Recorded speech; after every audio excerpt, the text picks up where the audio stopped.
Chapter 2052, Road after Tier 2. After Shurfeng activated the ancient god's secret key, he found himself moving through a tunnel of time and space. Various images, visions of God's domain's history, zipped past him. Some images showed the rise of a kingdom, others depicted a war between empires, and some showed heroes as they triumphed after quite some time. A massive black hole appeared before Shurfeng. Countless arcs of pitch-black electricity snaked in and out of this black hole. Even though Shurfeng was still far from the black hole, he could sense how powerful the arcs of electricity were. He suspected that these black electric arcs would even turn a Tier 5 being to ash in an instant as Shurfeng fell into the black hole and encountered the black electricity. The magic barrier around his body protected him from harm. In the end, he entered the black hole in one piece. By the time Shurfeng recovered from his daze, he stood inside an ancient, dilapidated palace system. You have discovered the ancient god's maze system. While inside the ancient god's maze, communication with the outside world is prohibited. Time flows within the maze as it does in the real world. You will automatically be transported out of the ancient god's maze in the event of your death, so this is the trial ground. The system notification didn't particularly surprise Shurfeng. After all, he currently stood in a place the ancient gods had left behind. Severed communication and the altered flow of time were normal. He was far more interested in the maze's environment. Aside from the tightly shut stone doors, there were no paths leading further into. However, this palace's mana density was incredibly high. Even zero-wing cities paled in comparison. The environment was a godsend to Shurfeng. Not only could players exhibit greater strength while in a high-mana environment, but they would also recover their stamina and concentration much faster. Players could continue to fight without worrying about running out of the resources, following which, Shurfeng approached the tightly shut doors. Many divine runes had been carved into the doors, which were made entirely of black luminary stone. The closer Shurfeng got to the doors, the more pressure he felt from them. He felt that the door's aura was no weaker than that of a Tier 5 NPC system. You have discovered the ancient god's gate. You may choose one of 4 difficulties: normal, hard, hell, and Azura. No changes will be allowed once you have made your selection. Please choose carefully. There are 4 difficulties. Shurfeng was stunned when he heard the system notification. He remembered that after using the ancient god's secret key, one should only have 3 difficulties to choose from: normal, hard, and hell. The secret keys trial had the same difficulty modes as dungeons in the outside world. As a result, many players who had challenged the ancient god's secret keys trial had taken the difficulty selection too lightly, wasting their golden opportunity. Ordinary experts had no trouble rating normal mode dungeons. In fact, they usually rated hard mode. However, peak experts accepted nothing less than hell mode dungeons. Most peak experts considered weaker modes an insult to their strength. In the end, however, ordinary experts proved incapable of even clearing the normal mode trial. Peak experts had even been rendered powerless when challenging the hard mode trial. This was why many players who had obtained an ancient god's secret key had wasted their opportunities in the past. One would have a high chance of earning an epic item if they could complete the normal mode trial. Completing the hard mode trial could award players several epic items, with a small chance of obtaining a fragmented legendary item. Finally, completing hell mode gave players a high chance of acquiring a fragmented legendary item. However, Shurfeng had never heard of an Azura mode. Why wouldn't it surprise him? This turn of events left Shurfeng unsure of which difficulty he should choose. The ancient god's secret keys trial scaled to the challenger's level. As such, it was far more important for the player to improve their combat and equipment standards. Rather than increase their level, Shurfeng had intended to challenge hell mode and pray for a fragmented legendary item, and he had been relatively confident in succeeding. The discovery of an Azura mode, however, put him in a bind. The difficulty of the secret keys trial increased substantially with each difficulty mode. Of course, if one succeeded, they'd be handsomely rewarded. He was almost certain of completing hell mode, but he'd likely have a hard time if he chose Azura mode. Nothing ventured, nothing gained. Let's go with Azura mode. After giving the matter some thought, Shurfeng chose Azura mode, though he knew he'd have a high chance of earning a fragmented legendary item if he cleared hell mode. It wasn't a guaranteed drop. Based on the trial setting, however, he should be guaranteed a fragmented legendary item if he cleared Azura mode. Rather than gamble on hell mode, He might as well take the risk and challenge Azura Mode 2 epic items would be of little help to him or Zero Wing. Only fragmented legendary items could bring about significant changes as players reached higher levels and improved their combat standards. Epic items would become more common in God's domain. Zero Wing could still rely on its numerous epic items to contend with Superpower's peak experts, but as time passed, the low quantity and quality of Zero Wing's peak experts would begin to show as luck would have it. Nurturing a peak expert took a lot of time, even with players that had ample resources in heaven. Defying talent, the only way Zero Wing could keep up with God's domain's rapidly developing world was to rely on fragmented legendary items. Moreover, epic items' help would be limited. After reaching Tier 2, Tier 3 had been a massive turning point in God's domain. In the past, countless powers had risen to prominence or fallen into the pits of hell. When the Tier 3 era had begun, fragmented legendary items and above would be players' last hope for a significant power boost after reaching Tier 3. These items could even help experts with lacking combat standards reach Tier 3 and Tier 4. This was why guilds with fragmented legendary items had more Tier 3 and 4 experts than guilds that did not. Every additional fragmented legendary item Zero Wing gained would ensure one more Tier 3 or 4 experts to support it in the future. Since the Azura mode could guarantee a fragmented legendary item, he had no choice but to choose the difficulty. Once Surfong made his decision, the ancient God's Gate released a golden light. The doors slowly parted to reveal a dark corridor. Sure enough, this trial won't be that simple. Shurfeng's expression tensed slightly as he stared down the dark corridor, his instincts screaming that danger awaited him. He could already see multiple skeletons strewn along the corridor's sides from its entrance. The skeletons all wore excellent equipment, every piece radiating with the glow unique to epic equipment. The skeleton's armor was clearly damaged beyond repair. It was easy to imagine how difficult the Azura mode trial was. Those unfamiliar with God's domain would most likely treat these skeletal corpses as mere decorations, but Surfong, who had experienced more than a decade in God's domain, knew that wasn't the case. Rather, they were a warning. Epic items were extraordinary, and they weren't easy to damage. This held true for both players' items and NPCs. Taking a deep breath, Surfong summoned the fire spirit and instructed it to lead the way. The instant the fire spirit stepped through the gate, a furious roar echoed from the corridor's depths, so loud that Surfong had to cover his ears. This roar was particularly familiar to Surfong, a dragon's roar. Chapter 2053, Epic Armor Kit Fragment. The majestic dragon's roar reverberated throughout the entire corridor, so powerful that even the sky seemed to shake.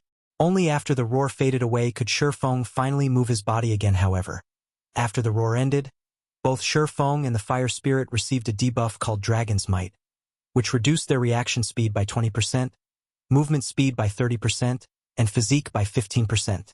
They also couldn't receive any buffs from skills and spells. So, this is Azura mode?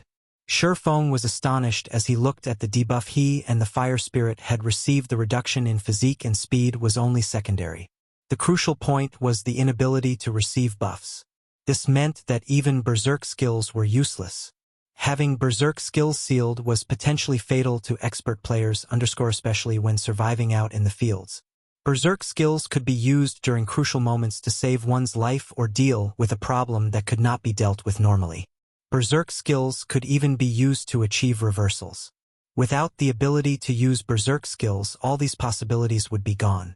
If one came across unexpected danger, they would undoubtedly die. Not daring to be careless, Surfong immediately used the Bible of Darkness to summon a level 85, Tier 3 demon. Although the demon was also suppressed by Dragon's Might and its overall combat power was inferior to the fire spirits, having the demon was still better than not having it. During crucial moments, he could use it as a meat shield, following which, Surfong had the Tier 3 Tomahawk demon lead the way, with the fire spirit following closely behind it. As for himself, he maintained a 50-yard distance from the fire spirit. At this distance, even if the Tomahawk demon and fire spirit got caught in a trap, he would be safe.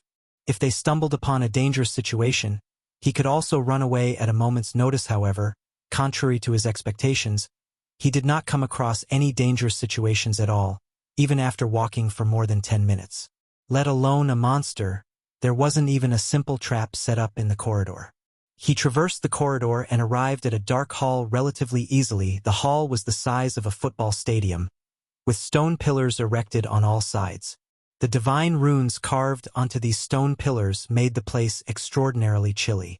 Even Surfeng, with his extremely high ice resistance, could not help but shudder. Fortunately, the cold only had a slight impact on his movements. He did not lose any HP meanwhile.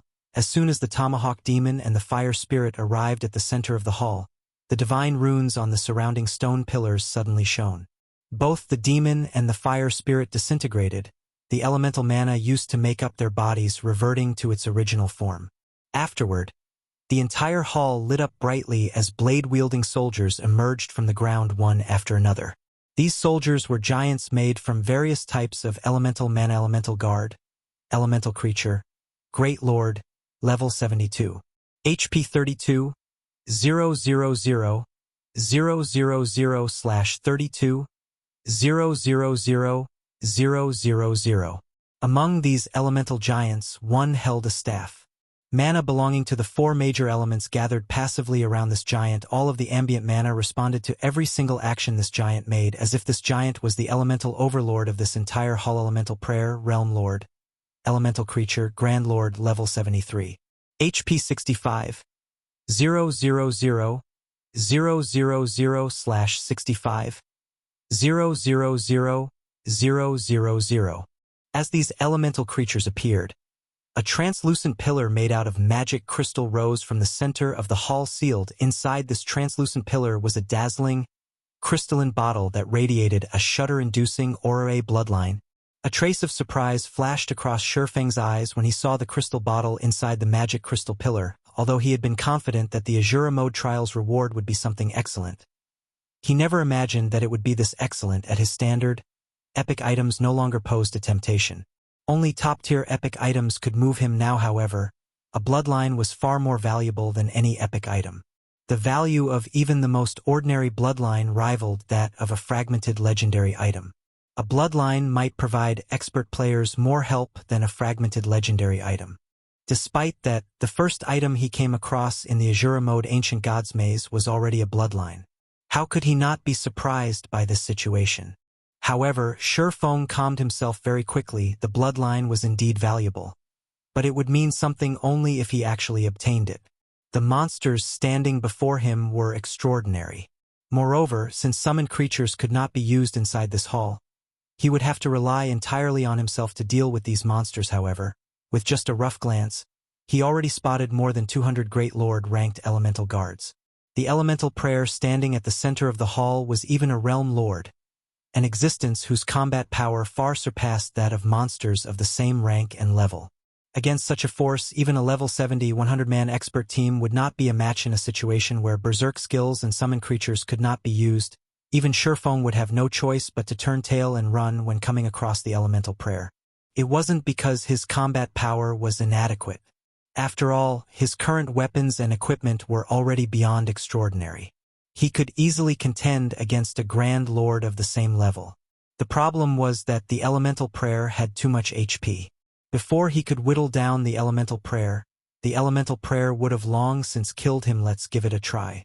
Looking at the bloodline stored within the central pillar, Surfeng still decided to attempt the trial. Unlike other trials, the Ancient Gods' Secret Keys trials allowed players to head to other locations to search for treasures, even if they could not pass a particular hurdle. Each location would have varying difficulties. Only if players died would their time in the trial come to an end. However, it would be such a pity to simply abandon the bloodline and search the other locations. After all, not every location would contain treasures rivaling fragmented legendary items. Other locations in the Azura Mode trial might contain only epic items, following which, Surfeng moved to a corner of the hall and started luring the elemental guards over, one after another. He planned to clear out the elemental guards first before dealing with the elemental prayer. If he tried fighting the elemental prayer and the elemental guards together, he would definitely die a very swift death faced with the 4-meter-tall elemental guards. An ordinary Tier 2 expert would have long since run away. However, the elemental guards posed no trouble for Surfeng, as his strength already rivaled that of great lords of the same level. The elemental guard that discovered Surfeng charged at him without hesitation, the great sword in its hands transforming into numerous phantoms as the blade slashed down on Surfeng's head. Tier 3 skill, Shadow Entanglement. Each phantom carried 120% of the elemental guard's strength, and all 7 phantoms struck down at Surefeng from different directions. Even a Tier 2 expert would be killed instantly if they were not careful. However, these attacks were nothing before Surefeng.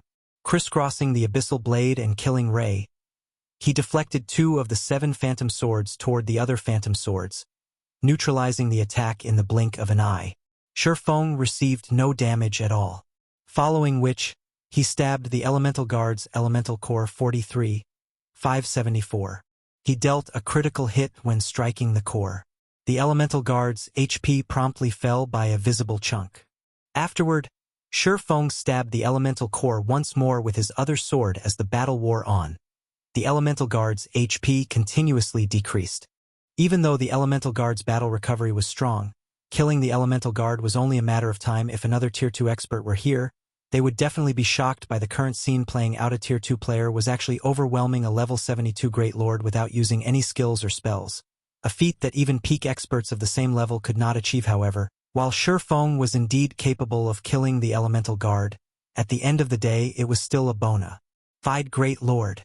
Even after he started using skills, he still took close to 8 minutes to finish off the Elemental Guard. After the Elemental Guard fell, it dropped several items. When Surefeng took a look at his experience bar, he frowned involuntarily. He had gone through great pains to kill a Great Lord, yet he was awarded only a pitiful amount of EXP, at the standard of a Lord of the same level. However, when Surefeng recalled that this was an ancient god's trial, he found the situation understandable. Great Lord-ranked monsters were relatively rare in the outside world. Now, however, there was a bunch of Great Lords before him. If every one of these Great Lords gave normal amounts of EXP, then his leveling speed would be absurd. Afterward, Surefeng collected the loot on the ground. Just as he was about to lure another Elemental Guard, he suddenly took note of one of the items he was holding, an epic armor kit fragment. Chapter 2054, Treasure Trove. Although Surefeng had already checked that nothing was wrong with the system display and confirmed that the item in his hands was indeed an epic armor kit fragment, his heart still shook with disbelief in God's domain. Most armor kits were categorized into basic, intermediate, and advanced ranks. Above advanced armor kits were the extremely rare epic armor kits. Unlike the usual armor kits, epic armor kits could promote dark gold equipment to the epic rank. Most expert players already considered epic equipment godly.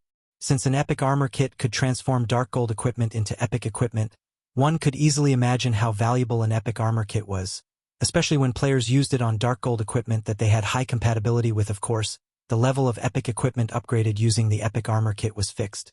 If the base equipment was level 50, then it would only have the attributes of level 50 epic equipment. The upgraded equipment's level would not scale with players to a maximum limit. Even so, an epic armor kit was still something countless players fervently sought to obtain. Meanwhile, as long as Surefeng collected 100 epic armor kit fragments, he could synthesize one epic armor kit. Normally, epic armor kit fragments only dropped in level 60+, 100-man Hell mode team dungeons or 200-man hard mode team dungeons. Mythic field bosses also had a chance of dropping the fragments, but the drop rate was much lower than in team dungeon. Surefeng never thought that the Elemental Guards would actually drop the fragments as well. His view of the Elemental Guards immediately changed. Now, they were no longer detestable monsters but walking epic armor kits instead. Moreover, the Elemental Guard had dropped elemental cores, in addition to the epic armor kit fragment. An alchemist could use 10 cores to synthesize an elemental crystal as an energy source. The elemental crystal was superior to the magic crystal. When used instead of magic crystals in the production of magic scrolls, the resulting magic scrolls were more powerful. At the same time, an elemental crystal could also be used as the core of a magic array. Magic arrays powered by elemental crystals were at least 30% more effective. As an example, a defensive magic array that originally could block only ordinary Tier 3 attacks would be capable of blocking peak Tier 3 attacks if powered by elemental crystals. Overall, the elemental crystal was a strategic resource with a very wide range of uses on the market. One elemental crystal was worth more than 100 magic crystals now. After killing just one elemental guard, Surefeng had already obtained 3 elemental cores, following which, he proceeded to kill elemental guards with great enthusiasm. Despite having to fight arduously for roughly 8 minutes just to kill each elemental guard, when he thought about the Great Lord's loot, the suffering he had to endure was of no consequence whatsoever. Moreover, thanks to the high mana environment, Surefeng did not feel tired at all, even after killing over 40 elemental guards in succession. On the contrary, his fighting spirit reached even greater heights than before. This was because killing these 40-plus elemental guards had earned him 31 epic armor kit fragments and 126 elemental cores. The various large guilds would go mad with envy if they learned about this harvest. After all, during his previous life, a 100-man expert team would have to work tirelessly for more than half a day just to obtain 2 or 3 epic armor kit fragments. Meanwhile, he had only grinded for 6 hours, yet he had already reaped many times more than that. This harvest was simply frightening, however. Despite the great harvest, Shurfeng did not continue grinding. Time in the ancient god's maze flowed at the same rate as in the real world. Since he had grinded in the maze for 6 hours already, 6 hours had also passed in the real world in addition. It had been a long time since he had logged out of God's domain. Even if his avatar inside God's domain was still in a spirited state, his body in the real world needed a certain degree of activity to remain healthy, following which, Shurfeng chose to log out of God's domain and rest. When he climbed out of his virtual gaming cabin, the sun outside the window had already risen to its highest point. However, the scenery at Ouroboros's main headquarters was much better than that of the Greenwater Villa. He could see the entire city from his room, unlike before. Meanwhile, ever since Zero Wing gained its new headquarters, its development speed had skyrocketed with the recruitment of a large number of experts with great potential. It now had over 2,000 internal members. Although the newly recruited internal members were not particularly high-leveled, with Zero Wing's resources in God's domain and Ouroboros's original training system, these members could soon become a part of the guild's main fighting force and be used to raid team dungeons in God's domain. The best place to obtain a large number of resources and high-ranking equipment was undoubtedly team dungeons. This was also the reason why Zero Wing was never able to match up against the various first-rate guilds and superpowers. Moreover, due to the guild's rapid expansion, the guild was also spending credits like there was no tomorrow. The credits the guild had saved up were gone before anyone realized it. Now, the guild couldn't sustain its operations simply by relying on the income from completing tasks commissioned to the guild and equipment sales. Fortunately, the company Gentle Snow's family ran provided some financial support. With the additional funding, the guild was just barely able to get by. Aqua Rose and Melancholic Smile also had plenty of headaches over the lack of funds. Recently, even Liang Jing, who was overseeing some tasks in the headquarters, had started complaining to him about this matter. After Shurfeng had his lunch and nutrient fluid, he headed to the physical training room of the building to stretch his body. When he entered the training room, which was roughly half the size of a football field, he came across several hundred Zero Wing members. These Zero Wing members stopped what they were doing and greeted him as soon as they saw him. Some of them even had a reverential look when they did so, as there were too many people present.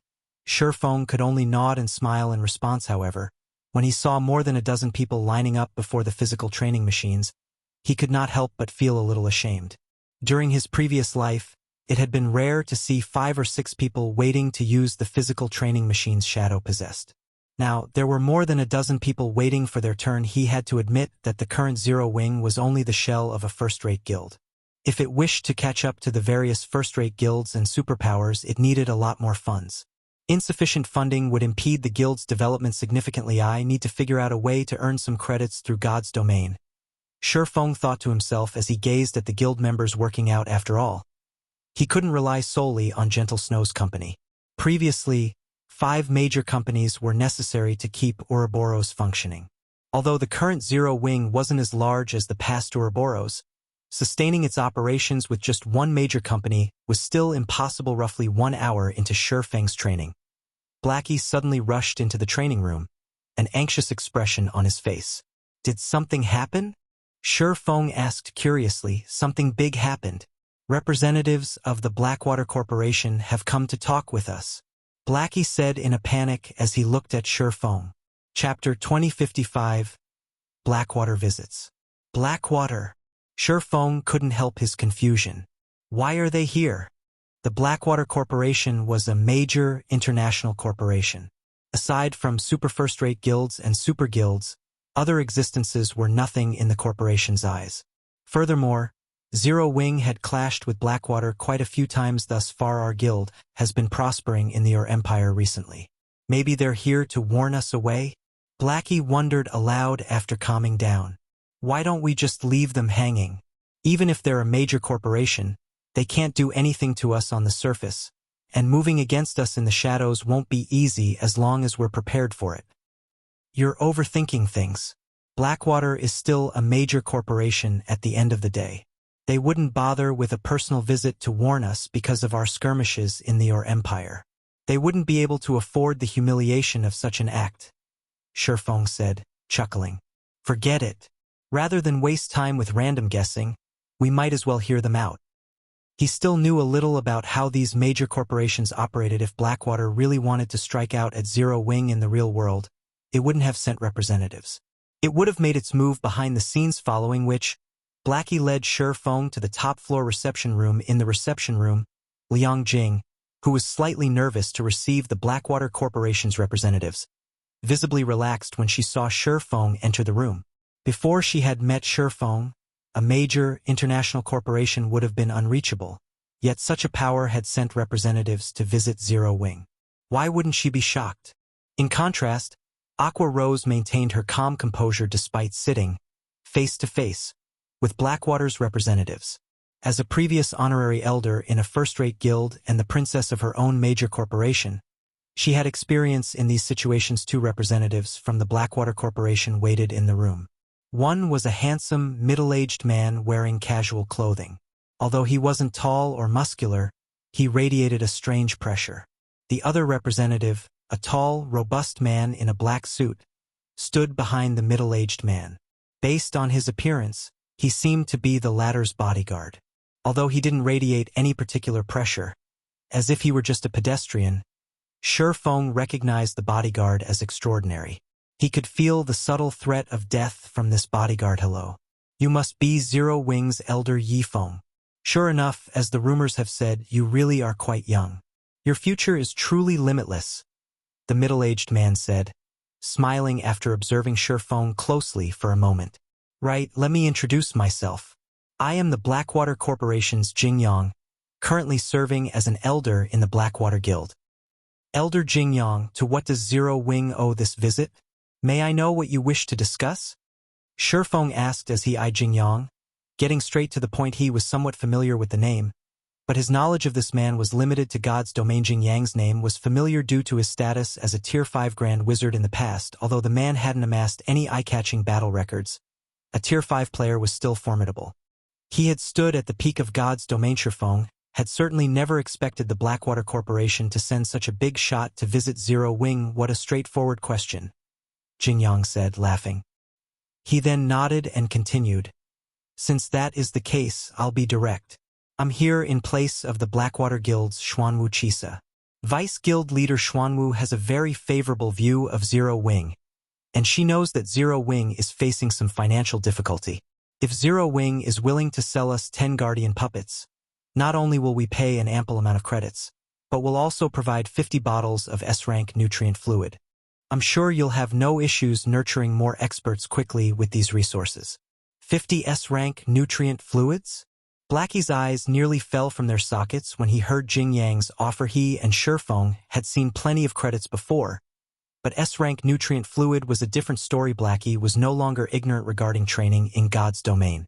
After his special training in the Extraordinary Tower and the S-rank nutrient fluid Shifeng occasionally granted him, he understood how valuable the fluid was. Not only did the S-rank nutrient fluid improve his real body's physique and brain function, but it also helped improve his combat standards in a short time. Unfortunately, S-rank nutrient fluid wasn't something one could buy with money alone. Their swift improvements thus far had been thanks to the S-rank nutrient fluids the White Tiger Dojo had sent as payment. If Zero Wing could secure 50 more bottles, combined with the Guild's current real-world training facilities and the Extraordinary Tower, the Guild wouldn't need long to nurture another batch of Refinement Realm experts. So, this is what they want. Shifeng finally understood what Blackwater's aim for this visit. He had to admit that the battle at Moon Creek Town had made the Guardian puppets famous. Now, even Blackwater wanted to get its hands on the puppets, but it wasn't a weapon players could steal. As a result, Blackwater was forced to attempt to purchase it from Zero Wing. Seeing Shifeng's silent reaction and Blackie's surprise, Jingyang chuckled and said, now that the auction arena system has activated, the struggle for the various NPC cities has begun. As the only promoted NPC city in Starmoon Kingdom and the neighboring kingdoms, White River City will become a target for the various major powers. You can easily imagine how intense the competition for its auction house will be. Moreover, we have heard that Starlink now bears immense hatred for Zero Wing due to the battle at Moon Creek Town and has already begun preparations to claim White River City's auction house if you are willing to sell us 10 Guardian puppets. Vice Guild leader Xuanwu will help you secure White River City's auction house. What do you think? Jing Yang's voice had been very gentle, and temptation laced his words as if he had a thorough grasp of Zero Wing's weakness. He had even convinced Aqua Rose of this transaction's worth setting aside the 50 bottles of S-rank nutrient fluids. The offer to help Zero Wing secure White River City's auction house made the transaction worthwhile. The struggles for an NPC city's auction house weren't like combat in the field and siege battles. It was a competition that heavily relied on the number of experts and resources one possessed. Compared to Starlink, Zero Wing severely lacked both aspects. However, if Zero Wing had Xuanwu Chi's assistance, one of Blackwater's Vice Guild leaders, securing White River City's auction house was almost guaranteed. Moreover, Zero Wing desperately needed operating funds. If the guild received a large income of credits, its development could skyrocket. When Jingyang saw the yearning looks on both Aqua Rose and Blackie's faces, he was not surprised in the least. Blackwater's conditions were quite generous, offering exactly what Zero Wing currently needed. All they had to do was sign the contract and seal the deal. However, after giving the matter some thought, Shifeng looked at Jingyang and earnestly replied, "I'm sorry, but we refuse." Chapter 2056, You'll regret it. At Shifeng's words, the reception room fell deathly silent.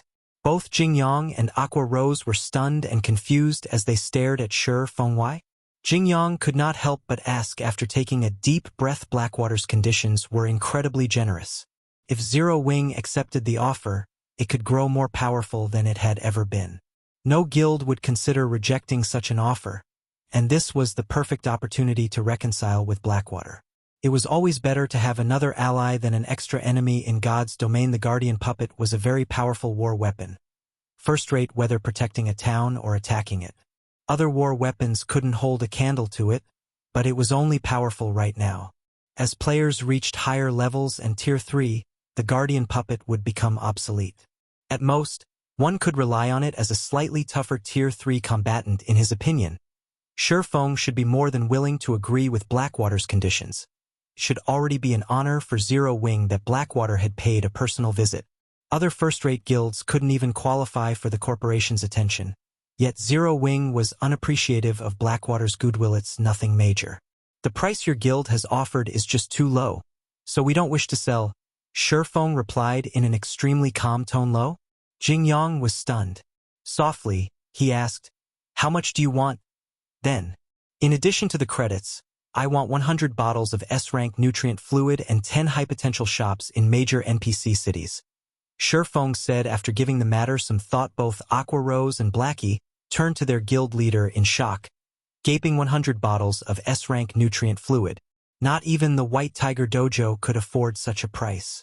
Even a major corporation like Blackwater would feel a sting if it gave away 100 bottles. Furthermore, Shifeng wanted high-potential shops as well. Not even 10,000 gold was enough to purchase such things. 10 shops would equate more than 100,000 gold. Are you insane? Jingyang demanded. Do you know how much money 100 bottles of S-rank nutrient fluid and 10 high-potential shops are worth? He wondered if Shifeng was trying to challenge his bottom line. He could accept paying 100 bottles of S-rank nutrient fluid, but asking for 10 shops was a joke. The Guardian Puppet's value would decrease as players reached higher levels, but major NPC city shops would not. Their value would only increase as time passed. More players joined God's domain each day, and owning high-potential shops guaranteed a stable income.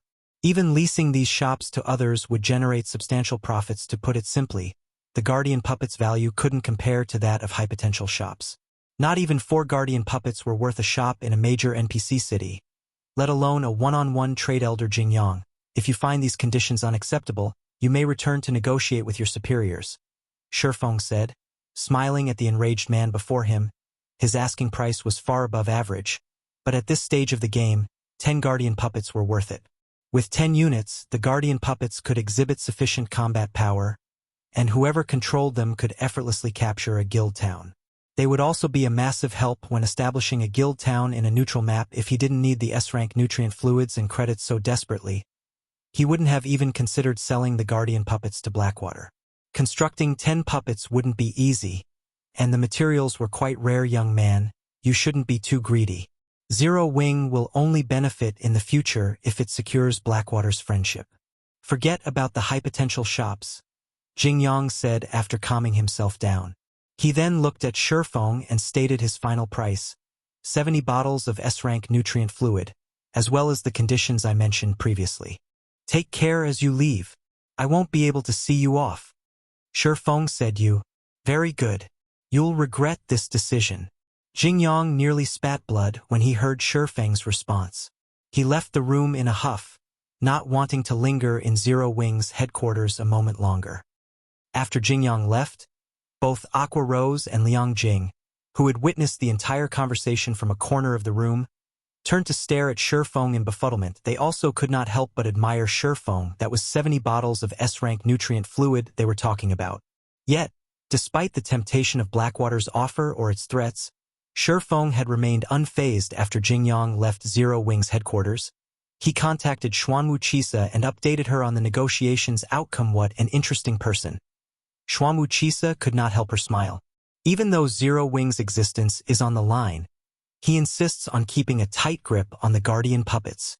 In my opinion, Zero Wing is not worthy of your attention, Vice Guild Leader.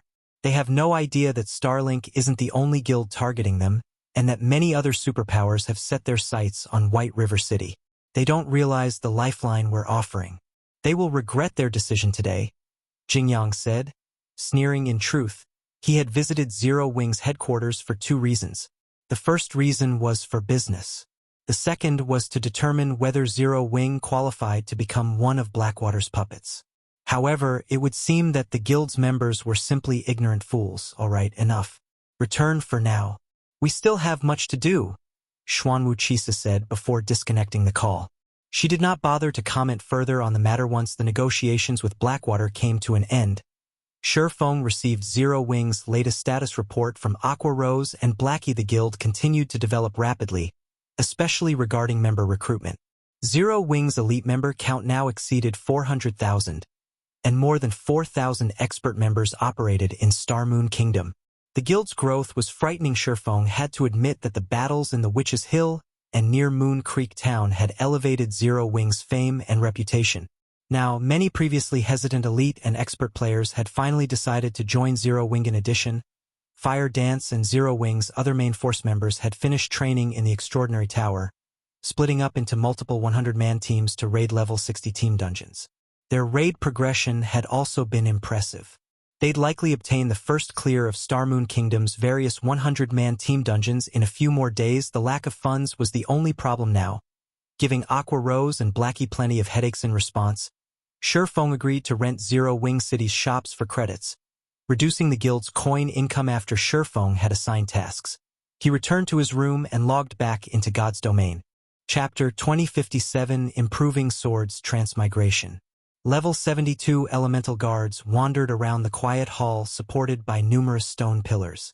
They left no space for players to approach the hall's center.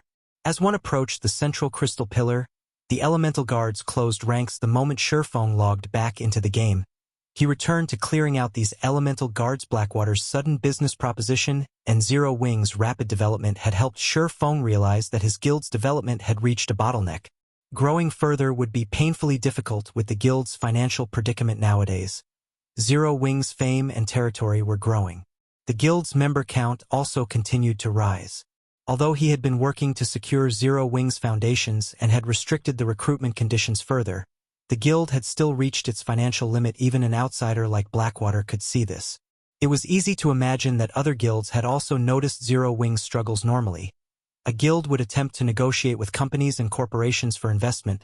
Once it reached a developmental bottleneck, Shadow had been the same in the past due to the guild's rapid development.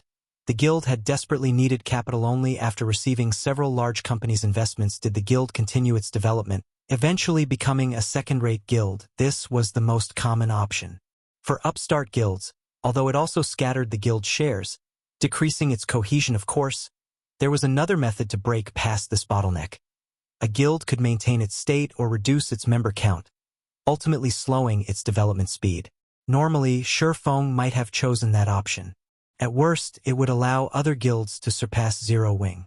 However, now that the auction arena system had activated, the competition between the various major powers had reached a peak. If Zero Wing's competition surpassed it now, it wouldn't be surprising if the guild were removed from God's domain entirely. Hence, deliberately stifling Zero Wing's development would only ensure a slow and imminent death, since he didn't wish to share the guild's authority or abandon its phenomenal development speed. There was only one option available. He had to earn a large sum of credits through God's domain. Surefeng hadn't had the means to do so in the past. God's domain's resources weren't easy to obtain, and converting them into credits would be akin to putting the cart before the horse. However, things were different in this life. Once he had entered the ancient god's secret maze, Surefeng had realized that acquiring a large number of credits through the game wasn't necessarily impossible. The elemental cores. Not only could one synthesize elemental cores into elemental crystals, but they could also trade the cores for stamina gemstones from the Sea of Illusion's 4-star Wandering Merchant. Stamina was imperative to every player. Players' stamina largely restricted their activity in the fields. Hence, items that could increase one's stamina or stamina regeneration were immensely valuable in God's domain. Players could bind stamina gemstones to their equipment to improve their recovery rate. Each gemstone increased stamina recovery rate by 7%, and the more of these gemstones one equipped, the faster they'd regain their stamina. Stamina gemstones were one of the few items in God's domain that would never lose their value. No matter what level players reached, they still needed stamina to move, and recovery took a long time. However, players couldn't obtain stamina gemstones from killing monsters. Only 4-star Wandering Merchants sold the items. Moreover, each Wandering Merchant demanded a different price for the gemstones. The Wandering Merchants in the Sea of Illusion, a secret land in God's domain, required elemental cores for their stamina gemstones. Several players had discovered the secret land early and made a fortune from it in the past. They had ventured across God's domain, purchasing elemental cores, and traded them for stamina gemstones in the Sea of Illusion. When the public eventually learned of this secret, the elemental cores' prices had skyrocketed. Now that Surefeng could collect a large number of elemental cores from these elemental guards, he could use this opportunity to make a fortune by selling stamina gemstones. After all, no one had visited the Sea of Illusion, a level 100 map. Yet realizing this, Surefeng's enthusiasm to grind the elemental guards reached new heights. He also began to use divine providence to increase his harvest. Although killing these elemental guards was monotonous, Surefeng considered it a good opportunity to refine his bronze combat technique. Sword's Transmigration high mana environments were extremely rare in God's domain, let alone one with denser mana than Zero Wing City. He wouldn't have to worry about his stamina or concentration consumption rates while using the bronze combat technique here. As Surefeng executed Sword's Transmigration, he became more familiar with the technique. As a result, he could divert and use more of his enemy's attacks. Initially, he had only been able to take advantage of 3 enemy attacks at once, but after some practice he could use 4, then 5 attacks to his advantage. Moreover, the technique's power increased substantially the closer he got to the central pillar, the closer the elemental guards clustered. If he weren't careful, he would lure 2 guards at a time, significantly increasing the time he needed to kill each. At first, he had spent nearly 30 minutes trying to kill the elemental guards that approached him in pairs, with more than 20 of those minutes focused on the first elemental guard. However, as he mastered Sword's Transmigration, he eventually lowered that time to 20 minutes per pair. Finally, after nearly 2 days of fighting, Surefeng had eliminated all of the elemental guards in the hall. During that time, Surefeng had slain over 200 elemental guards, obtaining 727 elemental cores and 213 epic armor kit fragments. He now had enough to synthesize 2 complete epic armor kits. Even Surefeng was stupefied by his harvest. He had to admit that the Azura mode trial was wondrous. He hadn't even ventured past the maze's first hall, and he had yet to face the guardian boss, yet he had acquired enough of a bounty to make superpowers envious. After organizing his loot, Surefeng shifted his gaze toward the 5-meter-tall, 4-armed elemental prayer a short distance away. The guardian boss wore white robes and held a staff and a golden longsword. Surefeng hadn't been particularly confident of defeating the elemental prayer earlier, but after improving his skill with Sword's Transmigration, He was more than eager to fight the Guardian boss. As long as he won, he would obtain a bloodline stealthily. Shurfeng approached the elemental prayer from behind. Unsheathing his swords and activating Wind Blade, he transformed into a blur as he thrust his blades toward the Realm Lord's back. Chapter 2058, Fighting the Realm Lord. Although Shurfeng's movement speed was very high, the elemental prayer was a Realm Lord. Not only would it have increased combat power within its territory, but it could also suppress enemies. These two effects made the Realm Lord far more powerful than ordinary monsters of the same rank and level. The instant Shurfeng moved within 50 yards of the elemental prayer, he felt his body grow heavier. His speed significantly decreased as well. The gravity around it is so powerful. Shurfeng could not help but frown. Realm Lords had different methods of controlling their territory. Some manipulated physical objects to attack players, while others suppressed players' basic attributes. The most troublesome Realm Lords were those that could control their environment. Realm Lords with environmental control could transform the area around them into a sea of fire or an icy hell. There were also some Realm Lords like the Elemental Prayer that could increase the gravitational force around them for players. Increased gravitational force was far more frightening than movement speed reduction. More gravitational pull would slow every movement they made. The Elemental Prayer discovered Shurfeng the moment he entered its domain, and it began to chant a spell and wave its staff suddenly. Over 20 wind blades flew at Shurfeng. At the same time, rocky spikes began to emerge from the ground under his feet. The Guardian boss had needed no time at all to complete its double cast. Shurfeng had no choice but to jump up to dodge the rock spikes. Unfortunately, while he was airborne, he wasn't able to dodge the wind blades that had arrived a moment later. Without being able to dodge the wind blades, Shurfeng's only option was to receive the magical attack with his sword. Swords orbit. Boom, boom, boom. The instant Shurfeng's swords collided with the wind blades, he felt as if he had batted away a cannonball. His arm felt slightly numb from the impact of a single collision. Moreover, the numbness lingered for longer periods with each subsequent deflection. With the increased gravitational force slowing his reactions, Shurfeng began to struggle to keep up with the wind blades' attacks. After a few clashes, seeing so many wind blades left, Shurfeng activated Defensive Blade to block the remainder of the Elemental Prayer's first round of attack so strong. When Shurfeng landed and noticed the Elemental Prayer double-casting again, he could only stare at the Realm Lord for a moment in astonishment. Against so many powerful attacks and the increased gravitational force, even a level 70 expert would likely die in an instant. However, before Shurfeng's arms could regain feeling, the Elemental Prayer finished chanting its spells. Like its first round, the Guardian boss attacked with rock spikes and wind blades break. This time, Shurfeng didn't try to dodge the rising rock spikes, using Purgatory Pentaslash to shatter them. Instead, he then spun around and dashed toward a nearby stone pillar. With his current basic attributes and the battlefield's gravitational force, dodging all 20+ wind blades would be impossible. His death would be guaranteed if he tried to take those attacks head-on. Hence, he had to rely on the stone pillars around him to block the wind blades, using the stone pillars to reduce his blind spots. Shurfeng found it easier to dodge and block the incoming wind blades. In the end, he survived the Elemental Prayer's second offensive unscathed. Sure enough, these stone pillars are here for a reason. Shurfeng breathed a sigh of relief when, after taking a few hits from the wind blades, he saw that the stone pillar remained intact. If the wind blades, which had peak Tier 3 power, had shattered the stone pillars, this battle was as good as over for him. Although he could rely on the stone pillars to block the Realm Lord's attacks, approaching the Elemental Prayer was still extraordinarily difficult. After multiple attempts, Shurfeng discovered that the Realm Lord used a greater variety of spells the closer he got to it. Sometimes, the Elemental Prayer fired a beam of roaring flames.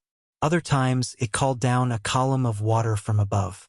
Of course, the Guardian boss still used the occasional rock spikes and wind blades. The boss's coordination with the 4 types of attacks made approaching the Elemental Prayer practically impossible, as expected of a Realm Lord. This boss could likely even annihilate a 100-man team of the same level. Trying to fight it alone is asking too much. Shurfeng could not help his bitter smile as he watched the Elemental Prayer cast one spell after another. Magical class monsters were most afraid enemies getting close. After all, they were vulnerable in close-range combat, but Shurfeng couldn't even get within 40 yards of the Realm Lord, much less melee range. He felt as if he were surrounded by a party of Tier 3 magical class players as Tier 3 spells continued to bombard him. He could only rely on the surrounding stone pillars to evade the spells. If any other peak expert were in his shoes, they'd have likely died a long time ago. Shurfong had to admit that the Azura mode Guardian boss was astounding. Trying to acquire an item that rivaled a fragmented legendary item wasn't going to be easy. Shurfong retrieved the Ring of Gospel from his bag and spent 7,000 magic crystals to activate Miniature World, and Ring of Brilliance. Miniature World instantly reduced the gravitational force that affected Shurfong.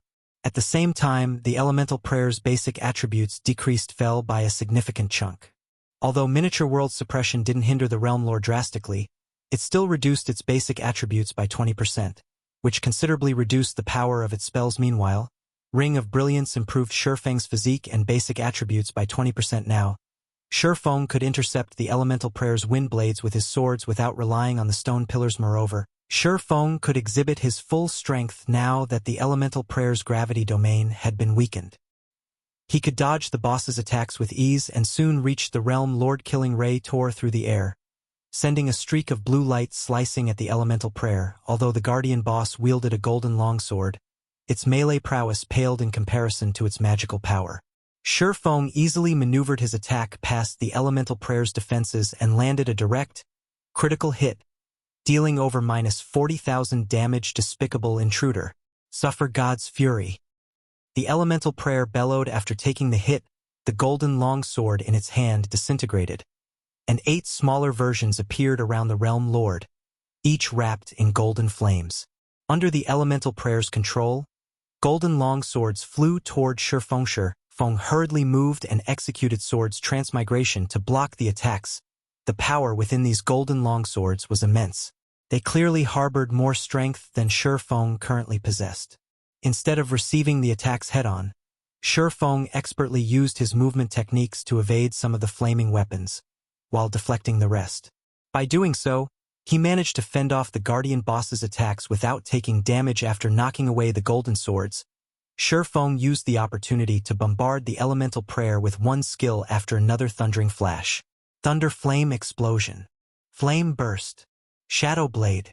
Damages in exceeding -100,000 began to appear above the Elemental Prayer's head, with some in the hundreds of thousands. The Guardian boss's HP began to fall at a visible rate once that round of attacks had ended. The Elemental Prayer continued to manipulate the golden swords, pressing its attack. However, Shurfong managed to block every incoming strike. Although the Elemental Prayer occasionally cast spells, Shurfong could heal himself with the 7 Luminaries' Rings life domain. Overall, although Shurfong had the advantage, the Elemental Prayer had too much HP. Although its maximum HP had been reduced to 52 million, its battle recovery restored 520,000 HP every 5 seconds. This slowed Shurfeng's progress in the fight. Even after more than 5 minutes, the Elemental Prayer still had 95% of its HP remaining. Unfortunately, Miniature World only had a 10-minute duration, and without it, Shurfong wouldn't be a match for the Realm Lord. Furthermore, Shurfong had to spend 5,000 magic crystals each time he activated the skill, and he had only brought a little over 20,000 with him. Should I give up? Shurfong had fought for nearly 10 minutes, yet the Elemental Prayer still had 92% of its HP. If he couldn't increase his DPS, the Guardian boss would eventually wear him down and kill him. However, when Shurfong saw the 8 golden longswords flying toward him once more, his eyes lit up with inspiration as he considered a way to increase his damage. He simply needed to use the Elemental Prayer's strength against it. This time, Shurfong didn't dodge the 8 golden longswords. Instead, he met all of them in battle. Sword's Transmigration. Chapter 2059, Bronze Combat Techniques. True Ability. The Elemental Prayer's attacks were quite cunning. Since the start of the battle, it had used the 8 golden longswords to attack Shurfong from all directions. Moreover, the flaming weapons were far more nimble than the wind blades and could even alter their attack trajectories during their attacks. Even a shield warrior or guardian knight skilled with the shield would take a direct hit if they weren't careful. As soon as Shurfong began to execute Sword's Transmigration, he deflected 5 longswords, sending them in different directions. 2 of them slammed into 2 longswords Shurfong hadn't deflected, nullifying the attacks due to Shurfeng's limited strength. He couldn't fully utilize the remaining 3 deflected longswords. He wasn't able to send them toward the elemental prayer. Moreover, he wasn't able to deflect or nullify the last longsword, and it cut through Shi Feng's right shoulder. 83. 167. Sure enough, I'm really pushing my limits. Shi Feng breathed a sigh of relief when he saw his HP. Just one of these golden longswords could deal enough damage to kill a level 60 magical class player. Even a level 60 MT would likely be in danger. Fortunately, Shi Feng's defense far surpassed that of a level 60 MT. Amassing 80,000 HP alone was difficult for current players, but Shi Feng had already reached level 70, had a bloodline, and possessed multiple fragmented legendary items. Including the Ring of Brilliance's effects, he had as much as 260,000 HP. He was even sturdier than a level 70 Tier 2 MT. This was what made monsters fearsome. Despite the fact that their combat standards were no match for players, their extraordinarily high HPs rendered players helpless. Unless players' combat power far surpassed the monsters they fought, they'd have no choice but to flee. HP was one of the weaknesses solo players faced. Even if a solo player were stronger than a boss, they'd never defeat the monster unless they had the help of certain tools. However, after blocking the latest attacks, Shi Feng finally saw a ray of hope. There was no doubt that his strength was no match for the golden longswords, so his ability to deflect and direct the weapons was limited. However, sending the flaming weapons toward the elemental prayer wasn't impossible. Only his grasp of positioning and timing had to be perfect.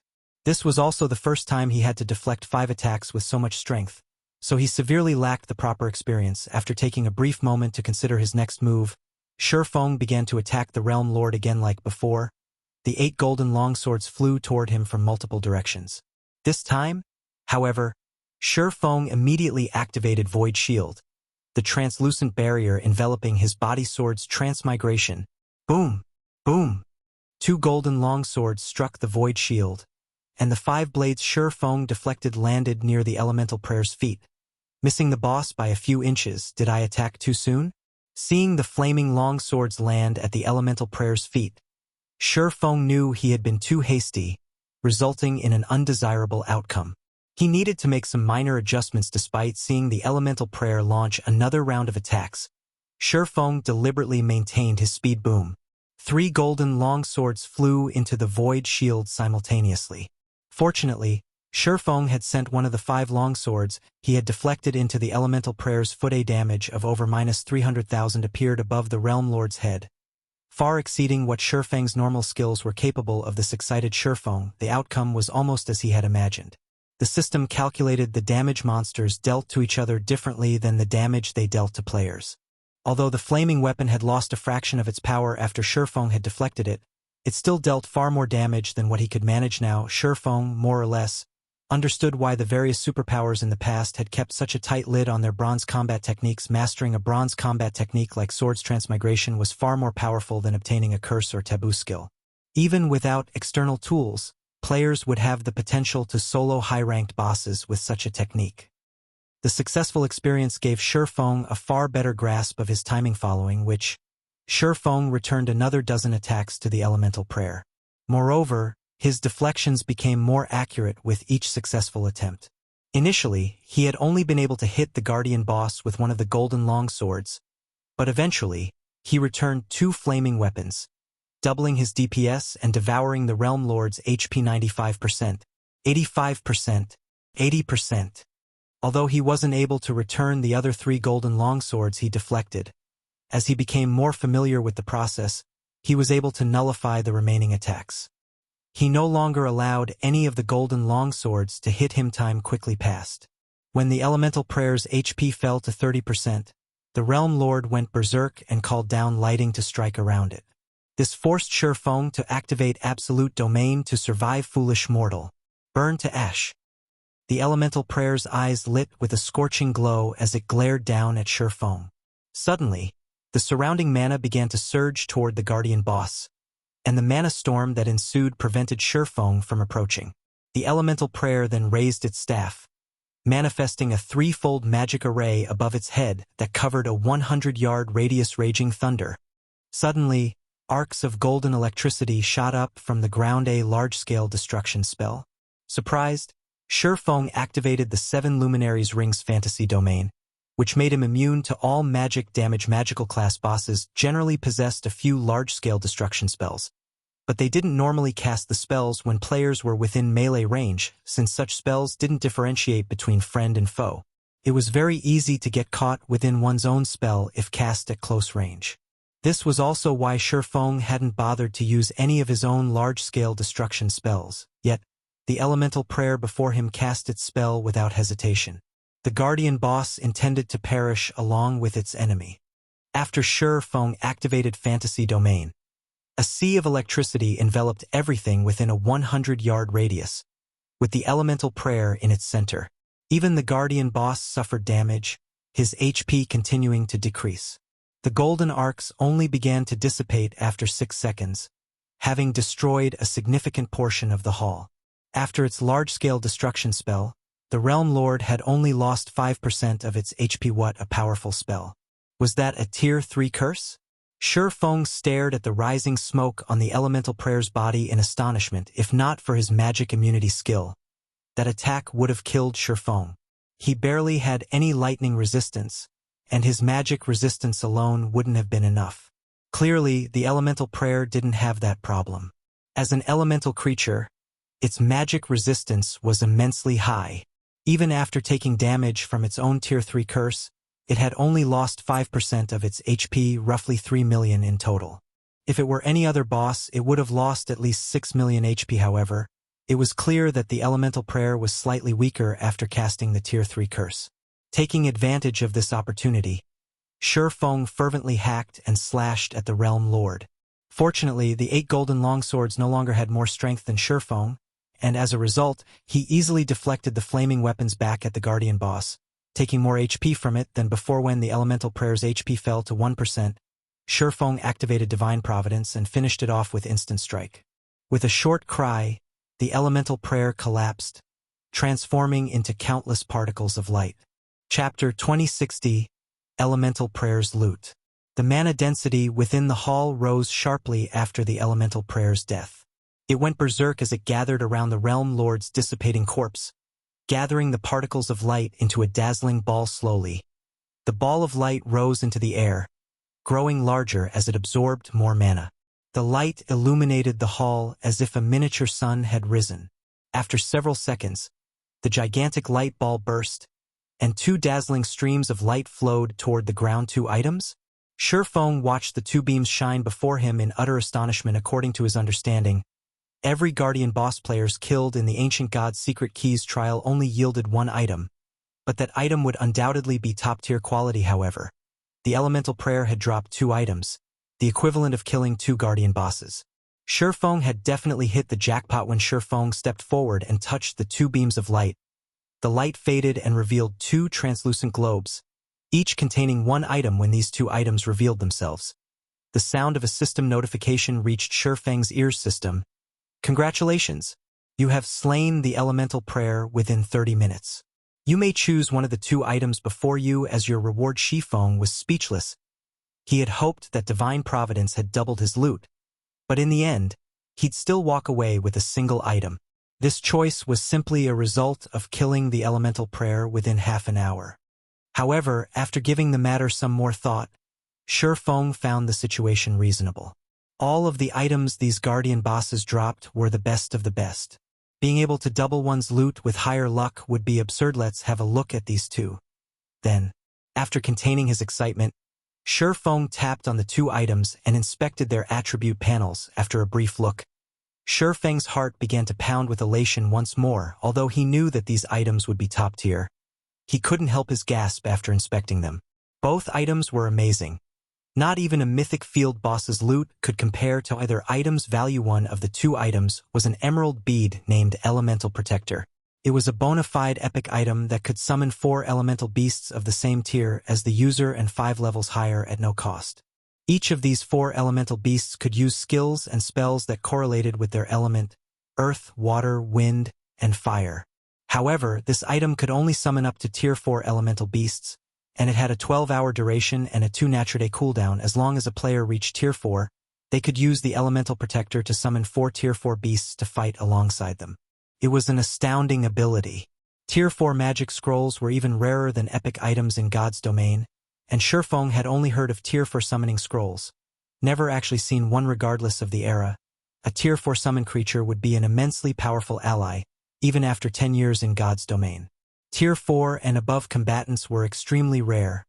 First-rate guilds would be incredibly lucky if they had a single Tier 5 player. Any first-rate guild with a Tier 6 God-ranked expert would be considered a top-ranked guild. No matter how weak the rest of its members were, without a doubt, the Elemental Protector was one of the best epic items available in the game. It would easily fetch an astronomical price regardless of when it sold. The other time the Elemental Prayer had dropped was called the Twilight Blade.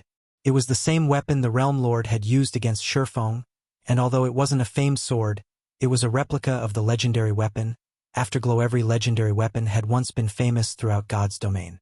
Some had even been treated as kingdom's heirlooms. Even a legendary weapon replica was far beyond any epic weapon. Most replicas were the crafter's failed copies when trying to produce the real deal. Some replicas had even been crafted with the same materials as the true legendary weapon, and some included even better materials. Meanwhile, the Twilight Blade before him was somewhat special. It was actually a prototype of Afterglow. However, the crafter hadn't used high enough quality materials in its creation, so it hadn't become a legendary weapon. This replica hadn't been a result of a flawed production process. Twilight Blade, replica, one-handed sword, epic rank, level 60th, level 120 equipment requirement. Strength 2000 attributes adjust according to user's level. Attack power plus 2360, level 60. Strength plus 205. Agility plus 130. Endurance plus 157. Attack speed plus 18. Ignore 40% of the target's defense when equipped. Strength increased by 25%. Agility increased by 10%. All sword skills plus 1 levels. Ignore levels plus 15. All skill completion rate increased by 2%. Attacks have a 40% chance to trigger the floating light effect, splitting the weapon into 3 copies. The 2 duplicates cannot be blocked and deal 100% damage. Additional passive /. Twilight Glow. Twilight power will corrode any targets the Twilight Blade strikes, decreasing their reaction speed by 15%. Additional active skill 1 - Twilight's Shadow transforms the Twilight Blade into 8 copies, each carrying 80% of the original strength. Duration 5 minutes. Cooldown 3 hours. Additional active skill 2 - Twilight of the Gods. Transform a radius of 100 yards into a Twilight domain. While within the Twilight domain, users' basic attributes decrease by 25% and is split into 8 physical doppelgangers. If the doppelgangers wield the blade's Twilight Shadow summons, they will have 85% of the user's basic attributes. Duration 3 minutes. Cooldown 6 hours. The famed smith, Flock Bayer, created this sword as a prototype for Afterglow. It is a masterpiece that was formed by combining all of Flock Bayer's forging techniques. In Shurfeng's opinion, if not for Afterglow's existence, the Twilight Blade would have been one of God's domain's 36 famed swords. Could almost rival the sacred sword Killing Ray. If he only compared the weapon's attack power and strength, it was even more powerful than Killing Ray. Killing Ray had been crafted with a fragment from one of God's domain's 10 great legendary weapons. Yet the Twilight Blade could rival its power, although the Elemental Protector allowed players to summon elemental beasts, boosting their combat power. The Twilight Blade was a top-tier epic weapon with amazing additional skills. If one combined the Twilight Blade's 2 active skills, their combat power would skyrocket for a short time. God's domain's experts would go crazy for either of these items. Let's go with you.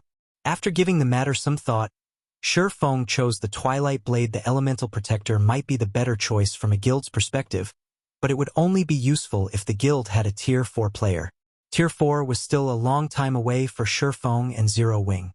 Moreover, he had the Bible of Darkness, which was even more powerful than the Elemental Protector. On the other hand, the Twilight Blade could increase his combat power now. His Abyssal Blade's level was too low at the moment.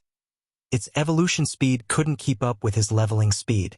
If he wanted to explore more of the ancient god's maze and acquire its treasures, he had to prioritize his own combat power, following which Shurfeng replaced the Abyssal Blade with the Twilight Blade. Although most players would struggle to fulfill the 2000 strength equipment requirement, it wasn't a problem for Shurfeng. Once he equipped the Twilight blade, Shurfeng felt his overall strength increase substantially. His attack power, in particular, rose by a whopping 15%. Shurfeng then shifted his focus to the crystalline pillar in the center of the hall. After all, it was the most valuable item in the area. Chapter 2061, Advanced Bloodline. A magic array surrounded the crystal pillar in the center of the hall, preventing players from approaching, although the seal seemed quite simple. Not even a tear for being could force their way through it, when Shurfeng stepped up to the barrier and lightly tapped it. A system window opened before him, introducing the magic array. Truly amazing. If I hadn't already grasped the technique to decipher advanced magic arrays, I wouldn't have been able to do anything but stare at this barrier. Shurfeng couldn't help his surprise after gaining a general understanding of the array. There were two types of magic arrays that protected system-generated treasure in God's domain. The first type disappeared once the guardian boss protecting the treasure died. The second type required players to unravel the magic array through their own abilities. This type didn't care for players' combat power, but their ability to understand magic arrays. The first type was the easiest to remove, but as players leveled up, they'd begin to encounter more of the second type. Hence, it had been very important for players to take on the Magician subclass and develop it during Shurfeng's previous life. Many expert players had to study magic arrays seriously even though they hated learning about them, especially magical class players due to how common the second type of magic arrays had become at later levels. God's Domain's various guilds had also turned more focus to the Magician subclass. During the game's later stages, a Master Magician status wasn't any lower than that of a Master Forger or Master Alchemist. Meanwhile, to remove the magic array protecting the crystal pillar before Shurfeng, one had to be a master at deciphering advanced magic arrays at the very least. Normally, players only encountered basic, ranked sealing magic arrays after level 70. It was very rare to find an intermediate magic array protecting items of this level. Yet the array before him required an advanced magician to untangle. Although the various superpowers had tasked many of their players to learn about magic arrays, there were very few intermediate magicians at this stage of the game, much less advanced magicians. Once Shurfeng had inspected the array, he began to dismantle it. Dismantling a magic array wasn't particularly difficult, although that didn't mean it was easy, either. As long as a player knew how to draw the sealing magic array in question, it could be undone. Looking at the array, Shurfeng was relieved that he had already become an advanced magician. Otherwise, he could only watch as a bloodline slipped through his fingers. Finally, after studying for 5 hours, Shurfeng finally learned how to draw the sealing magic array. The barrier around the crystalline pillar began to shatter, and shortly after, it fell away entirely, revealing the pillar before Shurfeng. The crystal pillar was translucent, and the bloodline within it shone with a dazzling light due to the magic barrier around the pillar. Shurfeng hadn't felt anything particular from the bloodline, but now that he had removed the magic array, he could feel an intense pressure. The difference between his life rating and the bloodlines pressed down on him. Although he only stared at the bloodline, he felt as if he were being suppressed. Is it an advanced bloodline? Shurfeng could not help his surprise as he felt the pressure. Bloodlines fell into 3 categories: basic, advanced, and peak. The dark iron bloodline he had obtained from the Divine Shrine was a basic bloodline. However, since the dark iron bloodline was extremely compatible with the swordsman class, it was considered a top-ranked basic bloodline. Yet despite that, he still felt an immense pressure from the bloodline within the crystal pillar. The only explanation was that his life rating was inferior to this bloodline. Hence, Shurfeng guessed that it was an advanced bloodline. Although he very much wished that it was a peak bloodlines were as rare and valuable as legendary items. The chances of finding one in the ancient gods maze were abysmally low, even for Azura mode. On the other hand, the chances of finding an advanced bloodline were relatively high. Even so, Shurfeng was stunned. Any advanced bloodline could make reaching higher tiers far easier for players. With a little talent and effort, reaching tier 5 wouldn't be a problem. An advanced bloodline would even help players when challenging their tier 6 promotion, which was why God's Domain's various major powers had gone mad over bloodlines in the past. Without hesitation, Shurfeng strode up to the crystalline pillar and removed the crystal bottle. He then inspected the bottle's attribute panel: elemental bloodline. After obtaining this bloodline, a player will become one of the element's favored children, gaining increased compatibility with all spells. Mainly improves intelligence and vitality, followed by agility, endurance, and strength. It really is an advanced bloodline. After inspecting the elemental bloodline, Shurfeng was ecstatic. Although the elemental bloodline's attribute panel did not indicate the bloodline's rank, basic bloodlines only focused on one attribute, while advanced bloodlines increased two. Since the elemental bloodline concentrated on two attributes, it had to be an advanced bloodline. Moreover, the ability it provided was incredibly powerful, increasing a player's compatibility with all spells. It was, at the very least, far more powerful than any of the advanced bloodlines Shurfeng had seen in the Divine Shrine. If a magical class player used this bloodline, their overall prowess would increase. This was certainly a top-tier advanced bloodline, even more valuable than top-tier fragmented legendary item. Shurfeng carefully stored the elemental bloodline before he continued to explore the ancient god's maze. The maze was excruciatingly complex, and each time he entered a new hall, he had to face another group of elemental monsters. Moreover, these monsters' levels were a notch above the first group he had faced, all level 75 or higher. However, after equipping the Twilight Blade, Shurfeng's combat power had risen significantly, and as a result, he was able to kill these stronger monsters faster than he had the first hall's elemental guards. Unfortunately, Shurfeng only dared to watch the guardian bosses in these halls from afar. The easiest guardian boss he encountered was a Grand Lord-ranked archaic species, and some halls were even guarded by mythic monsters. Without the ability to rely on summoned creatures, he'd only find an early grave if he tried to face these guardian bosses. However, Shurfeng didn't let any of the elemental monsters off the hook, even if he couldn't do anything about the guardian bosses. These monsters were walking epic armor kit fragments and elemental cores. Encountering an opportunity like this in the future wouldn't be easy. As such, Shurfeng grinded in the ancient god's maze for 12 full days, wiping out every elemental creature that was not a guardian boss he came across. After exploring the ancient god's maze for so long, Shurfeng eventually discovered a unique hall. This one was far better decorated than its neighbors. Rather than stone pillars, this hall's pillars were made of mana stone. However, due to the hall's poor lighting, Shurfeng could only see 60 yards around him. The moment Shurfeng set foot on the floor of magic crystal, he struggled to breathe. A deafening roar then assaulted his ears, and the entire hall trembled violently. At the sound, the roar faded, and before Shurfeng could regain his composure, a bright light illuminated the area in the hall that could fit hundreds of thousands of people. A 60-meter-tall bronze dragon loomed before Shurfeng. The bronze dragon's incredible aura was so powerful that it warped space around it. And when bathed in this aura, Shurfeng couldn't even move an inch. Chapter 2062, Bronze Dragon King. A dragon? Shurfeng stared at the titanic figure before him in disbelief. Even though he stood several hundred yards away from the dragon, its aura felt as if he stood before a towering mountain. The pressure he felt from the dragon was absolutely stifling. Its aura was so powerful that he couldn't even move. He could only stand there quietly, staring at the being. Powerful. Destruction. Death. These words ran through Shurfeng's mind as the dragon's aura washed over him. Bronze Dragon King? Dragon? Tier 5. Level? HP? / Shurfeng had no doubt that the slightest exhale from this bronze dragon could turn him to dust. Even a Tier 5 existence would be powerless before this Bronze Dragon King. A dragon's life rating was extremely high, and once it reached adulthood, it would automatically advance to Tier 5. The weakest Tier 5 dragon was an apex existence among other Tier 5 beings, and even during the gods' era, the dragon race had been one of the most powerful. Even gods and demons were afraid of dragons. Meanwhile, among dragons there were Dragon Kings. Dragon King's bloodline was beyond the reach of ordinary dragons. At Tier 5, they could even contend with Tier 6 gods. If a Tier 5 human NPC encountered a Tier 5 Dragon King, they'd have no hope of surviving.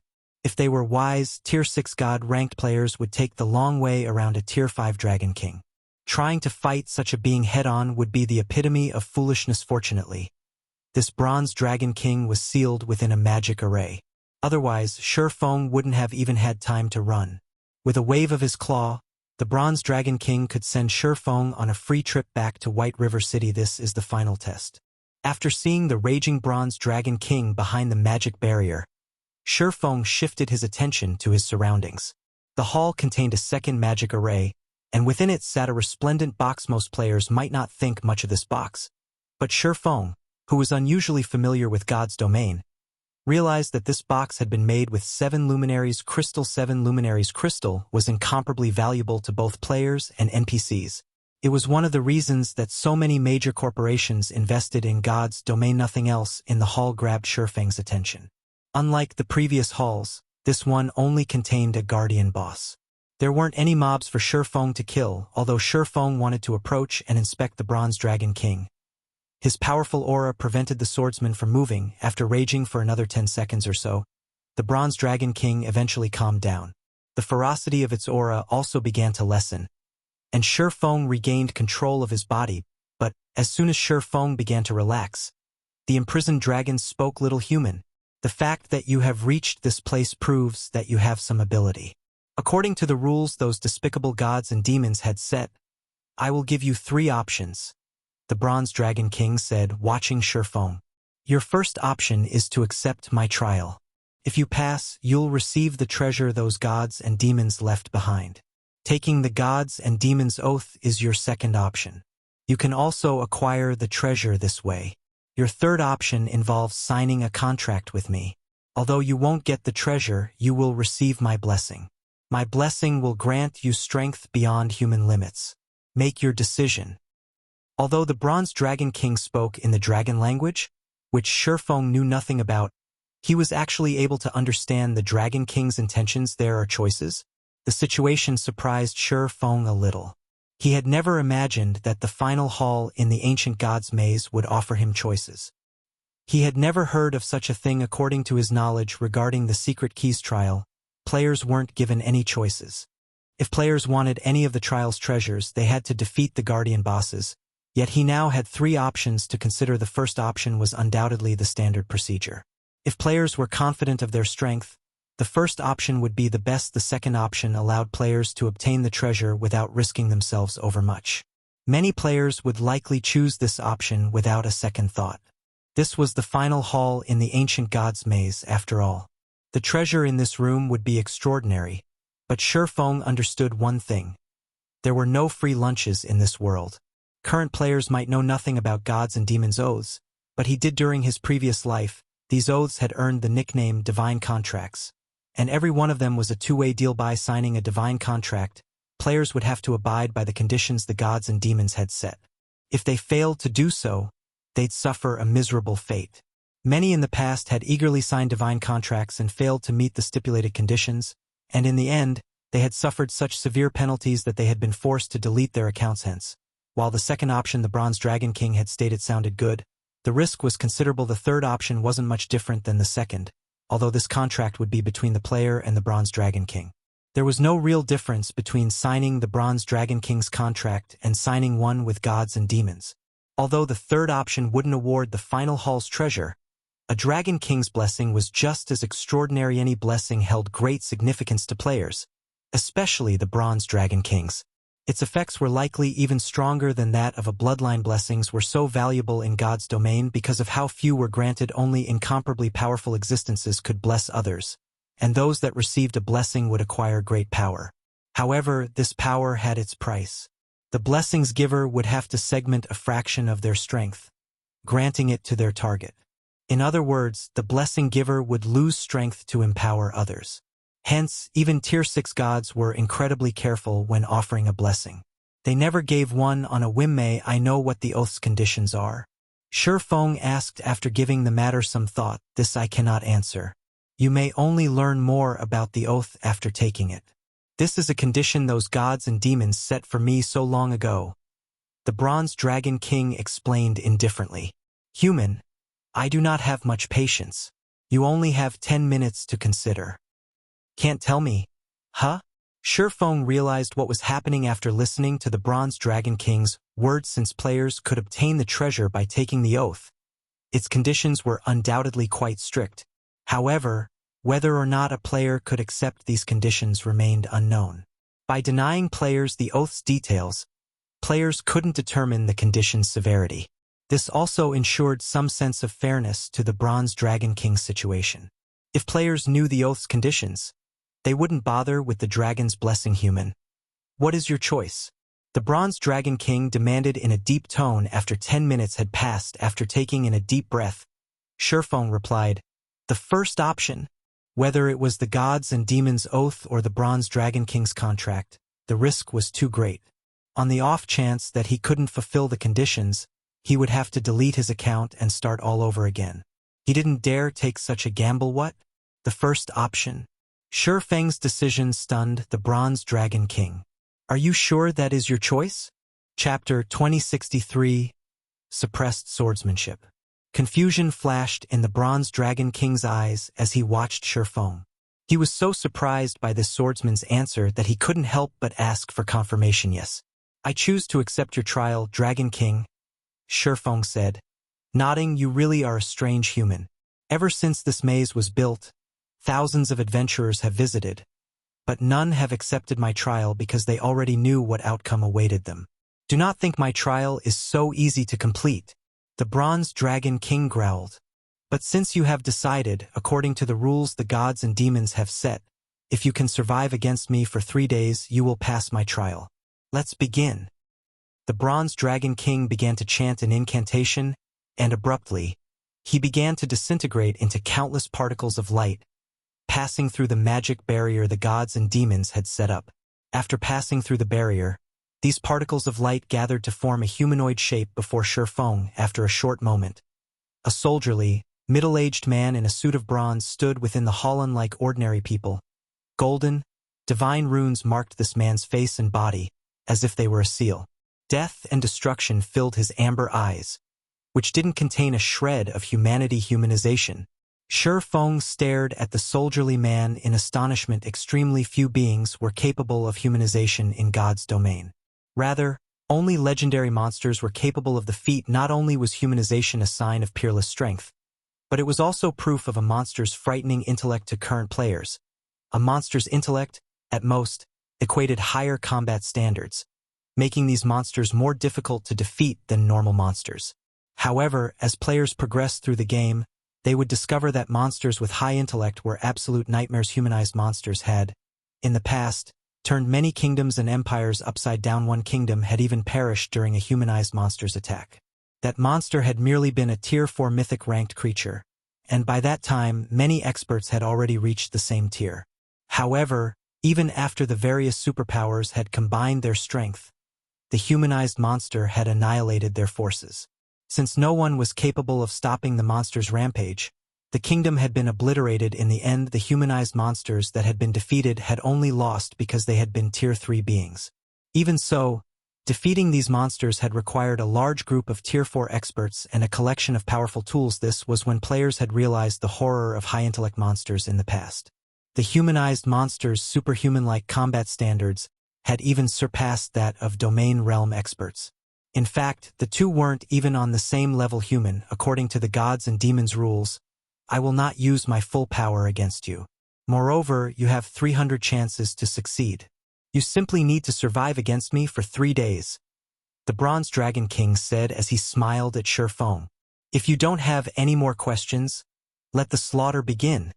Surefeng's expression darkened as an unprecedented chill wrapped around him. Almost instinctively, Surefeng activated Void Shield, and his mind went on maximum alert. Although he had known that this trial wouldn't be easy, he hadn't expected it to be this difficult. Players that hadn't experienced this situation might assume that the conditions for the Bronze Dragon King's trial were quite simple.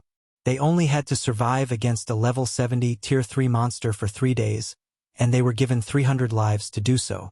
Even an ordinary expert could clear this trial with ease, much less a peak expert. However, Surefeng recognized this for what it was. This was a one-sided slaughter. By the same time as Surefeng's Void Shield took effect, the Bronze Dragon King, which had been 30 yards away a moment ago, stood before him. Before Surefeng realized it, a dragon-scale greatsword had already stabbed through the Void Shield. What amazing footwork! Surefeng stared at the longsword in shock. He had focused all of his attention on the Bronze Dragon King, his 5 senses never deviating from his opponent. Yet the Dragon King had evaded his detection and arrived before him like a ghost. It was as if the Dragon King had used an instantaneous movement skill, but Surefeng knew that he hadn't relied on some low-class skill or spell. Rather, the Dragon King had executed a footwork technique, which had no cooldown and could be used as the Dragon King desired, that exceeded common sense. Meanwhile, with that one attack, the Bronze Dragon King had instantly dealt over -400,000 damage to the Void Shield. In other words, this opponent could destroy Shifeng's Void Shield in 7 hits. Seeing this, Shifeng didn't dare to hold anything back. He immediately leaped backward and used Shadow Blade under Shifeng's control. 10 sword lights struck at the Bronze Dragon King, aimed to seal the Dragon King's movements and allow Shifeng to increase the distance between them. Although the Bronze Dragon King was only a level 70 Great Lord, its basic attributes easily surpassed that of a Grand Lord of the same level. There was no doubt that this Dragon King's attributes were much higher than Shifeng's. He had no chance in a head-on clash. Hence, he could only try to put as much distance between them as possible and buy as much time as he could a good attack. Despite being immortal, you've actually reached such a standard. The Bronze Dragon King leisurely praised Shifeng as he examined the swordsman's incoming attacks just before the 10 sword lights found their mark. The Dragon King swung his great sword, shattering the sword lights before they could come within 20 centimeters. The Bronze Dragon King's swing created a mesmerizing arc of light, which even captivated Shifeng. But in the next second, the Dragon King stood next to Shifeng, and he hadn't even seen his opponent move. Again, the Dragon-scale greatsword had thrust into his Void Shield before Shifeng had realized it. After taking the hit, Shifeng instinctively executed Sword's Orbit, his reactions visibly slower than the Bronze Dragon King. Shifeng had hoped that Sword's Orbit would force the Dragon King to retreat, but he advanced instead, his Dragon-scale greatsword vanishing suddenly. The Dragon King used the weapon to deflect Sword's Orbit and strike the Void Shield again. So, this is a humanized monster? Shifeng could not help his shock as his Void Shield was struck, again and again. He had always surpassed his enemies by suppressing them with his swordsmanship, but this Bronze Dragon King's swordsmanship did the same to him. The Bronze Dragon King's slashes were so fast that his eyes could not keep up. He didn't even have the luxury to breathe while trying to defend himself. He barely even sensed that the Dragon King was attacking him. 1 hit, 2 hits, 3 hits. After several strikes, the Void Shield finally shattered, and Shifeng had to rely on his skills to avoid or block the Bronze Dragon King's attacks. To hell with it. At this point, Shifeng recognized how close he was to failing this trial.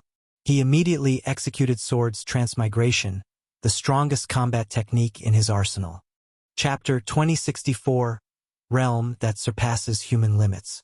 As Shifeng executed Sword's Transmigration, 5 sword lights intercepted the Bronze Dragon King's silent attacks. Boom, boom, boom dash. Deafening metallic clangs echoed throughout the hall, and the collision's resulting shockwave was so intense that it made Shifeng shudder. Moreover, his arms had gone numb from the impact. It was so severe that he struggled to move them. The Bronze Dragon King had leisurely executed his attacks, and his basic attributes were only slightly higher than Shifeng's. Yet he generated enough power to overwhelm Sword's Transmigration. Strength-tolerant Shifeng could barely understand what could cause such a result.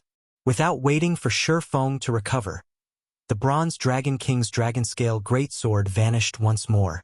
Unlike before, however, the Dragon King's attack was truly silent.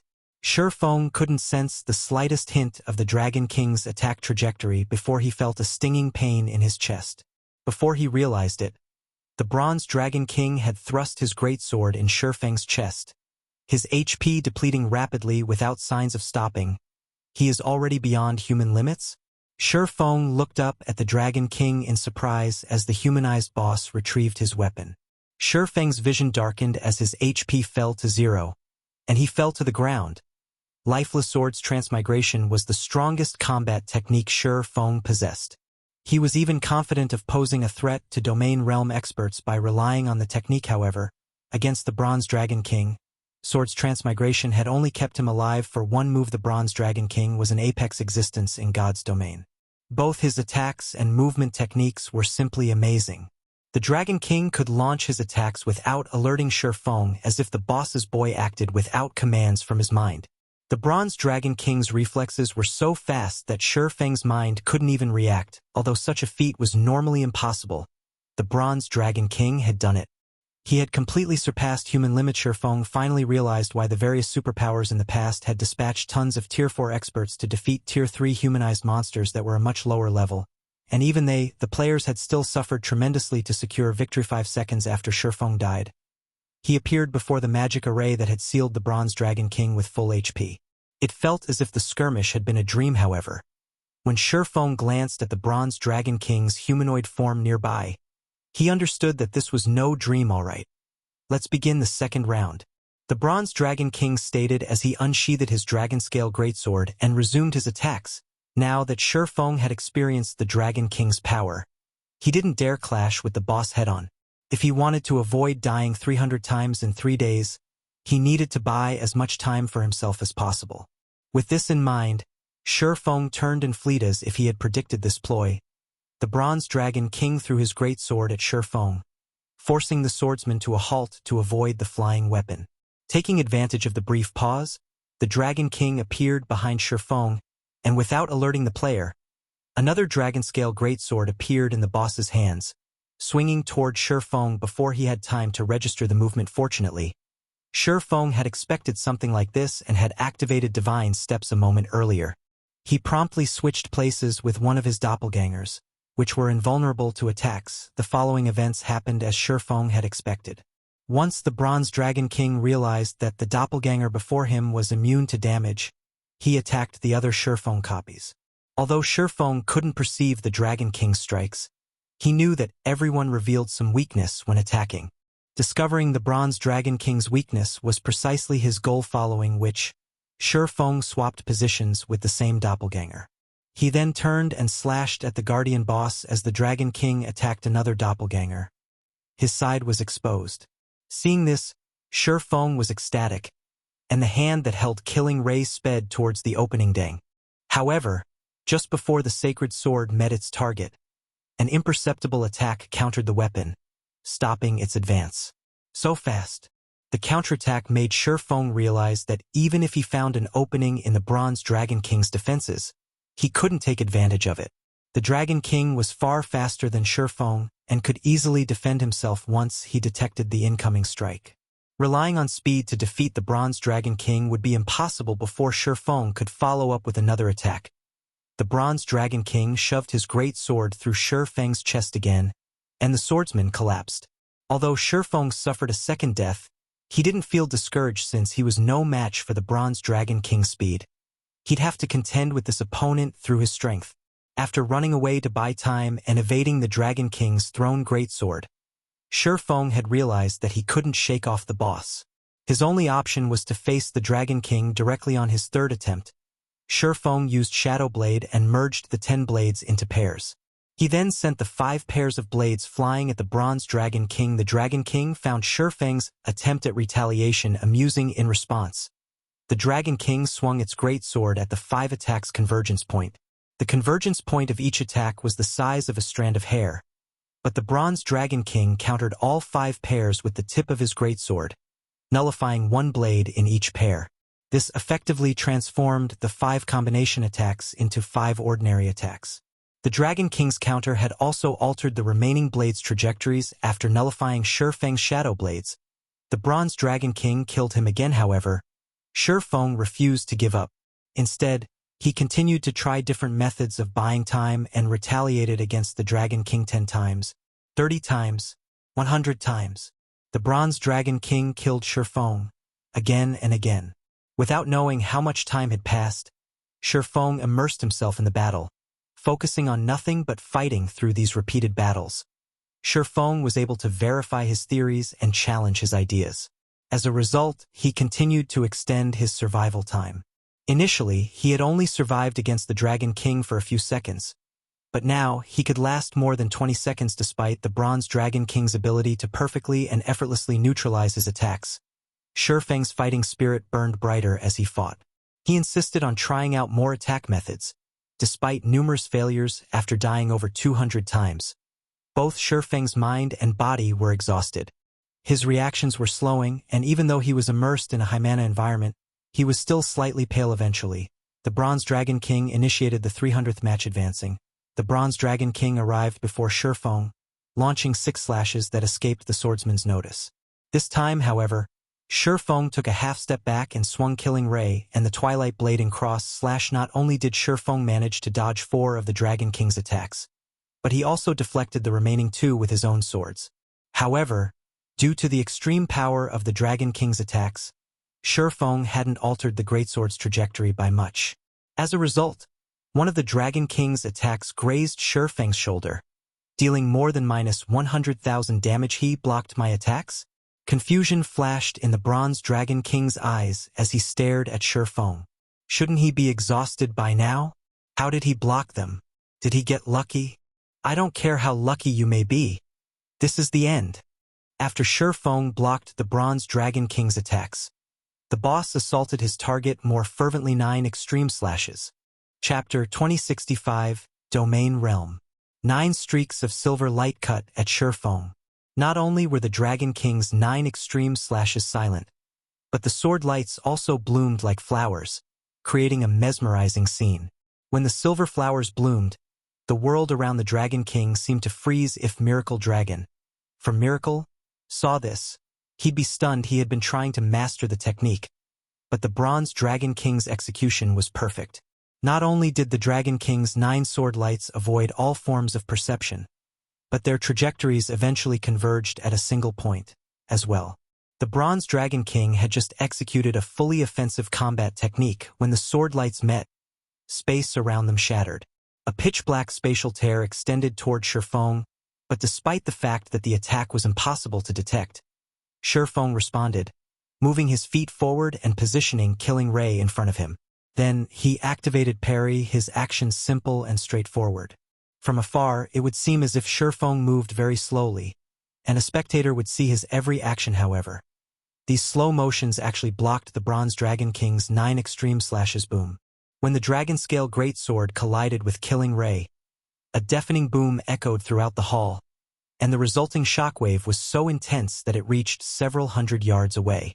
Due to the impact, Shurfeng stumbled over a dozen yards back after the dust settled. It revealed a deep cut in the ground at the Dragon King's feet, spreading 30 yards away from the boss. The power of the Bronze Dragon King's 9 extreme slashes was even greater than some Tier 3 skills. The Bronze Dragon King, who was responsible for this display of power, wore an astonished expression. A human actually saw through my attack.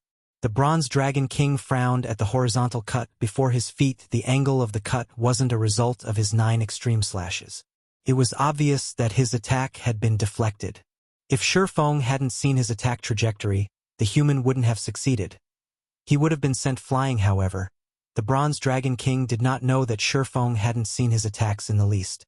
Rather than self-reflection, Shurfeng had forced his way through the bottleneck he had been stuck in and finally entered the domain realm. The outcome even surprised Shurfeng. After such a long life-or-death battle, he was exhausted.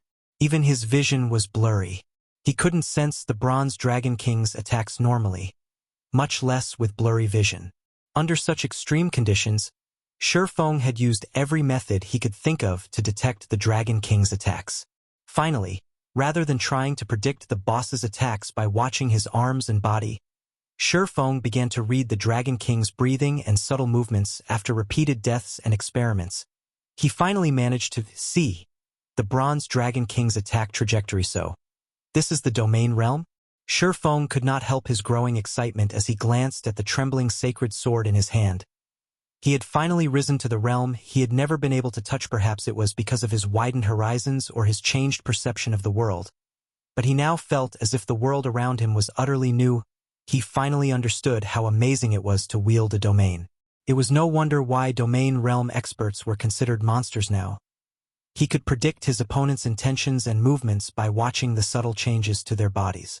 It was no wonder why domain realm experts easily toyed with weaker players. However, the distant Bronze Dragon King had no intention of stopping his assault as Shurfeng celebrated his successful evolution into the domain realm. The Dragon King immediately advanced and swung his dragon-scale greatsword toward Shurfeng's neck. Previously, every time the Dragon King had employed such lightning-fast attacks, Shurfeng had fallen in the next moment. But the swordsman wasn't as blind as he had been. Although barely, he read and predicted a fraction of the Bronze Dragon King's attacks and countered them. Dang, dang, dang. Metallic clangs echoed throughout the hall. The battle that had been one-sided for so long had evolved into a fierce back and forth. Although Shurfeng was still at a complete disadvantage, and his HP continued to fall. This fight was no longer a one-sided slaughter. Although Shurfeng had entered the domain realm, he still shocked by the Dragon King's strength. He could counter some of the boss's attacks now, yet the Dragon King didn't evade his counterattacks, receiving them head-on. As a result, the massive gap between them hadn't shortened in the slightest despite Shurfeng's newfound ability to predict some of the Dragon King's attacks, following which Shurfeng activated one skill after another. He had even activated Life Domain. In the end, however, he couldn't change the outcome as the Bronze Dragon King continued to shave away his HP. It was only a matter of time before he died. Yet as luck would have it, this was his 300th attempt. If he died again, he would fail this trial. Seeing how little HP he had remaining, Shurfeng couldn't help but sigh. He decided to use all of his cards and see how far he could go. Not even a full day had passed since he had begun this trial.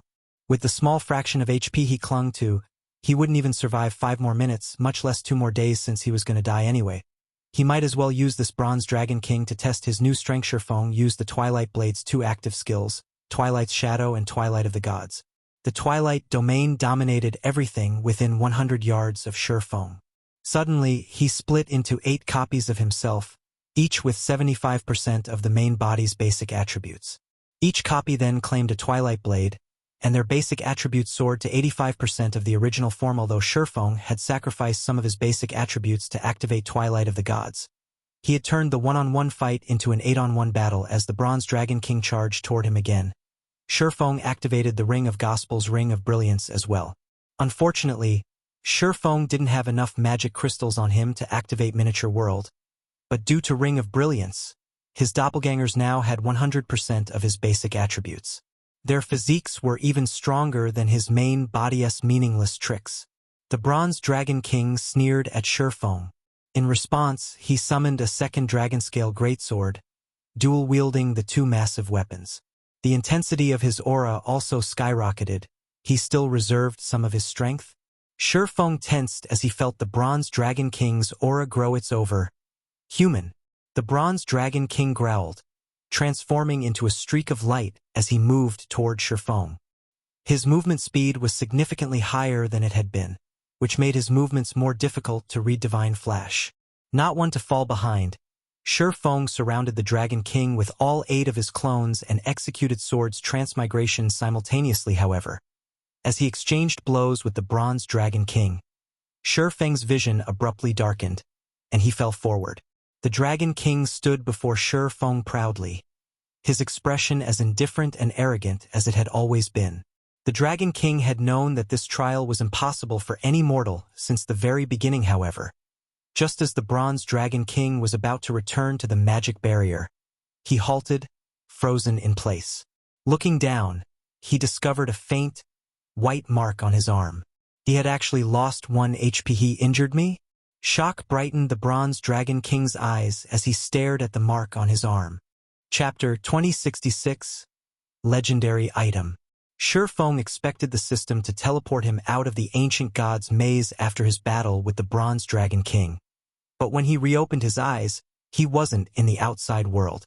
Instead, he found himself inside an elegant hala-red carpet crossed the hall, leading to a golden throne at one end. A beautiful galaxy of stars decorated the ceiling, allowing the hall's occupants to view the universe. Spear-wielding knights in golden armor stood alongside the red carpet. Not only were they all level 200, but the weakest knight among them was also tier 4. The knight captain in the lead was even a tier 5 being. Moreover, none of the knights were human, but bona fide angels. Any one of these tier 4 knights could rival a tier 5 human NPC in terms of combat power. The Knight Captain could even rival a tier 5 dragon if these angels wished it. They could obliterate an entire empire before Shurfeng could process what was happening. The sound of a system notification reached his ear system. "Congratulations! You have triggered the hidden event, Hero's Heart, and have been summoned by the Archangel, Archangel Vatra." The system notification surprised Shurfeng. The angel race's life rating was only slightly weaker than that of the dragon race, and among angels, archangels were akin to dragon kings. They could even contend with tier 6 gods. Every archangel had a mission and was more than capable of influencing the entire continent of God's domain in the past. A tier 6 berserker god named Double Brilliance had been an unknown, ordinary player during the game's early stages, but after a fortuitous encounter with an archangel, he had activated an ancient world and shook the very foundation of God's domain, altering the status quo. Double Brilliance had even been responsible for some superpowers' fall. Like a raging cyclone, he had grown stronger at a tremendous rate and eventually became a Tier 6 Berserker god. God's domain's players had regarded Double Brilliance's achievement as one of the game's legends. Many players dreamed of their own archangel encounter. Unfortunately, players had only encountered such beings twice in Shurfeng's previous life. He had certainly never expected to meet an archangel here before Shurfeng could snap out of his daze. A handsome man with pure white robes and 4 equally white wings appeared before him. Shurfeng had failed to sense this angel's movement, but more surprising, he felt nothing from this being. Although the angel stood before him, it didn't feel as if the angel truly existed. He was nothing like the Bronze Dragon King, who had radiated an intensely stifling pressure. If not for the magic array that had sealed the Dragon King, he would have likely killed Shurfeng with his aura alone. I have watched your battle with the Bronze Dragon King, and I have to say it was very interesting. Not even the Bronze Dragon King had imagined that a human like you could injure him, the male angel said, laughing heartily as he watched Shurfeng. He then continued in a softer tone, "During your battle, I was able to sense your bravery and tenacity. Hence, I have invited you here in the hope that you can help me with something. Are you willing to assist me?" System. Do you wish to accept Archangel Vatra's request? Lord Vatra, it would be my honor. Shurfeng respectfully replied. Only a fool would refuse a request. An archangel's request. The quests archangels issued weren't like normal quests. If one failed an archangel's quest, they wouldn't suffer a penalty, and the quest's rewards would be beyond imagination. Take Double Brilliance's reward, for example. According to the rumors, Double Brilliance had received his patron archangel's blessing after completing his quest. Not only had his individual strength skyrocketed, but he had also secured an advantage from the ancient world he had activated, allowing him to perform one impossible feat after another. Wonderful. Currently, God's domain's world barrier is clashing with the undead world's world barrier. This, in turn, has created holes in God's domain's barrier. Taking advantage of this situation, some of the undead world's inhabitants have snuck into God's domain and begun to cause havoc. Although we angels wish to stop them, we cannot interfere with the continent's matters due to the rules the various gods have set for us. Hence, we need a representative to handle these matters, Vatra said. I wish to appoint you as my representative in removing the undead from the continent of God's domain. System. You have accepted the hidden quest Undead World. Quest content. You must annihilate the undead hiding and causing chaos on the God's domain continent. Rewards unknown. Of course, you cannot complete the task with your current strength. Hence, I have prepared 2 items for you. The first is the dragon summoning flute I've carefully handcrafted.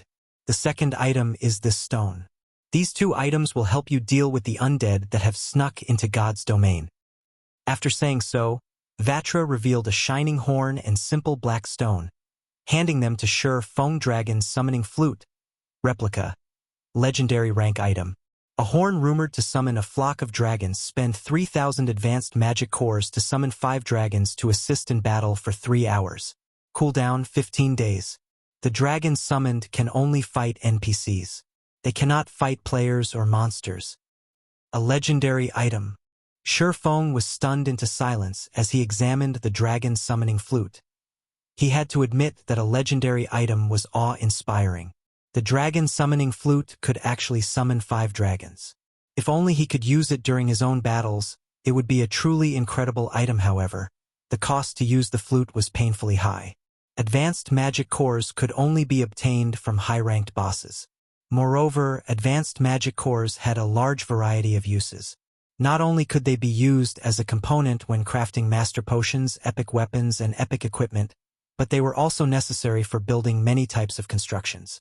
At this stage of the game, even first-rate guilds would be fortunate if they had 2,000 advanced magic cores. Yet the dragon summoning flute required 3,000 for each use.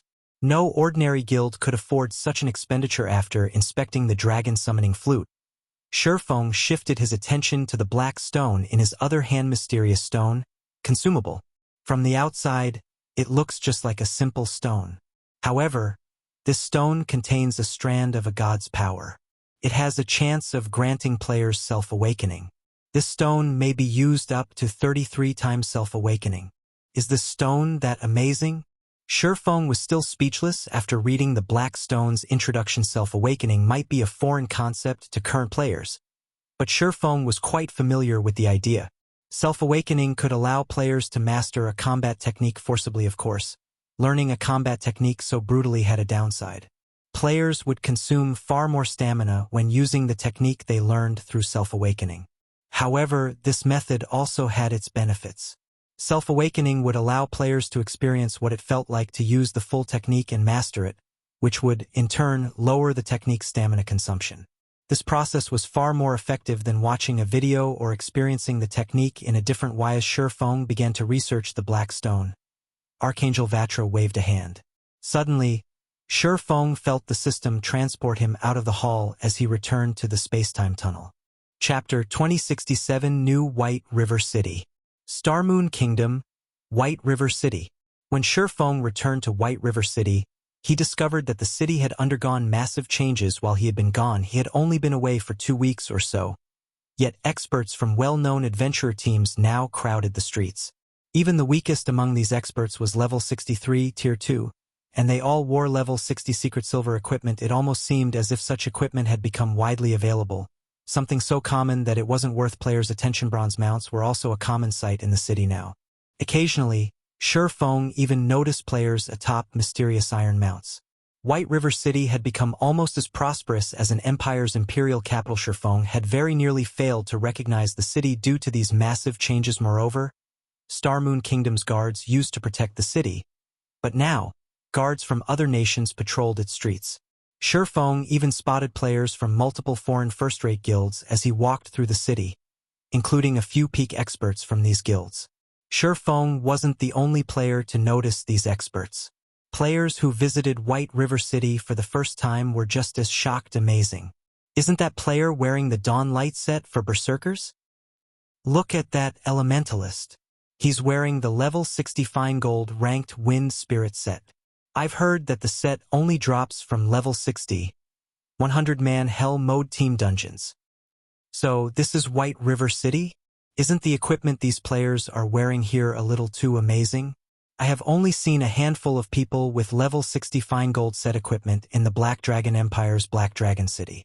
How are there so many people with that kind of equipment here?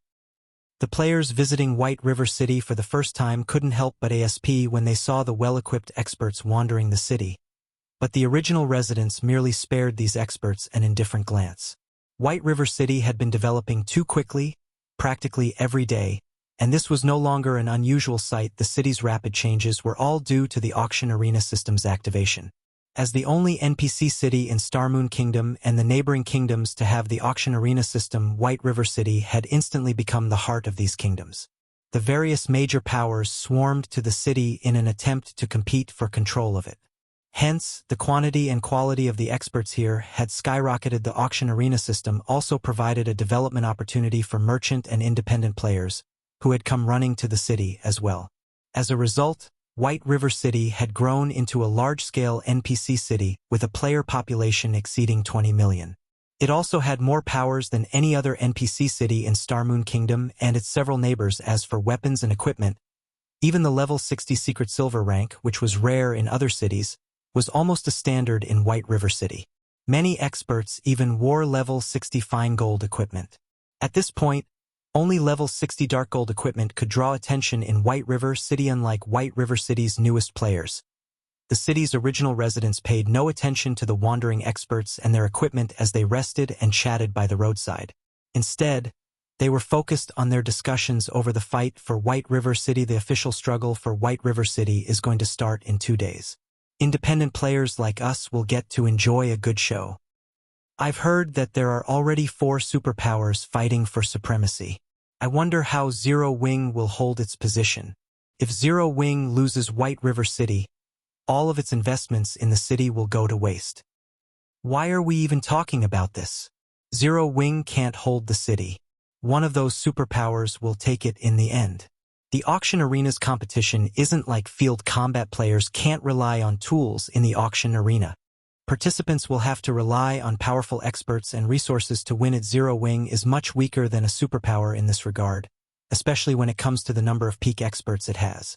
Zero Wing has no chance against the participating superpowers. I guess you're right. If Zero Wing had another 6 months, it might have enough resources and experts to contend with superpowers. Unfortunately, White River City has been developing too fast.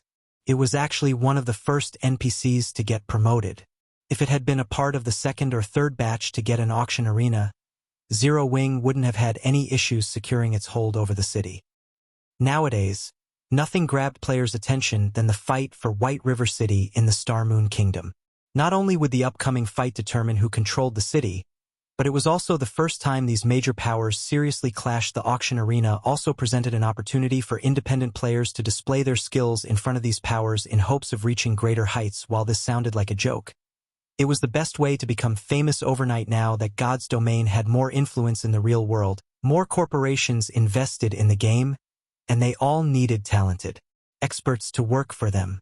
If one could show off in the auction arena, one of the various superpowers might extend an olive branch as expected of one of the first promoted NPC cities. Its development speed and competition truly are frightening. Surefong could not help his surprise as he noticed various guild players wandering the city streets. He had seen more than 30 second-rate guilds, and as many as 10 first-rate guilds since his return to White River City. Not even imperial capitals had this many guilds, yet this was only what he saw on the surface. Who knew how many more powers lurked in the city in secret? In the past, Shadow hadn't had any connection to the first wave of promoted NPC cities. At the time, Shadow had already been struggling for its survival in God's domain, and the guild had expended all of its available resources just to secure leveling spots and raid dungeons for its members' equipment. How could it have had the strength to compete for a major NPC city? Surefong had only heard stories of how powerful the various entities participating in the auction arena's competition were, and the competition's intensity. He hadn't actually gotten a realistic sense of how extraordinary the competitions had actually been, now that he was a participant. He couldn't help his rueful sigh. Surefong returned to Zero Wing's residence to organize the materials he had obtained during his trial. However, as he entered the guild hall, Surefong noticed that the hall's atmosphere was odd.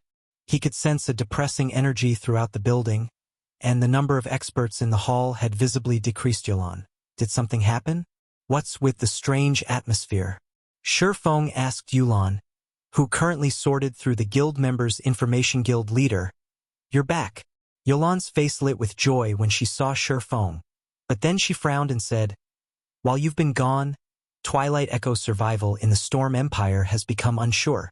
Aqua Rose doesn't want to see the destruction of her family's guild and doesn't want to implicate Zero Wing, so she has temporarily resigned as vice guild leader to help Twilight Echo under her own name.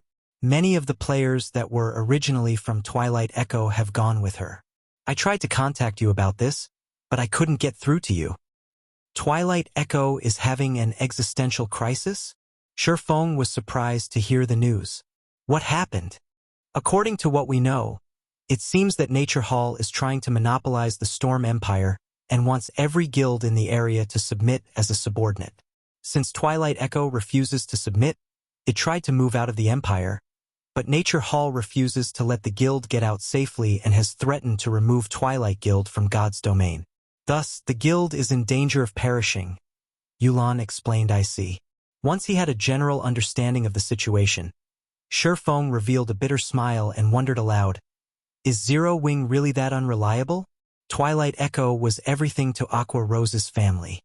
Although she had broken away from her family's influence to develop independently, if Twilight Echo perished, so would Aqua Rose's family. Naturally, she couldn't just sit by and watch. However, Nature Hall was not the first-rate guild it had been in the past. It had secured major corporations' investments and not long ago had successfully removed a super first-rate guild from the Storm Empire. Since it had a long time to develop after that incident, it was easy to imagine how powerful Nature Hall had become. Considering Zero Wing's current problems, if Aqua Rose used her identity as one of Zero Wing's vice guild leaders to help Twilight Echo, Nature Hall would turn its ire on Zero Wing, increasing its number of enemies. Guild leader, Should we send some people to help her? Yulan asked. Of course, we should. Not only are we going to send some of our people, but I also want you to send someone to inform Nature Hall that Twilight Echo is under Zero Wings protection. Chapter 2068 Zero Wings Protection. Storm Empire, Nether Mine. The Storm Empire was located in a mountainous region, and various ore veins were common around the empire. As a result, the empire had become famous as an ore producer on the God's Domain continent. Meanwhile, the empire possessed the Nether Mine on one of its borders, which bathed in nether energy all year round. Because nether energy increased players' stamina consumption several-fold, and the mountains around the mine were home to level 70 and above demonic beasts, players were rarely interested in grinding and leveling in the area. However, several thousand players had gathered near one of the creeks between the two mountains. The lowest leveled of these players was level 62, and all of them would be considered experts only. These several thousand experts were members of two groups, one with fewer than 400 players, and the other with nearly 3,000. If the Storm Empire's players were present, they'd be shocked. The smaller group consisted of Twilight Echo's core members, the pillars that supported the guild. Roughly 30 of them were top-ranked experts in the Storm Empire, and to ordinary players they were unreachable. The strongest of these experts had to be Dark Wave, Twilight Echo's current guild leader, and a player that ranked among the top 10 within his class. Many powers operated in the Storm Empire, and its player population was even more frightening. Ranking among the top 10 on one's class ranking list was an impressive feat. Dark Wave could easily rank among the top 20 or 30 in any kingdom's overall combat power ranking. Such a group of experts shouldn't even fear an army of 10,000 elite players. But despite facing a legion of less than 3,000, Twilight Echo's core members wore grim expressions. Their eyes even held traces of fear. To think Nature Hall would send even you, Vice Guild Leader Owl, to greet us. Your guild must think highly of us. Dark Wave commented to the robust, bear-like man carrying two epic-ranked one-handed axes, fear flashing in his eyes. Owl Life had only been an ordinary expert, but after joining God's Domain, he had repeatedly challenged the game's experts, growing stronger at a ridiculous rate. In the end, he had grown from an unknown player into one of the Storm Empire's famous experts. He then caught Nature Hall's attention, and the guild recruited him. After joining Nature Hall, Owl Life's development speed skyrocketed, and he quickly became one of the guild's capable generals. When the super first-rate guild, 9-star family, had operated in the Storm Empire, Owl Life had fought and defeated an army of its peak experts. He had even single-handedly killed 5 peak experts while leading a 5,000-man team to capture one of the super first-rate guild's towns. That battle had shaken the Empire and made Owl Life famous. Eventually, Owl Life had become one of Nature Hall's vice guild leaders. Although Dark Wave ranked among the top 10 in his own class within the Empire, Owl Life ranked among the top 10 in the overall rankings. While the difference might not seem major, it was like the difference between a candle flame and a roaring bonfire. If Owl Life wanted to, he could kill every Twilight Echo expert present. Guild leader Dark Wave, I assume you know Nature Hall's stance on this since I've made the trip here. You people from Twilight Echo should stop deluding yourselves, Owl Life said with a commanding tone. Smiling at Dark Wave, Twilight Echo has already conceded every high-resource location available. We have even moved to this remote map to grind. We already intend to give up on developing in the Storm Empire. What more do you people want? Dark Wave said as he tightened his grip on his saber, his expression darkening in frustration. The guild leader sent me to knock some sense into you, Owl Life said, chuckling. Either submit or we will remove you from God's Domain permanently. There is no third option.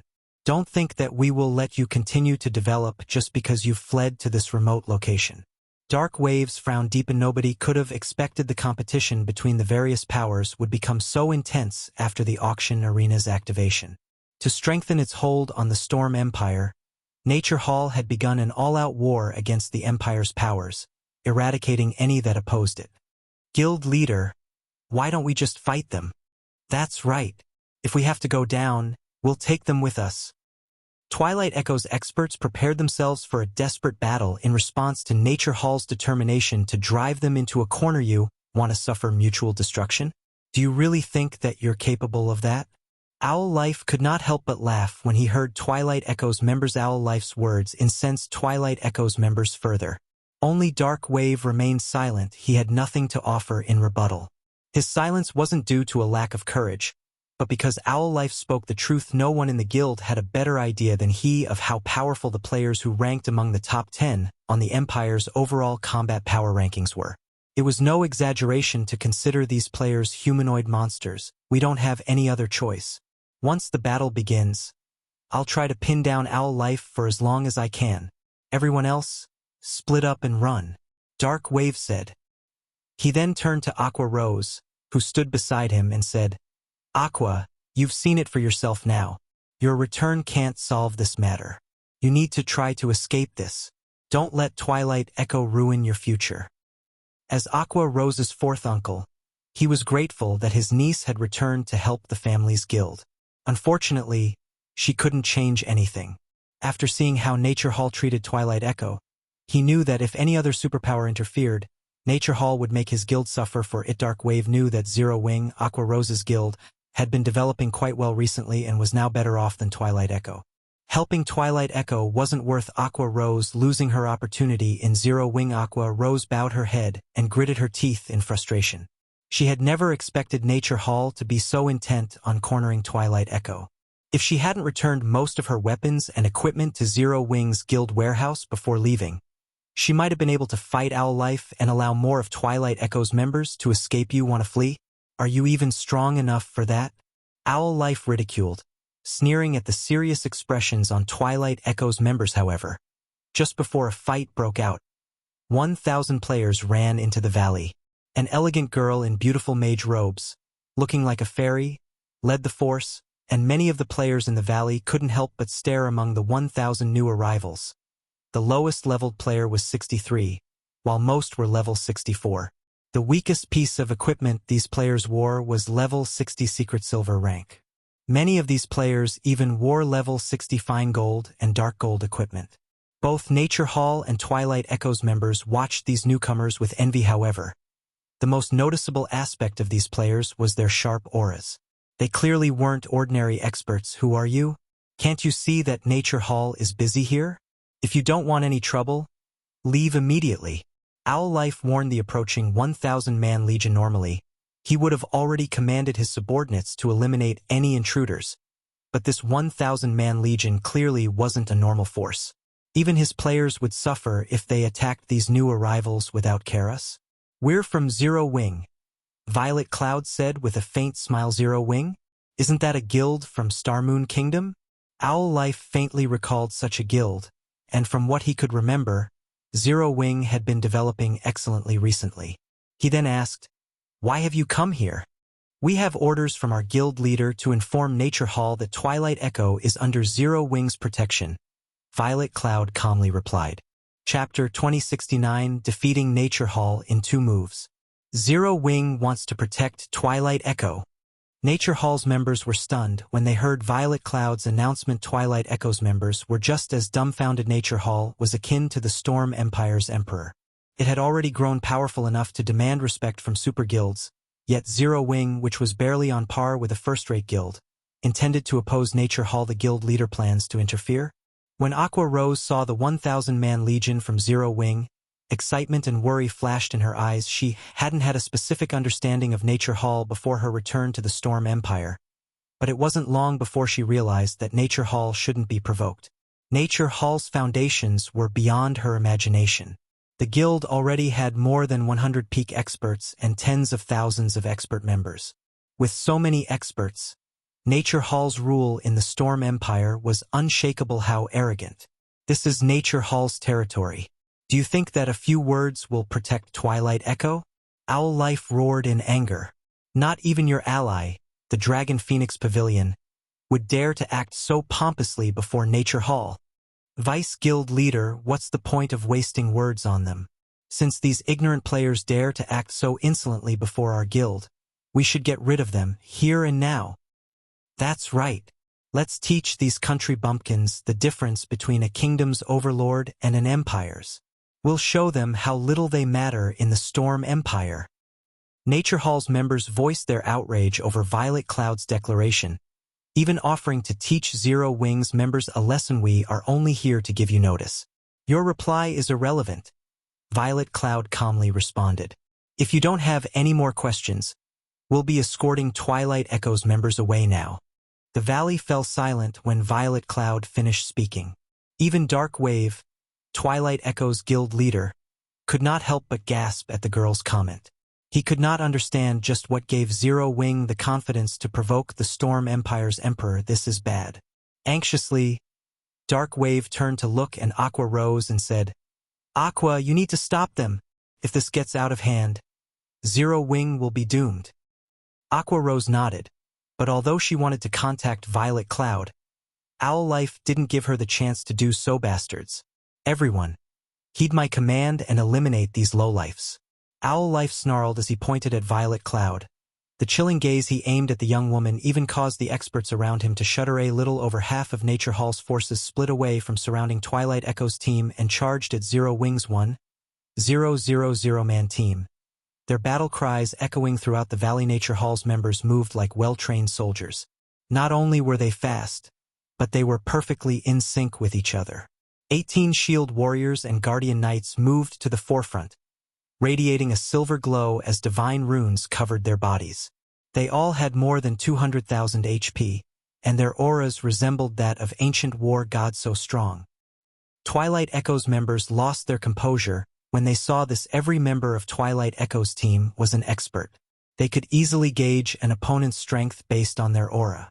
The 18 MTs radiated an intensely dangerous feeling, and Twilight Echo's members knew that in a one-on-one, these MTs would blow them away. Not even their guild leader, Dark Wave, could necessarily stop these MTs' assault, even with an active life-saving skill. So, this is Nature Hall's Silverlight Battle Array? Dark Wave could not help but gasp when he saw the MT's silver glow. The Silverlight Battle Array was well known in the Storm Empire.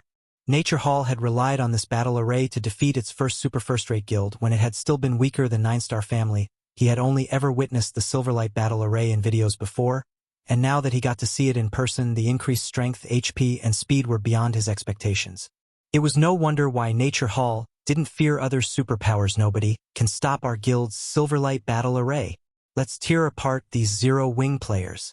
The Nature Hall players that still surrounded Twilight Echo's members laughed as their companions activated the battle array. The Silverlight Battle Array allowed 18 players to link together. Not only could they share the incoming damage, but their strength, HPs, movement speed, and attack speed increased by 30% as well.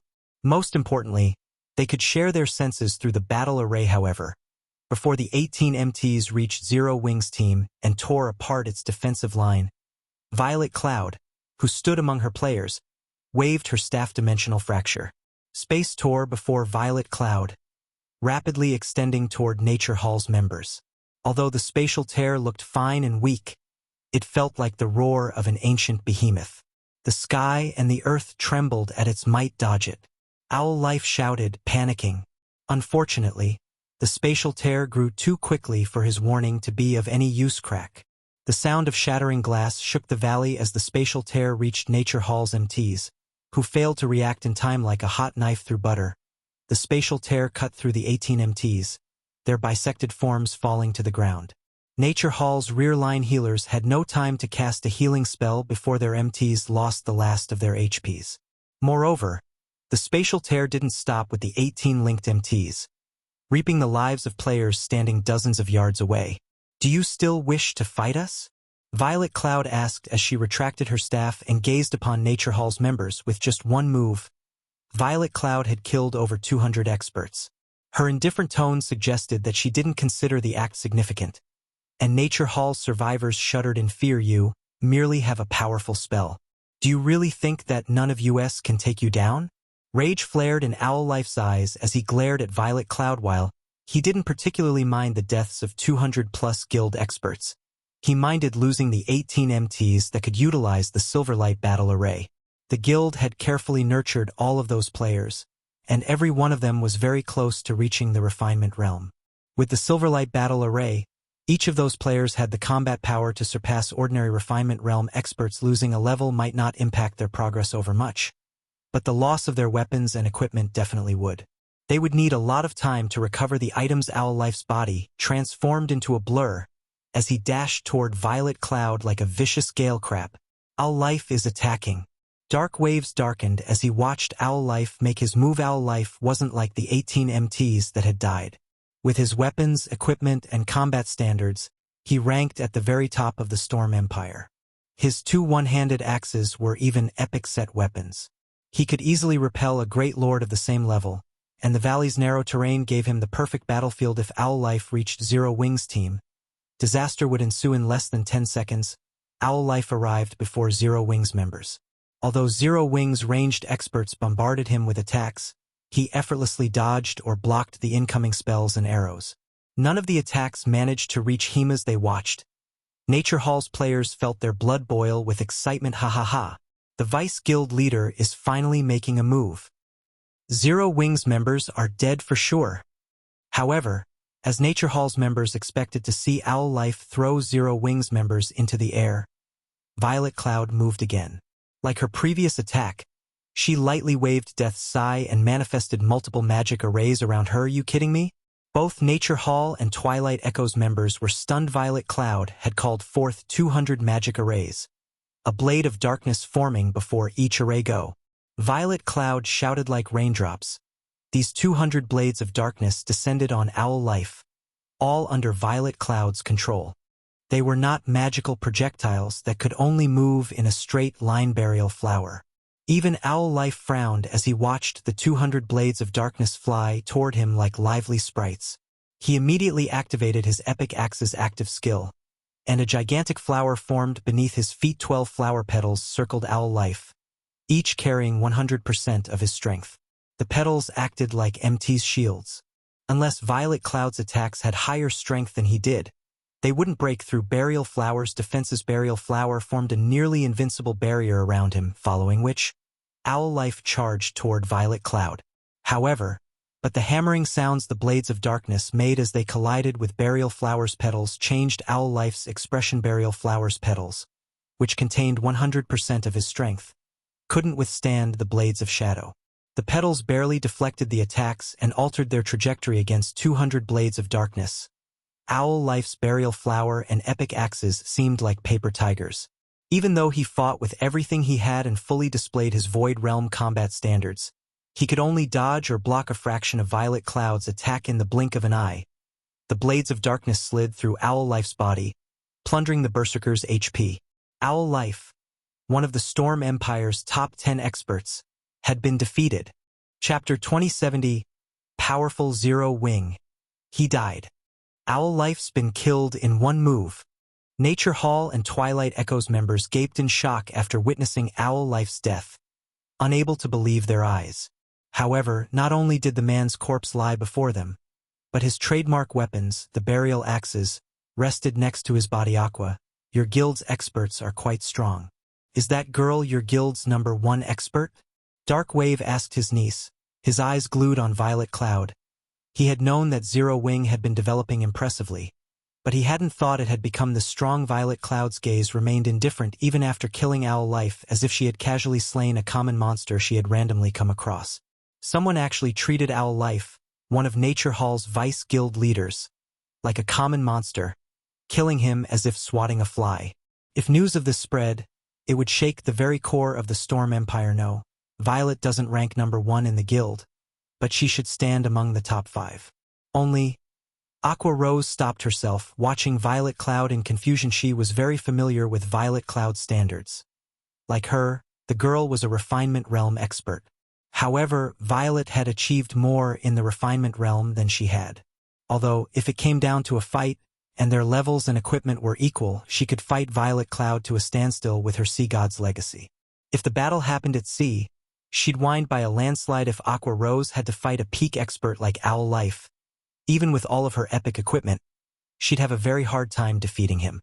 As for killing Owl Life in one move, she simply wasn't capable of the feat. The equipment that the various large guilds' peak experts improved as time passed. Yet for some reason, Violet Cloud had killed Owl Life instantly. Moreover, she had accomplished the feat effortlessly no matter how Aqua Rose considered the situation. She couldn't figure how Violet Cloud had done it. However, Aqua Rose didn't know that Horrifying had given Violet Cloud the elemental bloodline after his return from the ancient God's Maze, and due to the advanced bloodline, Violet Cloud's basic attributes had skyrocketed. With her massive basic attribute advantage, it was only natural that she had slain Owl Life like a common monster. She's only in the top 5 with that kind of strength. Dark Wave stared at his niece in shock. He no longer dared to imagine how powerful Zero Wing truly was. Nature Hall likely had less than a handful of experts that could kill Owl Life instantly, yet a non-superpower like Zero Wing had 4 more of these experts. Meanwhile, Nature Hall's members panicked after watching Owl Life die. Like frightened birds, they scattered and fled from the battlefield, none of them daring to fight any of Zero Wing's members. What a joke. Both Owl Life and the 18 Silverlight Battle Array MTs had been defeated in a single move each. They weren't fools. Now that they knew they were no match for Zero Wing, they wouldn't stay and fight. Doing so would be nothing more than suicide. Once Nature Hall's members fled, Violet Cloud turned her attention away and approached Aqua Rose. Big Sis Aqua, here are the items you stored in the guild warehouse. Violet Cloud told Aqua Rose, who wore a hesitant expression. After trading the equipment, she said, "Ah, right, guild leader asked me to tell you this. Don't hold back. The guild has your back." Guild leader. For a moment, various emotions overwhelmed Aqua Rose when Twilight Echo's members heard Violet Cloud's message for her comrade. They couldn't help their envy. A large guild like Zero Wing was actually willing to start an all-out war with a superpower to support one of its guild members. They had never even dared to imagine such a thing in the virtual gaming world. If they could join such a wonderful guild, what more could they possibly ask for? Once Aqua Rose regained her composure and re-equipped her weapons and equipment, her change stupefied Twilight Echo's members. She had already felt incredibly powerful, but after replacing her weapons and equipment, she felt like a butterfly breaking out of its cocoon. Not only did she look beautiful, but she also radiated an intensely powerful aura. Although they couldn't tell the quality of her items since she had hidden the glow effects, her aura was even stronger than Dark Wave and Owl Life. So, this is the guild Aqua joined? Dark Wave's shock was even greater than when he had watched Owl Life die. The fact that Violet Cloud had killed Owl Life made it clear that Zero Wing had its own capable experts. But the equipment that had instantly elevated Aqua Rose's combat power, which could now rival Owl Life's, had an entirely different meaning. Let's leave this place and return to Windy City. Now that we've killed one of Nature Hall's vice guild leaders, Nature Hall won't let this matter rest, Aqua Rose said as she glanced at Owl Life's corpse. Vice guild leader was one of a guild's public faces. If they did not handle this incident's aftermath properly, Twilight Echo would have a difficult time leaving the Storm Empire. Rest assured, Big Sis Aqua, the guild leader has led a group to Storm City to discuss the situation with Nature Hall. I believe he will settle this matter very quickly, Violet Cloud said, giggling. They went to meet Nature Hall. Dark Wave nearly jumped up in shock. Are they tired of living? Although Owl Life was only Nature Hall's 8th vice guild leader, one of the lowest-ranked vice guild leaders in the guild, he was still a vice guild leader. Yet as Violet Cloud had killed the man, Zero Wing had been heading to Nature Hall for negotiations. Zero Wing was clearly trying to provoke Nature Hall. Zero Wing would likely have trouble getting out of this unscathed, much less negotiate a better situation for Twilight Echo. Meanwhile, in the Storm Empire's Storm City, Shurfeng's party of 6 had arrived before Nature Hall's residence.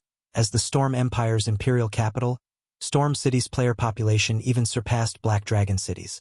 Storm City had nearly 27 million resident players, and its businesses were particularly prosperous. The city's prosperity was due to the Storm Empire's ores. Plenty of ores and gemstones, which other kingdoms and empires severely lacked, were produced within the empire's borders every day. Because of this production, a large number of foreign players visited the empire to trade and purchase items. Moreover, due to the abundance of ores, the Storm Empire's forging industry was exceedingly well-developed. Shops that specialized in selling and crafting weapons and equipment could be found all over the city, and plenty of players wore the advanced forger's insignia. Intermediate forgers were a dime a dozen as well. Not even White River City could say the same. Moreover, as many as 8 known master forgers also called the Storm Empire home. Among them, 2 were independent players. No other empire could dream of achieving the same at this stage of the game. Purely in terms of weapon and equipment production, Storm City far surpassed White River City. Please notify the guild leader Nature that Starmoon Kingdom's Zero Wing has come to discuss something with him, Shurfeng said as he approached the Nature Hall member stationed by the residence's entrance. All right, but I can't guarantee that our guild leader will meet with you, the player replied. disdainfully eyeing Surefang's party. Normally, a large number of guild representatives visited the residence to meet with Nature Hall's guild leader, including representatives from the Storm Empire's first-rate guilds. Even so, their guild leader usually ignored their requests. As for a guild from a kingdom, even the vice-guild leaders would likely refuse the request. The Nature Hall member then left to report the matter to his superior. Meanwhile, a middle-aged man sat behind an office desk, flipping through the documents in his hand, in the guild leader's office within Nature Hall's residence. Several level 64 players stood beside this man, all of which were experts with multiple pieces of epic equipment. Any ordinary expert would feel as if they stood in a cage of bloodthirsty beasts if they stood before this group. Suddenly, a player entered the room, and upon seeing the players beside the middle-aged man, he couldn't help but shudder. However, he suppressed the fear in his heart and announced, "Guild leader, there's a group of representatives from Zero Wing asking to meet with you. They're a guild from Starmoon Kingdom." A guild from Starmoon Kingdom? Nature Manifestation raised his head as he listened to the subordinate's report, curiosity flashing in his eyes. "Can't you see that the guild leader is busy? It's just a guild from a small kingdom. Send them back to their countryside." A robust man shouted. However, as the subordinate began to turn and leave, the icy-cold goddess sitting beside Nature Manifestation received a message. As she read the message, her expression darkened. "Wait." The woman shouted. "Cheelin? What's wrong?" The robust man, who carried a gigantic scale shield, asked. "Ivy just received news that Owl Life has been killed." The woman, Jade Cheelin, softly replied. "That brat got done in? Who did it? Was it Dark Wave? That shouldn't be possible." The robust man was astonished. However, after recalling Twilight Echo's experts, he doubted that any of them could kill Owl Life. "No. According to the reports, he was slain by an expert from Zero Wing," Jade Cheelin said. Chapter 2071. Explanation. Zero Wing? Isn't that the guild trying to meet with the guild leader? The shield-carrying man frowned at Jade Cheelin's reply. He then turned to the reporting ranger, killing intent lacing his words.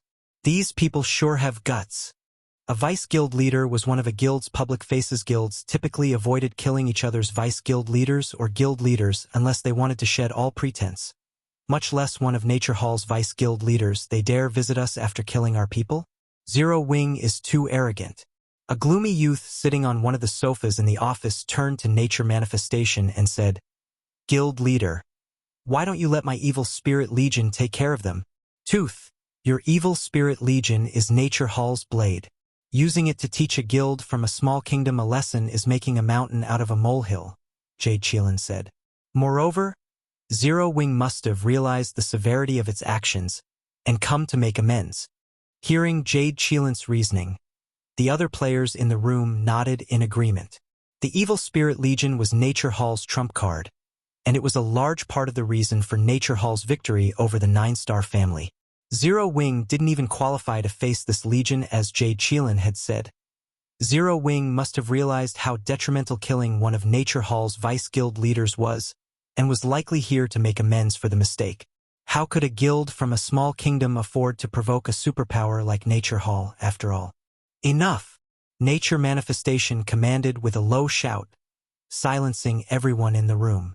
He shifted his gaze toward the reporting level 63 ranger, saying, "Have someone lead Zero Wing's representatives to the reception room." "Understood." The level 63 ranger answered and bowed nervously. A short moment later, one of the Nature Hall members guarding the residence's entrance led Surefang's party to the guild hall's reception room, surprising many independent players and the guild's members. "Who are those people? The guild leader is actually willing to meet with them?" Nowadays, Nature Hall's strength grew rapidly. Guilds often visited the residence in hopes of allying with Nature Hall, but not even first-rate guilds' guild leaders usually made it inside. And yet, Surefang and his companions followed a guild member to a reception room. Why wouldn't they be surprised? Everyone immediately began to chat about the identity of Surefang's party. Some of the spies other major powers had planted within Nature Hall also launched investigations into Surefang's party. If Nature Manifestation were willing to speak with these individuals personally, this event was certainly worth looking into. Nature Manifestation current sat on a sofa in Nature Hall's luxurious, top-floor reception room. Jade Cheelin, Evil Tooth, and a few of the guild's other upper echelons stood beside him, radiating dense killing intent as they watched Shurfeng's party enter the room. Based on their auras, it was clear that these players were experts with an immense amount of combat experience. In fact, these peak experts' auras were no weaker than the Dragon Phoenix Pavilion's martial dragon, with a few of them being even stronger. 20 silver-armored shield warriors and guardian knights had also been stationed in the room. Not only were these shield warriors and guardian knights level 64, but they also wore level 60 secret silver set equipment. Like well-trained soldiers, they stood in lines along the sides of the room, emitting a solemn aura. Although the various large guilds considered level 60 secret silver equipment top tier at this stage of the game, fully equipping 20 players wasn't exactly impossible. However, these 20 MTs wore level 60 secret silver set equipment. Even a first-rate guild would be fortunate to have 2 or 3 complete sets. Furthermore, players had crafted these MTs equipment, which meant that Nature Hall was fully capable of crafting more. Nature Hall's foundations were extraordinary. IV heard that Zero Wing has something to discuss with me. May I know what you wish to discuss? Nature Manifestation watched Shurfeng's party enter the room through narrowed eyes.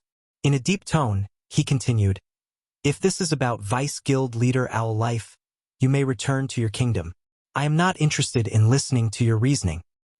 As soon as Nature Manifestation was done speaking, the intensity of the 20 silver-armored MT's auras skyrocketed, rapidly decreasing the temperature in the room. Jade Cheelin and Nature Hall's other upper echelons revealed sneers and pitying expressions. Nature Manifestation typically let them handle matters related to guilds from small kingdoms, considering the matters beneath him. However, he had insisted on meeting Zero Wing's representatives in person.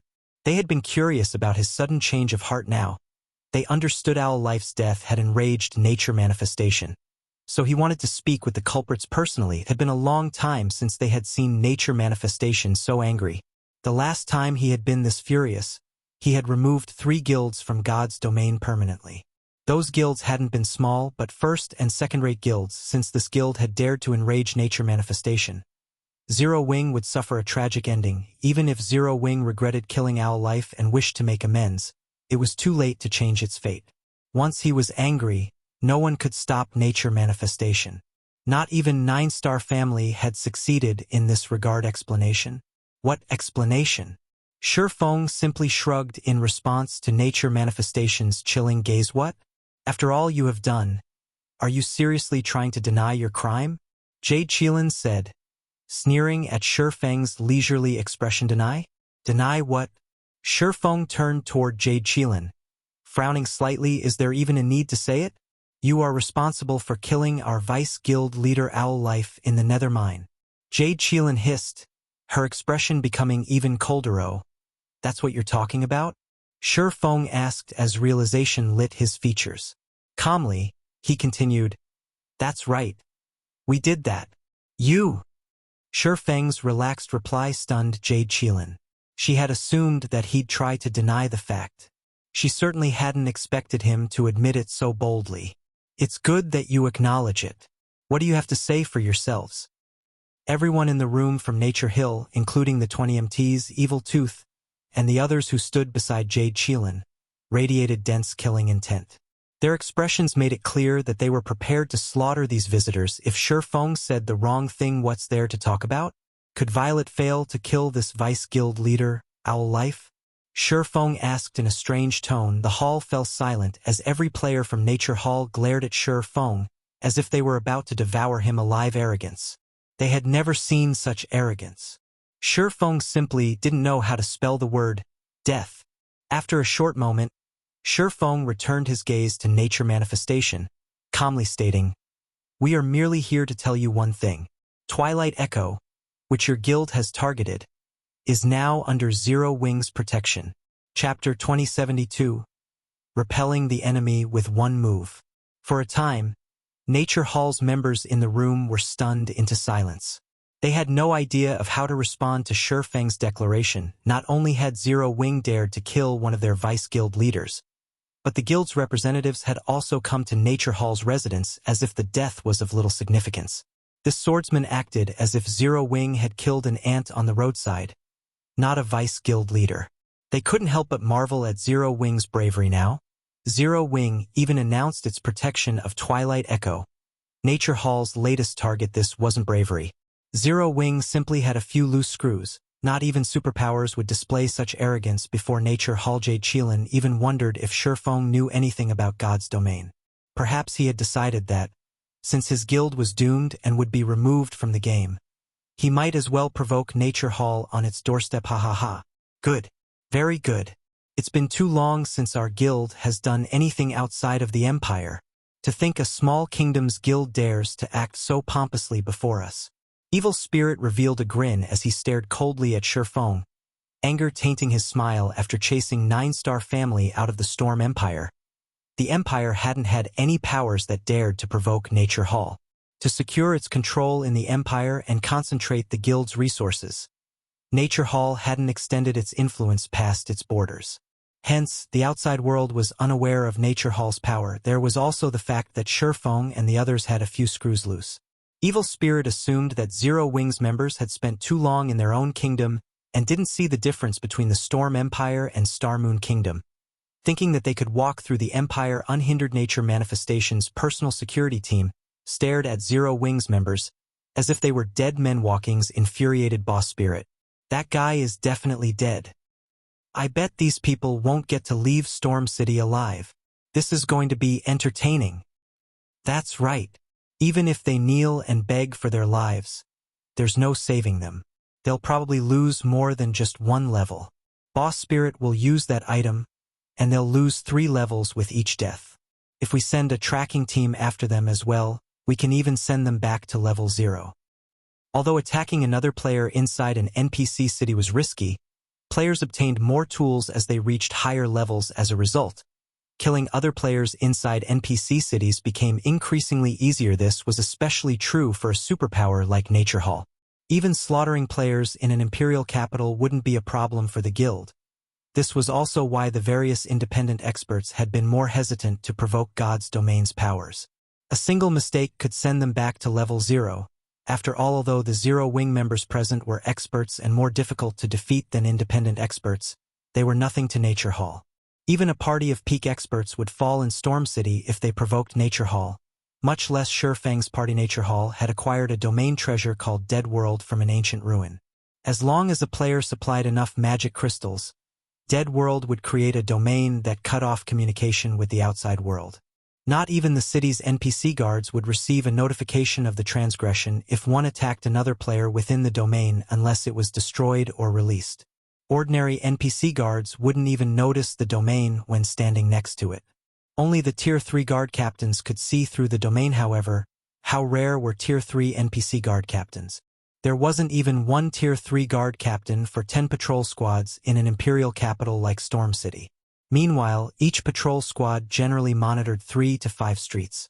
If they activated the domain treasure in the proper location, the chances of encountering a guard captain were nearly 0. While Nature Manifestation's 20 personal bodyguards whispered to each other, the guild leader, who had remained silent, raised his head and said, "So be it. Originally, I had planned to send you off with a warning, but since you don't know how to repent for your actions or show proper respect, I'll remove you from God's domain permanently. Then, I'll send someone to visit Zero Wing." In response to his guild leader's declaration, Evil Spirit revealed a stone plate and sacrificed a large number of magic crystals to it. The color in the room then faded to a dull gray. "What? You want to attack us?" Shifeng asked as he sent a glance at Evil Spirit, who wore pitch-black leather armor. "Are you afraid now?" Evil Spirit asked as he shot Shifeng a playful look. Unfortunately, it is too late for regret. He had thought that Nature Manifestation would wait until Shifeng's group left the residence before sending him to take action. He hadn't expected his guild leader to order an attack now. It was clear how truly furious Nature Manifestation was. However, he didn't think the reaction was unreasonable. Zero Wing's representatives were insufferably foolish. Even the King of Hell would laugh at their lunacy and imprison them for a few extra millennia. Afraid? Shifeng shook his head. "You're not strong enough for me to fear." "Crap. This is the first time I've met someone so stubborn. Everyone, attack. Kill him." Evil Spirit commanded. His eyes twitching in anger, the 20 silver-armored MTs surged toward Shifeng and his companions. Seeing this, Jade Cheelin could not help but watch with a pitying gaze. Zero Wings members might have made it out of Storm City alive. But now, not only had they lost that hope, but they would pay an even greater price. Although she did not know what gave Zero Wings members so much confidence, she was certain that they'd die in this room. Moreover, players who died in the dead world wouldn't lose a single level, but 3 at their level. Leveling up required a lot of time and effort. Losing 3 levels would be a huge setback. Nature Manifestation's 20 personal bodyguards were more than enough to eliminate Shurfeng's party. Not to mention the guild's peak experts like herself. Not only were these bodyguards Refinement Realm experts, but they also wielded the Silverlight Battle Array. When they activated the Battle Array, they could even kill peak experts. This was why Nature Manifestation's security team only had 20 players, as Jade Cheelin and the other peak experts expected their guild leader's bodyguards to annihilate Shurfeng's party. Several sword lights flashed in the room. Shadowblade. As if every sword light had a life of its own, they agilely maneuvered through the bodyguards' defenses, striking the players directly.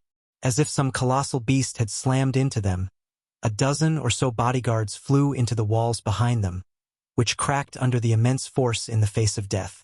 Blackwater, Starlink, and Miracle's armies failed to remove Zero Wing. What do you think a few Refinement Realm experts can accomplish? Shurfeng asked as he sheathed Killing Ray and sat back on the sofa. He watched Nature Hall's upper echelons calmly as if nothing had happened. Chapter 2073, Suppressing Nature Hall. Looking at the robust figures planted in the walls of the luxurious reception room, the unharmed members of Nature Manifestation's personal security team froze in shock. When they returned their gazes to Shurfeng, they wore tense expressions. What's going on? What did he do? The security team members had failed to react to the attack. They had only seen Shurfeng swing his sword, and in the next moment, their companions had disappeared from next them and become wall decorations. How is this possible? Evil Tooth was just as stunned to watch the bodyguards fly through the room. He was very familiar with these bodyguards' strength. When they cooperated, they could even take down peak experts. The Silverlight Battle Array allowed them to share their senses, which greatly strengthened their defenses. However, despite the bodyguards' enhanced defenses, Shurfeng had maneuvered his skill past their defenses and dealt direct damage. His control with the skill was frighteningly accurate. Good. No wonder why you dared to show such arrogance. Everyone, use your magic scrolls. Don't fight him at close range. Evil Tooth commanded after snapping out of his daze. He then turned toward Jade Cheelin and whispered, "Cheelin, I need your help in a moment. This person is far stronger than I expected." He admitted that even he could replicate Shurfeng's performance, but he was an assassin, and the assassin combat method allowed him to slay opponents that were far stronger than him. You're going to fight as well? Fine, leave it to me. Jade Cheelin nodded. Jade Cheelin immediately began to chant an incantation. In the meantime, the rest of the bodyguards followed Evil Tooth's command and retrieved Tier 2 magic scrolls from their bags. These magic scrolls were extremely rare, some containing control spells, some holding AoE spells, and others possessing single-target spells. They had originally prepared these magic scrolls to use against enemies when outnumbered, but against such a strong melee opponent like Shurfeng, they had no choice but to rely on attacking from afar with these magic scrolls. In the next moment, flaming thorns, spears of light, and chains of sand flew toward Shurfeng, launching a wide array of spells like a combined assault from a team of magical class players. With how cramped the reception room was, dodging all of these spells wasn't realistic. Most of the spells were also impossible to block as they were AoE attacks. Die. The bodyguards shouted, however, before the multiple spells bombarded Shurfeng. He lifted Killing Ray and slashed the empty space before him. Countless arcs of lightning appeared out of thin air, devouring everything in their path. Even the Tier 2 spells vanished the moment they touched the lightning edge. Boom! A massive explosion shook the reception room, its lavish decorations becoming nothing more than remnants. The bodyguards that had attacked Shurfeng had vanished from the room. The weapons and equipment pieces on the floor were the only indicator of their prior presence. Over a dozen well-equipped MTs with over 180,000 HP had died. Just like that. In contrast, Shurfeng hadn't changed. He hadn't even moved from his original position, much less taken damage. Shurfeng had executed only 2 moves. Yet he had killed more than half of Nature Manifestation's famous security team. the security team's remaining members were crippled. Shurfeng's combat power was horrific. How was he supposed to be a player? He was basically a monster that destroyed everything in his path. Just as everyone assumed the battle was over, Jade Qilin, who hadn't stopped chanting, finally finished her spells. She slammed the butt of her resplendent staff against the floor and commanded, "Seal!" 3 magic arrays appeared around her, each from a different spell, yet they had appeared simultaneously and were of similar design as if they were a single spell, a threefold, large-scale spell. Alluring Summer, who stood behind Shurfeng, was surprised to see the arrays circling Jade Qilin. Doublecasting was an extremely difficult technique for most magical class experts, especially when casting Tier 2 spells. Needless to say, triple casting 3 Tier 2 spells was even more difficult. However, there were certain spells in God's domain that could only be used when casting multiple spells. Generally, these were large-scale spells that required multiple players to cast, yet Jade Qilin could cast one that typically needed 3 players by herself. These large-scale spells were far more powerful than individual spells of the same tier. The instant Jade Qilin spells took effect, 5 golden chains appeared around Shur, each containing soul-shattering power. Not even Grand Lords of the same level would dare to touch these chains. As if they had a life of their own, these chains launched at Shurfeng like anacondas. Let's see how he blocks this. The Nature Hall members sneered at Shurfeng as they watched Tier 2 large-scale spell, Holy Chains. This was Jade Qilin's ultimate spell. Although it had a very long cast time and wasn't suited for one-on-one combat, it would exhibit tremendous power once cast. Jade Qilin had killed multiple peak experts with this move, earning the nickname Chain Killer from the Storm Empire's players. However, the expressions Nature Hall's members wore froze as they watched what happened next. Shurfeng blocked the golden chains, which even Grand Lords feared, with his swords, a thunderous roar echoing throughout the room when his blades collided with the magical attack. Despite the 5 chains' exceptional strength, they couldn't reach Shurfeng. He deflected every incoming attack as Shurfeng defended himself against the magical chains. Evil Tooth appeared behind him in complete silence. After revealing himself, Evil Tooth thrust a glowing, crimson dagger toward Shurfeng's back. Tier 2 taboo skill, Blood Shadow. This single attack contained even more power than Jade Qilin's 5 chains combined. UVE, finally made your move. Rather than panicking in the face of this sudden and well-timed attack, Shurfeng revealed a smile. Sword's Transmigration. Suddenly, the Twilight Blade and Killing Ray transformed into 2 streaks of light and wrapped around the 5 holy chains. As if they were under his control, the 5 chains then flew to intercept Evil Tooth's crimson dagger, the collision throwing sparks that temporarily blinded everyone in the room. When the light faded, Nature Hall's members wore grim expressions. Evil Tooth's HP plummeted as he stared at Shurfeng in horror. Although he wanted to say something, he had already lost the last of his HP. With darkening vision, Evil Tooth collapsed to the floor. Silence dominated the reception room. Nature Manifestation's personal bodyguards had worked with 2 of the guild's peak experts against 1 opponent. Yet they were either dead or crippled, aside from Jade Qilin. Like an unshakable mountain, Shurfeng still stood where he had stated. The death world shattered the moment Evil Tooth died, and the room returned to its original state. Chapter 2074, Another Monster. Silence. Shock. Horror. Even though Dead World had been removed and the reception room had returned to its neutral state, Jade Qilin and the other Nature Hall peak experts felt stifled and overwhelmed. Even Nature Manifestation, who had observed the fight in silence, wore a gloomy expression. Who are you? Nature Manifestation asked Shurfeng. Ordinary peak experts couldn't topple his personal bodyguards or Evil Tooth, the Evil Spirit Legion's commander.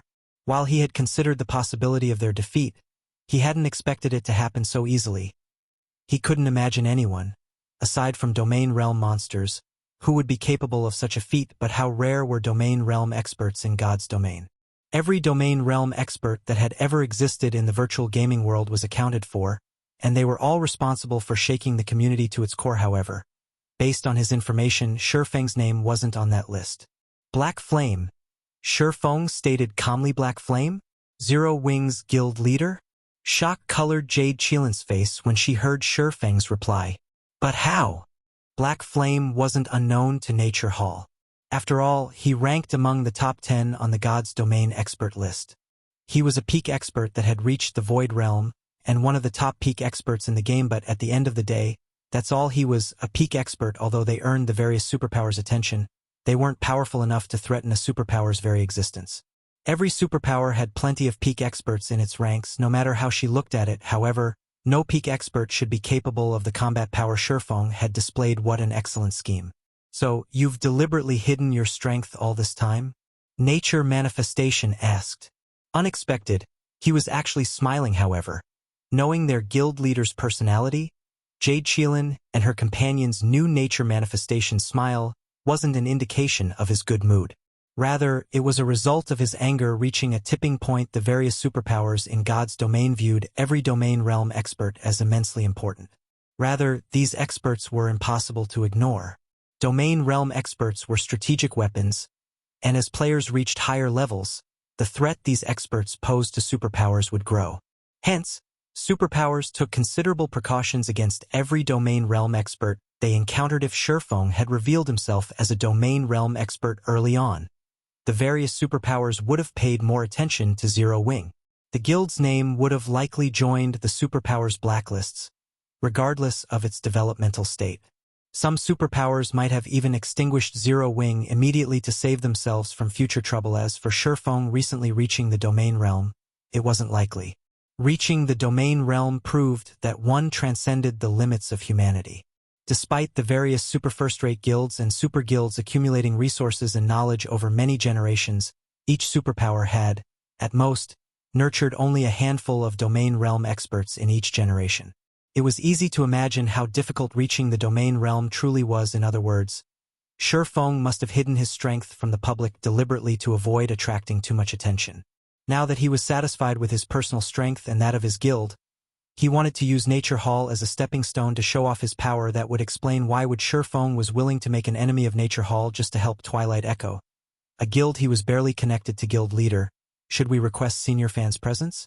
Jade Cheelin whispered to her guild leader. Although domain realm experts were extremely rare, Nature Hall had its own collection of them. Senior Fan was one example. Moreover, he had spent most of his time in the Storm Empire. If they notified him, he would soon return to the residence. If Senior Fan returned, with the help of Nature Hall's other peak experts, they could ensure that Feng's party didn't leave the residence with their lives. After all, this was Nature Hall's main headquarters. After Jade Cheelin posed her question, the three imposing men beside her directed their killing intent toward Surfong. A mere up-and-coming guild like Zero Wing actually dared to use Nature Hall as a stepping stone. This was unacceptable. Suddenly, the reception room's doors flew open, and a group of 50-plus silver-armored experts charged in and surrounded Feng's party. Although they weren't refinement realm experts like Nature Manifestation's personal bodyguards, they could rival such experts with their Silverlight battle array. What? You still insist on fighting? Surfong asked as he calmly watched Nature Hall's members from his seat. Showing no signs of anxiety or concern, he wouldn't have dared to visit Nature Hall's residence before he had reached the domain realm and acquired the Twilight Blade. This was, after all, a superpower's headquarters, and Nature Hall would have plenty of methods to deal with invaders. The guild would also have other domain realm experts nearby at this stage of the game. Feng's fight against Martial Dragon on Thunder Island wasn't a proper indicator of domain realm experts' prowess. During that battle, he had had the advantage in terms of basic attributes and skills, and since Martial Dragon had only been a Tier 1 player, the man's weak physique had prevented him from fully exhibiting his strength. To put it simply, players' physiques at that time had restricted domain realm expert. Surfong hadn't gotten a clear idea of how strong domain realm experts were in that fight. But once he had reached the same realm, he understood these experts' true power. With a Tier 1 player's physique, domain realm experts would be limited to 50% of their true combat power at most. However, Void Realm experts would be able to display their full combat power. It was only natural that Domain Realm experts back then had only seemed slightly more powerful than peak experts at this stage of the game. However, not only had Domain Realm experts' physiques greatly improved, but their weapon and equipment standards had also increased. A superpower's Domain Realm expert likely wore at least 3 or 4 pieces of epic equipment, possibly even a fragmented legendary item. Superpowers had frightening resources and expansive territory. Encountering a superpower that owned 1 or 2 fragmented legendary items at this stage of the game wouldn't be odd. As soon as Surfong was done speaking, Fire Dance, Cola, alluring Summer, Shadowblade, and Yi Wumian, who stood behind him, stepped forward and released their auras as if a volcano had erupted in the room. An intense energy washed over its occupants, and the expressions that Nature Hall's members wore changed instantly. Fire Dance and her comrades felt like primordial beasts that had just awoken from a long slumber. The pressure they radiated was painfully stifling. Particularly Fire Dance's aura. Could she be another domain realm expert? The thought drifted through Jade Qilin and her companions' minds. Shuddering at the idea, Zero Wing was merely a small kingdom's guild. It wasn't even a superpower, yet it had 2 domain realm experts. Since when were domain realm experts so common? If Shurfeng could hear these peak experts' thoughts, he wouldn't have been surprised. Among the 5 players he had brought with him, only Fire Dance held a fragmented legendary weapon. She also had her own bloodline and 6 epic items. In Zero Wing, Fire Dance's equipment standards were only second to his. Moreover, she was only a step away from the Truth Realm and had already mastered multiple advanced combat techniques. In her current state, she could definitely contend with domain realm experts. Chapter 2075 Miscalculation. Although Jade Qilin and Nature Hall's other peak experts had intended to act, they couldn't help but freeze the moment they felt Fire Dance's oppressive Aura Guild leader. Are we still going to fight them? Jade Qilin could not help but ask as she turned to look at Nature Manifestation. Her expression hesitant. One domain realm expert was already extremely difficult to defeat. Now that Fire Dance, who felt like another domain realm expert, had joined the fray, she had to take the situation more seriously. Ordinary players might not realize the importance of 1 or 2 domain realm experts in a guild, but as one of Nature Hall's upper echelons, she was very clear of the implications. This was no longer a matter of Shurfeng or Fire Dance's personal strength, but of Zero Wing's foundations.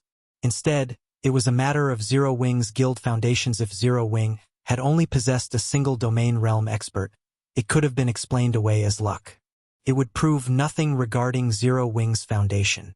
However, the fact that Zero Wing had at least 2 domain realm experts couldn't be shrugged off in the same way.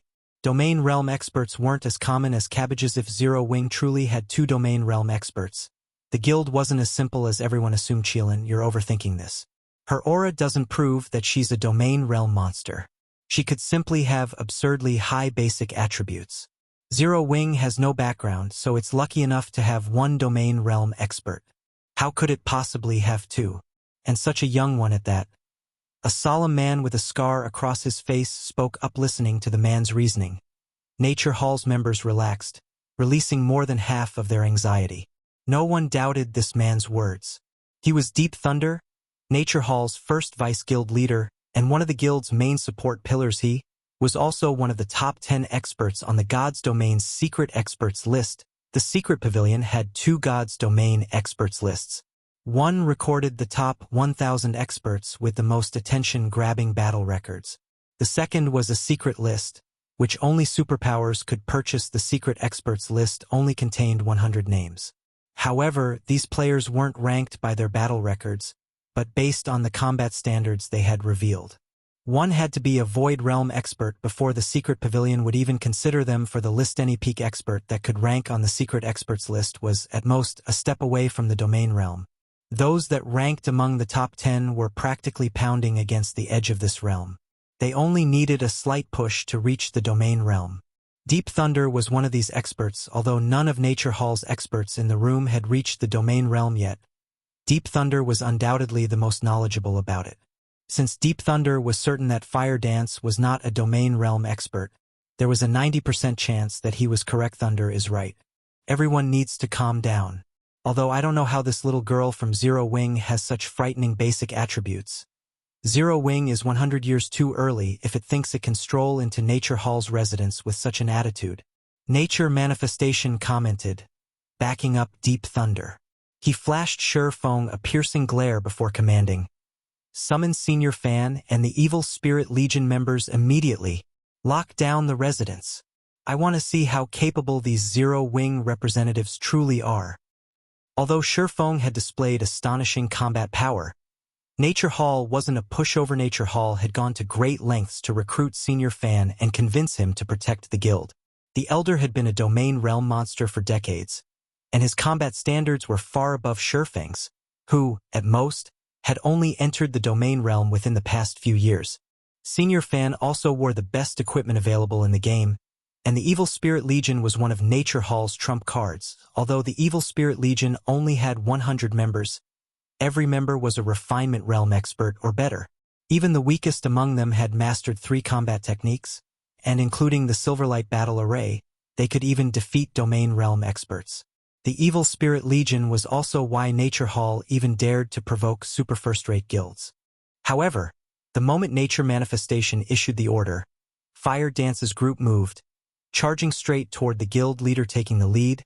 Kola and Yuumian dashed forward like 2 Tyrannosaurus Rexes.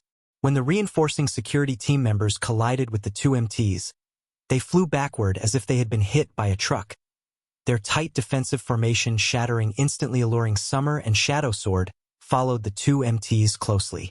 Alluring Summer sent at least 1 player flying with each spell she cast, while Shadow Sword forced multiple players to stumble back with each slash. These 2 easily repelled any security team members that approached from the sides. Rather than a battle, this looked like adults toying with children. Taking advantage of the chaos, Fire Dance blew past the security team's blockade and arrived before Nature Manifestation. "Don't think you can get through me that easily," Deep Thunder bellowed, swinging his gigantic, 2-handed battle axe with a solemn expression, leaving no room for Fire Dance to dodge. Tier 2 skill, Earth Bombardment. Pong! Not only was Earth Bombardment an AoE attack that amplified his strength, but it could also significantly reduce players' movement speed when he struck. This was the trademark tier skill of the Magic Warrior hidden class. The move could only be blocked, not dodged. In addition, the Magic Warrior class was a specialized advanced class for berserkers, using magic to strengthen the user's body. However, Deep Thunder's expression froze when his attack landed. Fire Dance's flimsy short sword had actually stopped his humongous axe's descent. Not only had Fire Dance remained stable, but she also retained every point of her HP.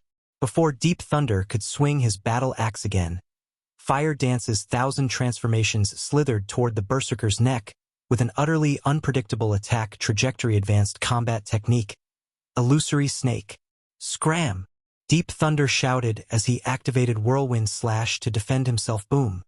When short sword and battle axe collided, a sharp clang echoed throughout the room. A moment later, Deep Thunder, who prided himself on his strength, stumbled 3 steps back, staring at Fire Dance with an incredulous look. While he had recognized Fire Dance's amazing basic attributes, he hadn't expected them to be so high. How does she have so much strength? Deep Thunder wasn't the only one the situation surprised. Jade Cheelin, who cast spells from the side, glanced over in horror when she noticed Deep Thunder stumble in God's domain. There was a major difference between one-handed weapon strength and that of 2-handed weapons. This was why most Berserker players chose 2-handed weapons. 2-handed weapons could make full use of Berserker's high strength. However, despite being an assassin, Fire Dance exhibited greater strength with a short sword than Deep Thunder. This unraveled everything Jade Cheelin thought she knew about God's domain. Moreover, Deep Thunder wore 3 pieces of epic equipment, wielded an epic weapon, and the rest of his equipment was comprised of level 60 dark gold items. She couldn't imagine how an assassin could block one of his attacks with a one-handed sword after sending Deep Thunder backward. Fire Dance abruptly vanished. Void steps. By the time anyone could react, Fire Dance had reappeared before Nature Manifestation, holding her 1,000 transformations against the guild leader's throat. As a Cursemancer, Fire Dance held Nature Manifestation's life in her hands. Seeing this, Nature Hall's members paused with gloomy expressions when Nature Manifestation looked up at Fire Dance. His countenance was ashen. Fire Dance's group had only moved 5 seconds ago, yet they had already gotten past more than 50 Refinement Realm and better experts, threatening his life. Not even a Domain Realm expert could perform such a feat. Chapter 2076. Do you need a doctor? When Fire Dance took Nature Manifestation captive, Nature Hall's members stayed their hands as they hatefully glared at the female assassin. At the same time, though, a hint of fear could be seen in their eyes. What should we do now, Vice Guild Leader? Jade Cheelin asked Deep Thunder quietly, frowning as she watched Fire Dance play with her short sword from behind Nature Manifestation. She didn't have enough authority in this situation to make a decision. Nature Manifestation was the guild's symbol. If they let him die, It would humiliate their guild, however. Fire Dance currently had control over Nature Manifestation's life and death. Even though peak experts like Jade Cheelin could cross the 6-yard distance in less than half a second would be more than enough time to kill their guild leader. For someone with Fire Dance's strength and speed, Deep Thunder said nothing in response to Jade Cheelin's question. He didn't know what to do. Either Zero Wing was far more terrifying than he had imagined. If Fire Dance were truly a domain realm expert, this situation at most would have surprised him, but the problem lay in the fact that she wasn't one, which horrified him. After their brief clash, he was certain that the female assassin had only reached the refinement realm, although she wasn't your typical refinement realm expert. However, he couldn't articulate how she differed from the average refinement realm expert. Regardless, her combat standard could, at best, rival flowing water realm experts. She was almost nothing compared to an expert like him, who was only a small step away from reaching the domain realm. Yet, despite her inferior combat standards, Fire Dance could suppress him in a confrontation. Moreover, she had done so effortlessly. She had even taken Nature Manifestation captive in an instant. Although the guild leader was only an ordinary peak expert, this outcome was shocking. Not even the refinement realm experts understood this, much less the ordinary experts. Peak experts were known as such because they stood at the peak of God's domain. Even domain realm experts would struggle to threaten a peak expert's life, yet Fire Dance had done so effortlessly. He couldn't imagine what weapons and equipment would be necessary to allow an expert, who had reached the flowing water realm at best, to command even greater combat power than domain realm monsters. However, that wasn't the worst of it. Zero Wing's other representatives were obviously only refinement realm experts, but they had displayed combat power that could easily rival peak experts. Not even super first-rate guilds were likely capable of nurturing such high-quality refinement realm experts. After silence reigned over the room for a short moment, Nature Manifestation discarded his shock and turned to glare at Surefong. Do you think that I'll simply allow Nature Hall to let Zero Wing off the hook just because you've captured me? Nature Manifestation asked, sneering. Don't be foolish. It is just one level and one piece of equipment. I can afford the loss. If you go through with this, however, Zero Wing won't have the power to endure Nature Hall's wrath. The strength Surefeng's party had displayed had surprised him, but at the end of the day, an individual's strength was nothing compared to a guild's. Regardless of how powerful this Zero Wing party was, it didn't change anything about the difference between Zero Wing and Nature Hall. That's right, you should think this through carefully, Guild Leader Black Flame. If you do this, there will be no saving the relationship between our guilds, Jade Cheelin said in an attempt to persuade Surefong. I believe you are aware of Nature Hall's strategy. In the end, only Zero Wing will suffer. As Jade Cheelin finished speaking, Nature Hall's members calmed their fears and revealed confident smiles. They had been stunned after witnessing the combat power Surefeng's party commanded. But after giving the matter some thought, they realized that Surefeng's party would only sign their death warrants if they killed Nature Manifestation. Zero Wing was merely a kingdom's guild.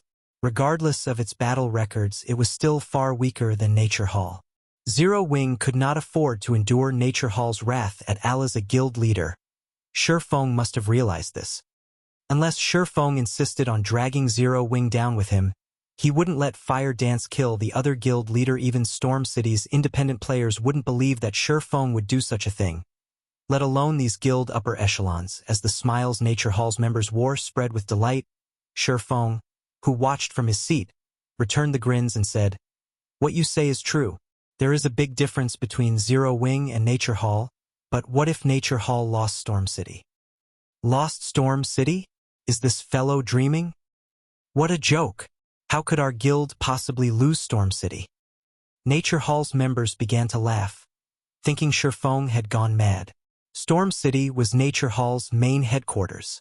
Not even a superpower could dethrone the guild in its own city, much less Zero Wing. Yuri, referring to the auction arena battle, right? Nature Manifestation laughed. While I understand your thinking, that is a battle of experts and resources. Zero Wing's experts might be impressive, but do you really think Zero Wing can outmatch Nature Hall's resources? Superpowers like Nature Hall had long since investigated the auction arena's rules.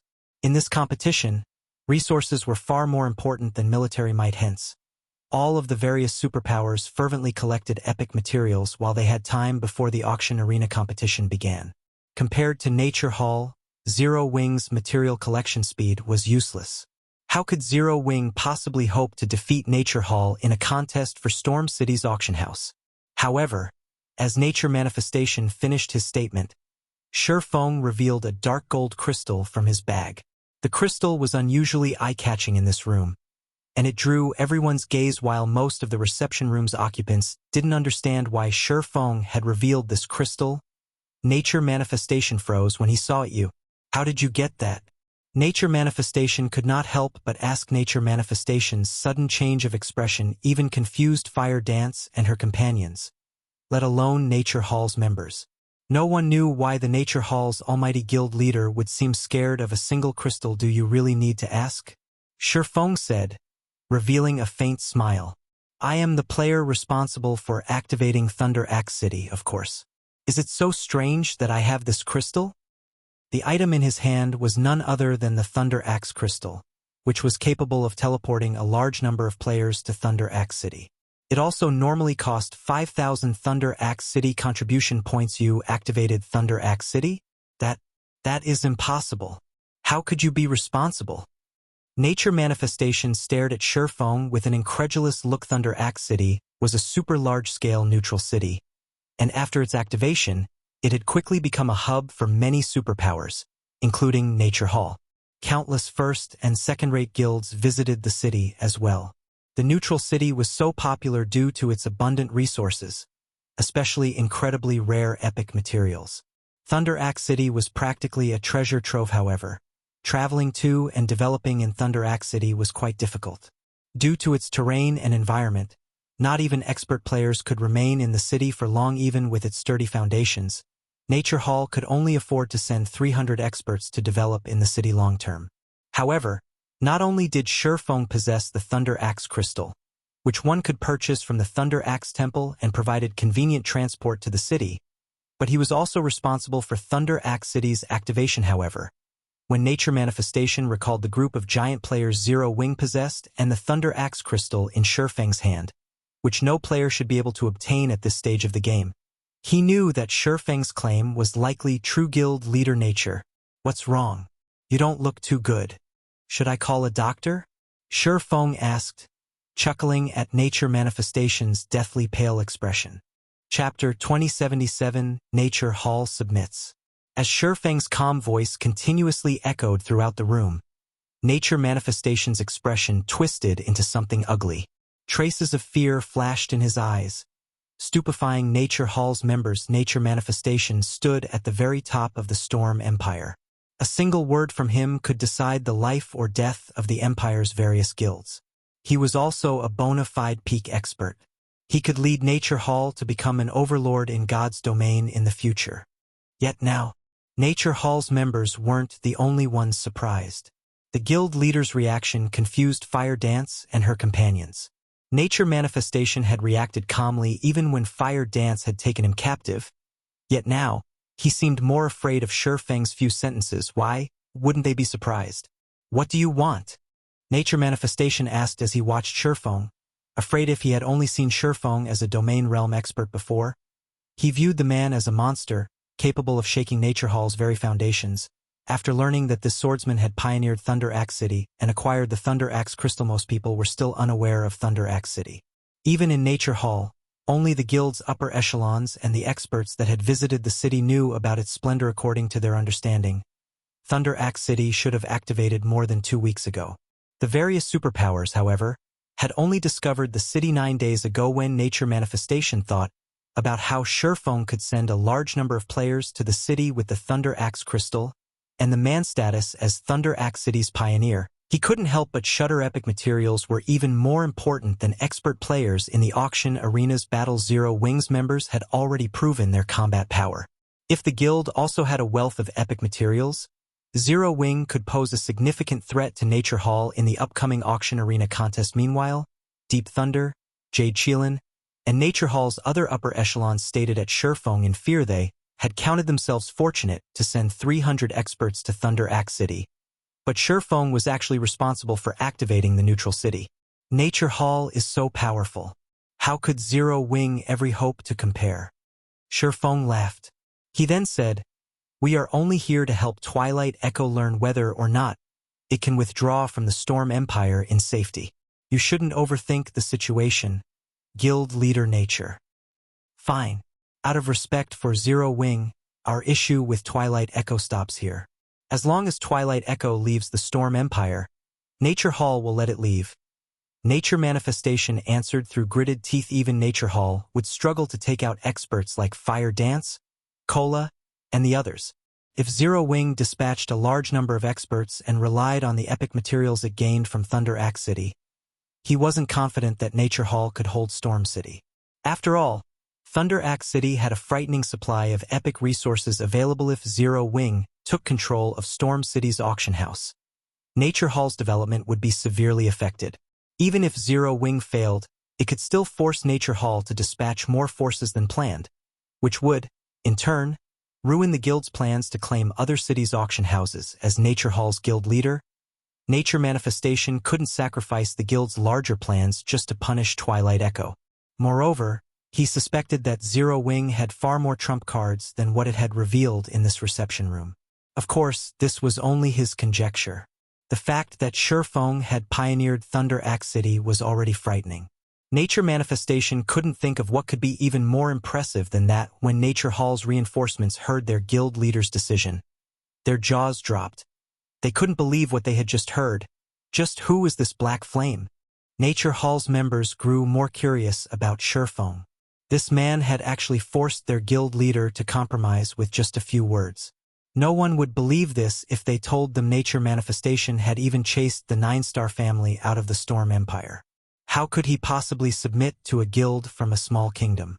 Guild leader Nature is quite open-minded. If there are no other problems, we'll be taking our leave, Horrifying said with a smile. Standing, he turned and left the tattered reception room alongside Fire Dance, and the other. Horrifying had never intended to steal Storm City's auction house. He had simply wanted to scare Nature Manifestation. There were currently tons of problems in White River City that required his attention. With Zero Wing's resources and experts, the guild could, at most, contest for one city's auction house. Only Nature Manifestation did not know this. Although Thunder Axe City had an abundance of epic materials, the neutral city had only activated around 2 weeks ago. There were far too few players in the city for it to exhibit its true potential. Moreover, Nature Manifestation thought too highly of Horrifying's position as the city's pioneer. Even if Horrifying had secured a 2-star smithy, he wouldn't acquire as many epic materials as guild's raiding team dungeons. If Nature Manifestation realized this, he'd faint with anger and try to fight Zero Wing to the death. As Horrifying and his subordinates made their way to the door, the Nature Hall players guarding the door stepped aside to let them through. After receiving a signal from Nature Manifestation, Jade Cheelin and the other upper echelons only returned their attention to their guild leader. After Zero Wing's party had left the guild hall, guild leader, are we really going to give up Twilight Echo? Jade Cheelin asked. If we do this, news of this incident will spread throughout the Empire. So be it. In any case, keeping a tight lid on this is impossible. Nature Manifestation grumbled as he massaged his temples. Annoyed, he continued, I never would have thought that Zero Wing was responsible for activating the city that has caused such a sensation among the various superpowers. We'll likely see a difficult period in God's domain soon. You should begin to prepare for it. Understood. Jade Cheelin nodded, fully understanding Nature Manifestation's intentions. Had assumed that the first auction arena competition would be an exclusive playground for the game's superpowers. But now that Zero Wing had revealed itself as a potential competitor, the various superpowers' plans were ruined. Nobody would have imagined that Zero Wing would be the cause of the situation plaguing the various superpowers. After Horrifying's party left Storm City, news of Nature Hall abandoning its harassment of Twilight Echo quickly reached the Empire's various powers. What? Nature Hall gave up on Twilight Echo? But why? What kind of guild is Zero Wing? For a time, this matter caused an uproar in the Storm Empire. Nobody would have thought that Nature Hall would stop targeting Twilight Echo out of respect for Zero Wing. Every power in the Empire was immediately curious about Zero Wing. Meanwhile, news of this matter also reached Twilight Echo's residence in Windy City. What did you just say? Nature Hall has given up on us because of Zero Wing and recalled its forces? Dark Wave was stunned when he heard his subordinates report, unable to believe the news. Chapter 2078, Twilight Echo shaken. When Twilight Echo received the news of Nature Hall's withdrawal, silence reigned of the guild leader's office. The dozen or so guild upper echelons in the room didn't know how to react to this development. Nature Hall gave up. But why? What did Zero Wings members do? Nature Hall had intended to use Twilight Echo as an example to stabilize its rule in the Storm Empire and expand its influence past the Empire's borders. Nature Hall had been adamant on destroying Twilight Echo. They had been discussing their safe withdrawal from the Storm Empire and their defense against Nature Hall. But after nearly an hour, their despair had only intensified. The difference between their two guilds was too massive. At this point, Nature Hall only needed a fraction of its strength to remove Twilight Echo from God's domain. Even with Zero Wing's help, they didn't think that they could withstand Nature Hall. Zero Wing was, after all, only on par with a first-rate guild yet. Nature Hall had unexpectedly withdrawn its assault. They couldn't help but wonder how Zero Wing had accomplished the feat. A powerful background, a transaction. They considered many possibilities, but none seemed reliable or possible. However, it was an inescapable fact that Zero Wing had convinced Nature Hall to leave Twilight Echo in peace. Dark Wave turned to Aqua Rose. A myriad of emotions overwhelming his heart when Violet Cloud had informed Owl Life that Zero Wing intended to protect Twilight Echo. Dark Wave had assumed it had been Zero Wing's way of taking a stand against Nature Hall. He hadn't actually believed that her guild could protect his. Looking at it now, however, it seemed that Violet Cloud had meant what she had said. This was the Storm Empire's overlord they were talking about. Although he did not know how Zero Wing had stopped Nature Hall, its success in doing so proved the guild's strength. When Aqua Rose had left Twilight Echo to join an insignificant, upstart guild from some backwater kingdom, many of the guild's members had mocked her for her foolishness. They had all thought that she was stupid. If she hadn't been so stubborn, she would have kept her position as an honorary elder and had access to plenty of opportunities to display her talent. Twilight Echo had been a veteran first-rate guild for decades. Not a force a small guild without a background could compare to. Who would have thought that the small, insignificant guild Aqua Rose had joined would grow to become so powerful? Not only was Zero Wing Star Moon Kingdom's overlord, but it also commanded the strength of a first-rate guild. Now it had saved Twilight Echo from the brink of destruction, convincing a superpower like Nature Hall to abandon its plans. After this series of events, Dark Wave couldn't fathom how powerful Zero Wing truly was. Despite the fact that he led a veteran first-rate guild, if news of this reached Twilight Echo's guild elders, the old fellows and company representatives that had mocked and ridiculed Aqua Rose would likely die from embarrassment. They had all played a major part in dismissing her from her position as honorary elder due to this incident and her position in Zero Wing. Aqua Rose would have considerable influence in Twilight Echo from now on. The guild might even follow her whims. Dark Wave wasn't the only one to think this. Every upper echelon in the office realized the implications of today's events. Their views of Aqua Rose had utterly changed. Aside from her joy, Aqua Rose was stunned, as well. She hadn't imagined that Shurfeng would actually be able to stop Nature Hall shortly after. Violet Cloud relayed Shurfeng's latest message to Twilight Echo's upper echelons, informing them that as long as the guild left the Storm Empire, Nature Hall wouldn't take further action against it. The young woman then left Twilight Echo's residence, returning to Star Moon Kingdom with her team. As for Aqua Rose, she only intended to return after dealing with a few matters with her old guild. Twilight Echo's upper echelons eagerly hoped that Aqua Rose would stay for some time. Twilight Echo was going to leave the Storm Empire and find another kingdom to continue its development. This meant that it would have to deal with the overlord of whichever kingdom they chose.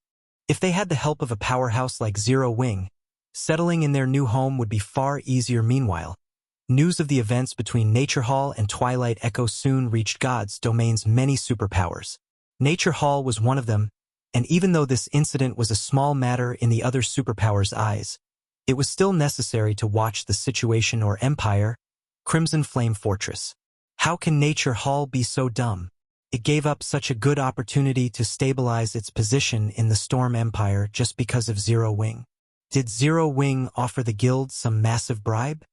Jingyang, who stood inside Blackwater's vice guild leader's office, ranted his confusion after reading the latest message. Nature Hall had been developing rapidly lately, and it easily ranked among the top 10 fastest developing superpowers in God's domain. Many veteran super first-rate guilds were even starting to feel threatened, yet, out of respect for Zero Wing, the guild had abandoned its plans. It was truly surprising, not bad.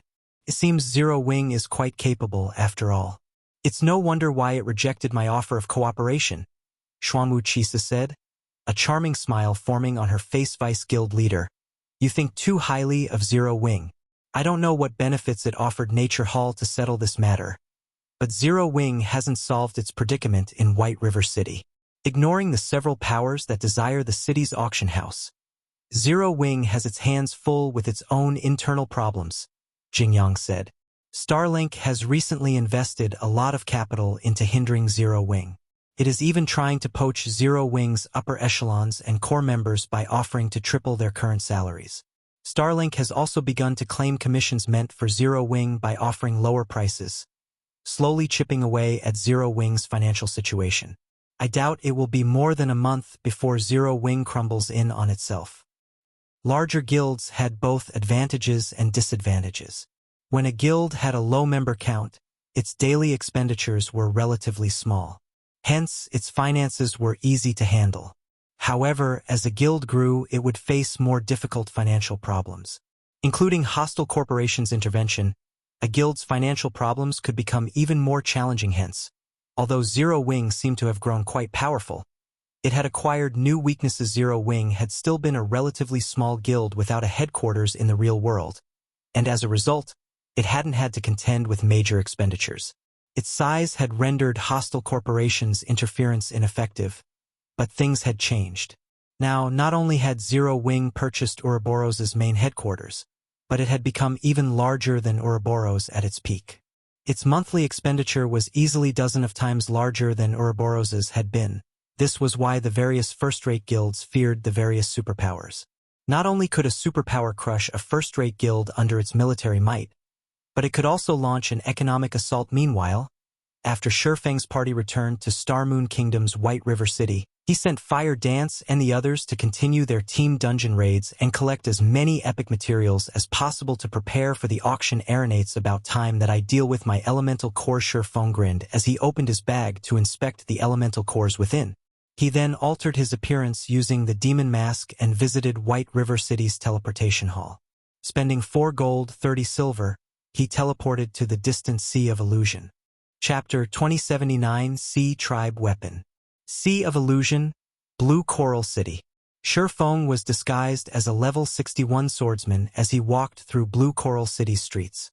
Unlike the kingdoms and empires on the God's Domain continent, the Sea of Illusion was neutral territory, maintained by a merchant alliance. The merchant alliance mainly operated out at sea, controlling only a few cities on land. Most of its towns and cities had been established on islands. Because of this, most visiting players were either merchant players or independent players. Guilds rarely visited the Sea of Illusion. This was also why adventurer teams ruled over the area's several major cities. Meanwhile, Blue Coral City was the Sea of Illusion's largest city. First-time visitors were almost always surprised by what they found here. The majority of the player population consisted of merchant players, while the rest were mostly independent players. There were very few players wearing guild emblems, buying tons of Sea Tribe weapons for 50 silver each. Also selling purple fire crystals. Selling ocean pearls.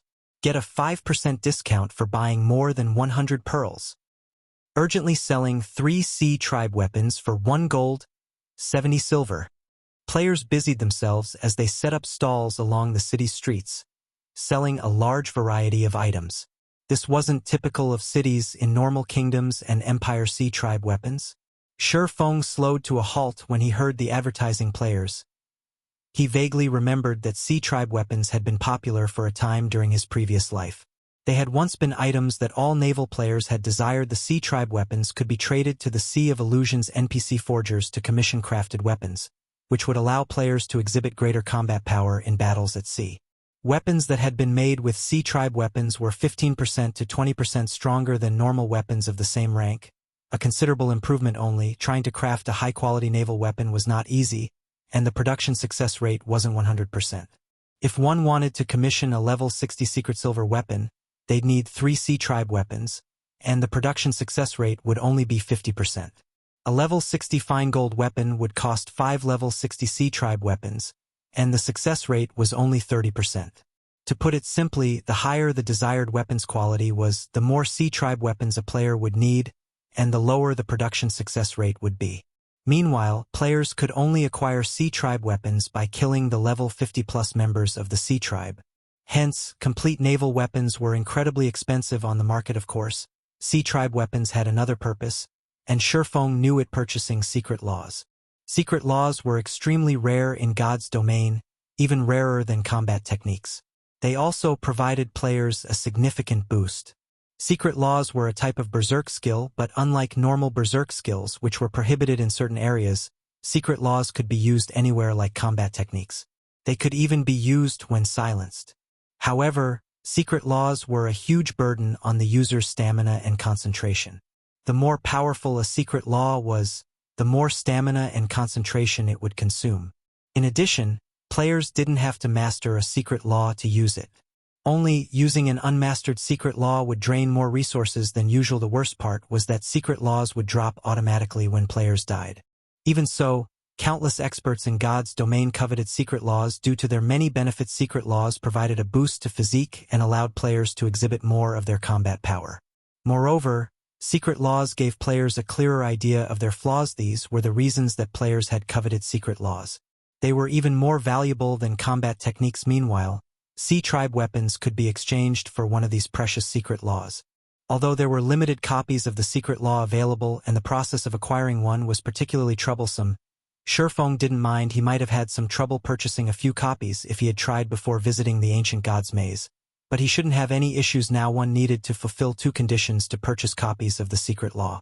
First, they'd need to locate the NPC that sold them. Then, they'd need to obtain the required items for payment. The NPC only accepted a combination of C-Tribe weapons and elemental cores other than Surefeng.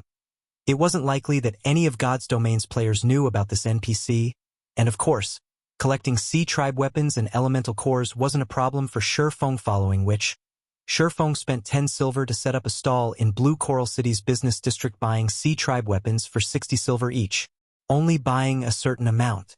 First come, first served, Surefeng shouted, immediately attracting the attention of the players on the street. Normally, players only purchased C-Tribe weapons for 50 silver each. Even players that set up stalls to sell the weapons asked for less than 60 silver. With someone willing to spend so much on each C-Tribe weapon, players were bound to notice. A short moment later, a large group of players crowded around Surefeng to sell their C-Tribe weapons, rapidly depleting Surefeng's funds. In less than an hour, Surefeng had spent more than 2,000 gold, purchasing 4,352 C-Tribe weapons. He had basically purchased every C-Tribe weapon in Blue Coral City. Once customers stopped visiting his stall, he packed up and headed for a hotel to alter his appearance once more. When Surefeng left the hotel, he discovered several players hiding around a street corner, staring intently at the hotel's entrance.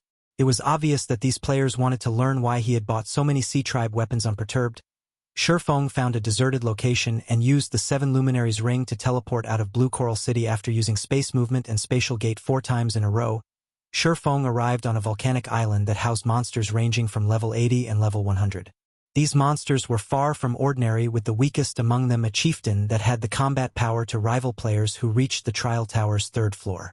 Even ordinary Tier 2 experts of the same level would have a difficult time fighting these chieftains one-on-one. Meanwhile, the NPC that possessed the secret law copies was located in a hidden room within the volcano. Players had only learned of this NPC in the past thanks to a few players who had visited the island for a rare quest. They had accidentally stumbled across the secret room. Finding this rare NPC very quickly, with the help of Gale Domain, Surefeng reached a cave inside the volcano. After killing several hundred level 83+ Lord-ranked lava monsters, he finally found a hidden room. Although the cave's monsters were all lords, they had dropped almost no loot. They hadn't dropped anything beyond some ordinary materials, not even a single piece of common equipment.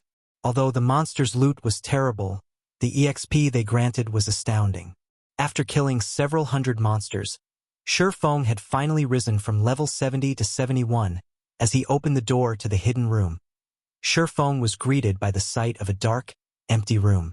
It only contained a stone platform. Surefeng grew a little excited as he approached the platform, spending 100 magic crystals to light the candle upon it without hesitation. By the time the public had discovered this place in the past, The players that had pioneered the island had cleaned out the NPC's stock of secret law copies.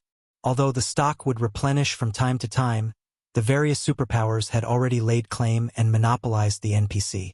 Small guilds like Shadow had only been able to watch and drool from the sidelines as the candlewick ignited. A storm abruptly enveloped the room. The translucent figure of a man began to materialize before Surefong. After an inspection, one would discover that this man was a level 80, Tier 2 professional mage named Horus. However, when Surefong inspected the man with omniscient eyes, he discovered that the NPC was actually a level 180, Tier 5 divine mage. If players gave in to their greed and tried to rob this NPC, only death would await them, a particularly cruel death. Young adventurer, are you the one who has awakened me? Horus asked as he watched Surefong with eyes swallowed by dark blue flames. His gaze chilling. Yes, Lord Horus. Surefong nodded respectfully. As a deceased entity, Horus abhorred the living. If Surefong disrespected him, he'd get nothing from this NPC. Very good. When I was alive, the king of the sea tribe hunted me down and killed me. Now I want revenge on the sea tribe. However, I cannot leave this place, so I want you to be my instrument of vengeance, slaying the sea tribe's members. As proof of your achievement, you may bring me the sea tribe's unique weapons. Once you complete this task, I will reward you handsomely, Horus said. Although the NPC's tone was calm, the rage in his eyes was apparent. System: you have accepted the epic quest, The Wrath of the Dead. Quest content: kill sea tribe members and obtain 3,000 sea tribe weapons. Rewards unknown. Chapter 2080 Epic Rank Reward. An epic quest? Surefong was slightly astonished when he heard the system notification. He had never heard of Horus giving out an epic quest in the past. He had only known that this NPC wanted sea tribe weapons in a bid for vengeance against the sea tribe. The quest in the past had only been an advanced hidden quest, requiring 1,000 sea tribe weapons to complete, and a player had to finish the quest before they could trade with Horus. Now, not only was the quest epic rank, but its completion also required 3,000 sea tribe weapons. This massive change ruined his plans in the past. The activation quest had awarded the Ocean's Heart design, an intermediate magic array design. Although Ocean's Heart was only a barrier-type magic array, it could suppress sea monsters to a frightening extent. Ocean's Heart was even effective against mythic monsters and extremely useful to guilds trying to develop their naval prowess.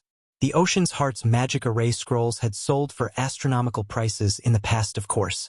Now that the quest had changed, its reward would be different as well. It seems I'll have to come up with a different method. Surefong sighed deeply as he handed Horus 3,000 sea tribe weapons. The various major powers on the main continent had already reached a developmental bottleneck. As a result, these powers had begun to compete over the sea's resources. Fortunately, Zero Wing already had its own shipyard, many advanced speedboats, and control of several coastal towns and naval cities. Immortal Light, Zero Wing's subordinate, had also been developing its naval strength under Surefeng's orders, and was now a significant power at sea. However, with how quickly the various major powers were developing, Zero Wing would struggle to maintain these advantages. Surefong had wanted to rely on the Ocean's Heart to accelerate the guild's development at sea, but now, he had no choice but to look for other avenues as Surefong gave Horus the sea tribe weapons. The NPC's eyes glowed with excitement. Wonderful! There are indeed 3,000 sea tribe weapons here. Horus nodded in satisfaction, his hand abruptly flashing with a bright glow. When the light subsided, he held an ancient tome. I went to great lengths to obtain this book. Hopefully you can make good use of it. If you obtain more sea tribe weapons in the future, you can find me to trade them. When Horus finished speaking, not only did Surefong obtain the tome, but he also earned an abundance of EXP. Not only did he instantly level up from 71 to 72, but he also gained 2 additional legacy skill points from completing the quest. The quest rewards were incredible.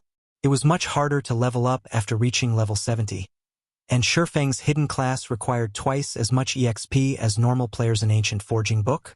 Surefeng's eyes widened in shock when he inspected the book he had earned from Horus. Ocean's Heart didn't have much use to individual players, but the magic array was quite important to guilds. If possible, he wanted to trade 3,000 sea tribe weapons for the array design. However, after seeing the ancient forging book, this thought vanished. In God's domain, ancient forging books were akin to alchemy's secret journals. Not only were they unique items, but the weapon or equipment designs they contained were also extraordinary. An ancient forging book was almost as valuable as an ordinary epic forging design. Surfong immediately opened the ancient forging book, eager to discover what item it would help produce amazing. I struck gold this time. Surfong could not help his growing elation as he read the tome's contents. The ancient forging book Horus had given him didn't contain one weapon or equipment piece design. Rather, it contained the designs to produce the dark gold set equipment crystal light set. Although it was only a level 60 to level 80 set, it was an 8-piece set equipment, possessing more set effects than its 6-piece counterparts. If a level 60 player equipped the crystal light set, their combat power would be on par with a player wearing a 6-piece level 65 dark gold set equipment at this stage of the game. The various superpowers could only dream of owning 6-piece level 65 dark gold set equipment. Anyone seen wearing such a set would even earn peak experts' envy. Of course, the crystal light set had harsh production requirements. At the very least, one needed to be a basic master forger to forge the set, and the required materials were extremely rare. For example, the set required a lot of fine titan or mana stones and advanced magic cores, all of which were incredibly difficult to procure at this stage of the game. Even for the various large guilds, however, material gathering was a secondary concern. The high production cost was far more important. If Surfong calculated the cost according to current market prices, each production attempt would cost roughly 800 gold. Furthermore, a basic master forger wouldn't have more than a 30% success rate when trying to forge the set. Even intermediate master forgers would only have a 35% success rate, while advanced master forgers would have a 40% chance. Even if one were lucky, they'd still spend nearly 2,400 gold to produce one crystal light set. Although Zero Wing earned a lot of coins each day, most of those coins had to be spent on paying back debts. Surfong still needed to pay back the astronomical construction cost for Silverwing Town's airport. Moreover, he had instructed Aqua Rose to invest funds into the Lost Town's development in secret, to enable the guild to nurture more experts in a short time. In addition, Zero Wing had to fund Immortal Light's development and purchase epic materials for the upcoming auction house competition. Right now, the guild only had around 20,000 gold available for emergencies. If he wanted to mass-produce the crystal light set and form a personal security team like Nature Manifestations, he'd need a lot more coins. Thinking up to this point, Surfong traded 1,200 Sea Tribe weapons and 1,500 elemental cores for 3 copies of the basic secret law, Deep Sea Meditation. Surfong could only return later to trade for Horus's remaining 3 copies. Deep Sea Meditation, basic secret law, allows the user to exhibit their body's latent potential through meditation, significantly improving their physique. This secret law consumes a lot of stamina and concentration when used. Drops upon death. After purchasing the secret law copies, Surfong left to find the 4-star wandering merchant using the 7 luminaries ring. After teleporting 5 times, Surfong arrived in a secret land. He then spent the next 4 hours clearing out the level 80+ monsters that stood in his way before locating a small wooden house. A gray-robed, elderly man called Zal, one of 3 4-star wandering merchants in the Sea of Illusion, occupied the house. After meeting with Zal, Surfong purchased all 500 stamina gemstones the NPC had, each gemstone costing 5 elemental cores. He couldn't have dreamed of doing something like this in his previous life. This NPC simply required too many elemental cores. If he hadn't obtained the 6,752 elemental cores while grinding in the ancient god's secret maze, he wouldn't have dared to purchase both the secret law copies and the stamina gemstones. When the public had discovered Zal in the past, the various superpowers had monopolized the NPC's stock. These powers left very few gemstones for other players once they had finished with Zal. Hence, it was a dream for Surfong to purchase 500 stamina gemstones in a single transaction. Now, the several players that had discovered Zal in the past had only purchased around 200 stamina gemstones. Even so, they had made a fortune, earning the various large guilds' envy. Following which, Surfong took out a return scroll and teleported back to White River City. Chapter 2081, Stormy Winds. Starmoon Kingdom, White River City. Although White River City was not the kingdom's capital, its popularity overshadowed Starmoon City as the main headquarters of the kingdom's #1 guild and home to the Candlelight trading firm, which continued to introduce one new product after another. At this point, White River City had become the kingdom's capital in the hearts of Starmoon Kingdom's players, since White River City was the only city in the kingdom to be promoted. Its fame had reached new heights. Tons of players from foreign cities and countries visited the city every day, and it had become almost as prosperous as an ordinary empire's imperial capital. Over a dozen level 64 players in gorgeous equipment had gathered on the second floor of White River City's auction house. They all wore the same guild emblem as they watched the fight in the auction arena.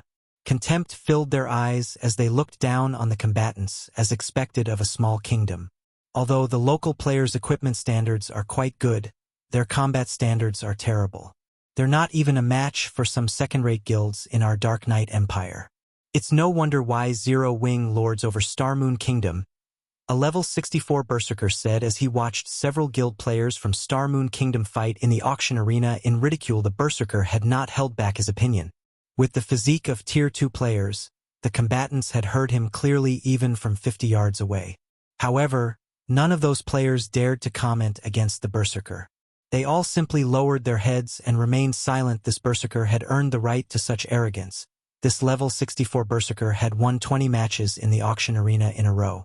Quite a few of the berserker's opponents had been peak experts from Starmoon Kingdom, but none of them had dropped the berserker's HP below 80%. This berserker had even fought 2 opponents at once and still maintained his HP above 80%. Winning the match. Moreover, the berserker's identity was extraordinary.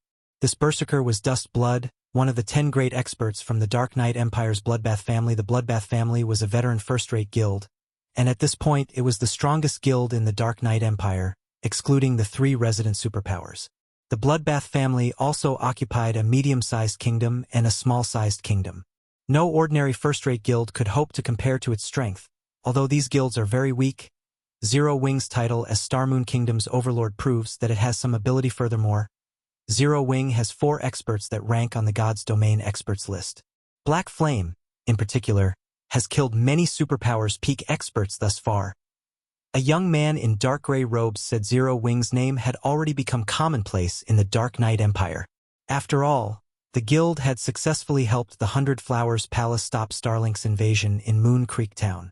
The incident had surprised the Empire's various guilds, all of which had immediately investigated Zero Wing. However, the more they looked into Zero Wing, the more the guild surprised them. These guilds hadn't been surprised by Zero Wing's rapid development in God's Domain, but by the number of frightening powers Zero Wing had provoked: the Dragon Phoenix Pavilion's 9 Dragons Emperor, the Evil Gods Temple, Pantheon, Blackwater, Miracle, and the Dark Knight Empire's Starling Call. Of these guilds were powerful enough to make even a first-rate guild like Bloodbath family shudder in fear, yet Zero Wing had provoked every one of them. The fact that Zero Wing had survived this long was unbelievable. Calling it a miracle wasn't an exaggeration. Zero Wing's success will soon reach its end. The various superpowers have been busy with their own matters, so none of them have bothered to retaliate. I've also heard that Zero Wing has a tentative alliance with the Dragon Phoenix Pavilion's Phoenix Rain. But things have changed. The various superpowers have set their sights on White River City, and even if Phoenix Rain makes a personal appearance, she can't change Zero Wing's fate, Dustblood said, sneering. The fact that Zero Wing had 4 experts that ranked on the God's Domain experts list was impressive to other guilds. But the achievement meant nothing to the various superpowers. The God's Domain experts list focused on players' battle records, not their overall strength. God's Domain had many experts that hadn't accumulated eye-catching battle records, yet wielded peerless strength. Take the Bloodbath family, for example. Bloodbath family's expert members were even stronger than the Refinement Realm experts on the God's Domain experts list, but none of them had actually made it on the list. To put it simply, only small guilds and independent players took the God's Domain experts list seriously. It was merely an information source for true major powers, not an indicator of a guild's strength. Moreover, the competition for an NPC city's auction house didn't rely on war weapons or tools. Instead, it relied on a guild's resources and experts. The competition prohibited artificial strength, so the war weapons Zero Wing had been lucky enough to acquire would be useless. With how few experts Zero Wing possessed, it wouldn't even be able to defeat veteran first-rate guilds like Bloodbath family, much less the various superpowers. I guess you're right. The various superpowers will not give up on White River City's auction house. Some of the old monsters that usually hide in the shadows are even revealing themselves to ensure their guild's success in the competition. Even experts on the God's Domain experts list will be of limited use. The young man nodded in agreement. When he spoke of the various superpowers old monsters, fear and yearning flashed in his eyes. Thus far, the fights between God's Domain superpowers had been nothing more than skirmishes. Large-scale battles between these major powers were rare. Moreover, to nurture the younger generation, the various superpowers' true experts typically avoided their guild's affairs. They kept to themselves, quietly increasing their strength. If these old monsters took action, how would the younger generation acquire any fame? Even the younger generation's greatest prodigy was a joke before these old monsters. Zero Wing is certainly unlucky. It could have remained the king of its mountain for some time. Unfortunately, White River City was promoted too quickly. Now, even its dream of standing atop its mountain as king would shatter. I've heard that even King's Return, Blackwater, and Pantheon have arrived to compete for White River City. I can't wait to see these superpowers tear Zero Wing apart, Dustblood said, smiling. Oh, look over there. Even the Glory Empire's holy reincarnation has come. It seems that they're here to watch the fight between these superpowers as well. The young man said suddenly as he pointed to a group often or so players that had just arrived in the second-floor hall with a smirk. Holy Reincarnation was also a veteran first-rate guild, strong enough to rival the Bloodbath family. It was also the second strongest guild, after King's Return, in the Glory Empire. While the various kingdoms and empires' powers gathered in White River City in anticipation of the auction house's struggle, Surefeng worked on crafting the crystal light set in the nearby candlelight trading firm. Though up to 10 players could learn the crystal light set's production method from the ancient forging book, it was an 8-piece dark gold set equipment. Not even basic master forgers like Melancholic Smile and Cream Cocoa would have much success with forging the set. Furthermore, Melancholic Smile and the others had their own work to focus on. Hence, Surefeng decided to craft the set equipment himself. Fortunately, acquiring the required materials was no trouble for Surefeng. Zero Wing had been growing stronger as time passed, and as a result, it had compiled a ton of materials in the guild warehouse. In addition, the candlelight trading firm had joined the secret chamber of commerce.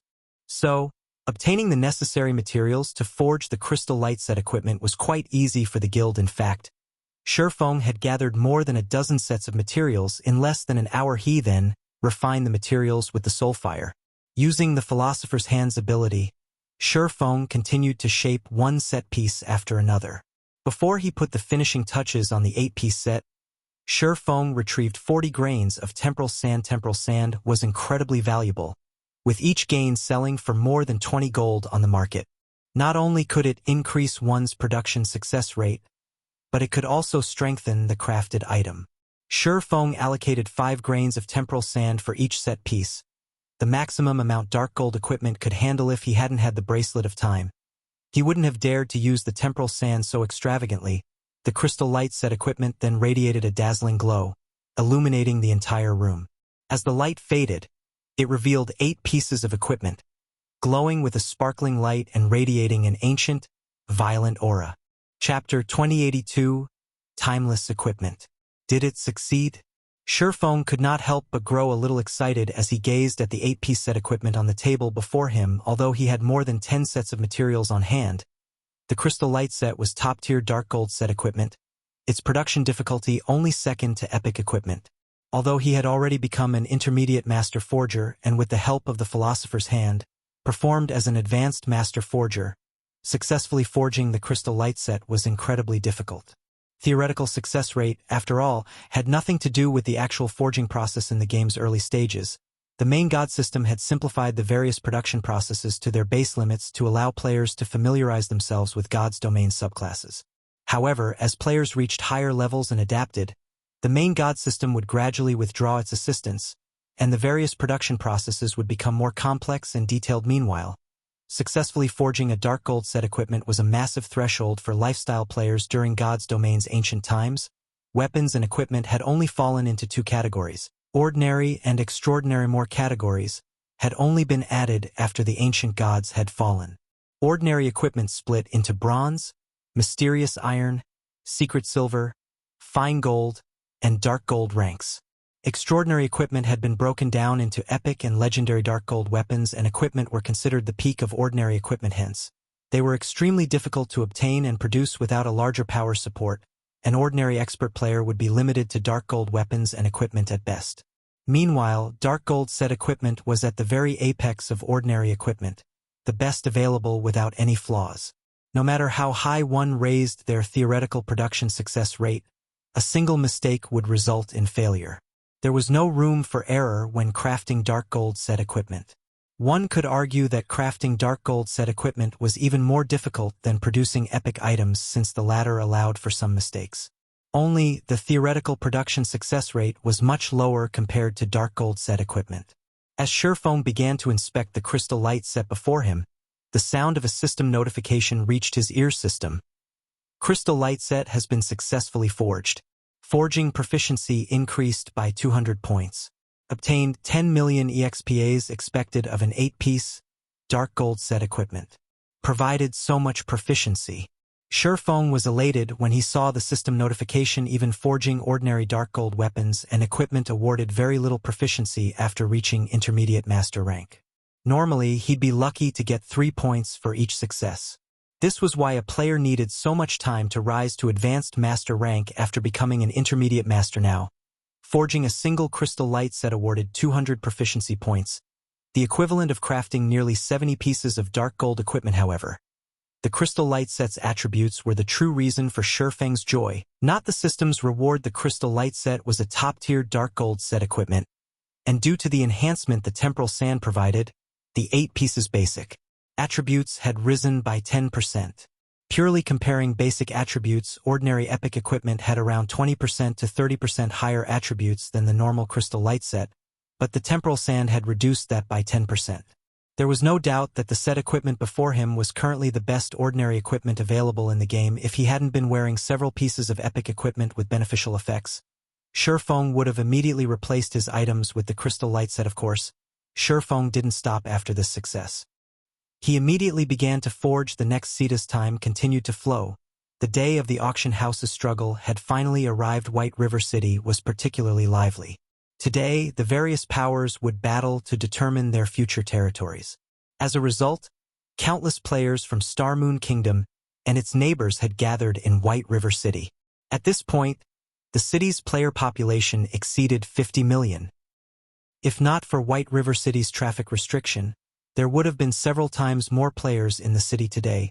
Even the various large guilds' elusive upper echelons gathered in the city's auction house. Representatives from more than 2,000 different guilds had come to participate in the competition. Moreover, a large number of adventurer teams and dark powers had arrived to participate in the day's events.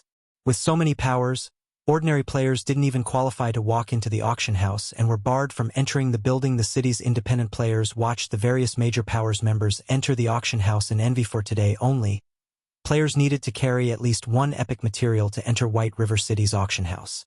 Otherwise, regardless of how powerful or wealthy one was, they wouldn't get past the doors and were forced to wait outside. Even so, a large crowd had gathered outside the building to watch the competition. These players hadn't gathered because they had nothing better to do, but because the system had set up several colossal magic mirrors to broadcast the events along the business district. Anyone on the streets or resting in one of the city's establishments would be able to watch the spectacular competition for dominance over the auction house. Meanwhile, 2 players, one old and the other young, sat in one of the auction house's top-floor VIP rooms. From the spectator's room, these 2 would have a full view of the auction arena below, which easily accommodated more than 100,000 players. If the various large guilds' upper echelons saw that only 2 people occupied the spacious VIP room, they'd curse them for being wasteful. Renting the auction house's top-floor VIP rooms cost 5 epic materials. Although epic materials were not as valuable as epic weapons or equipment, they were still extremely difficult to obtain.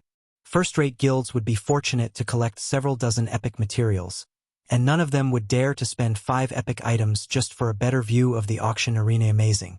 A city like White River City has actually attracted so many superpowers.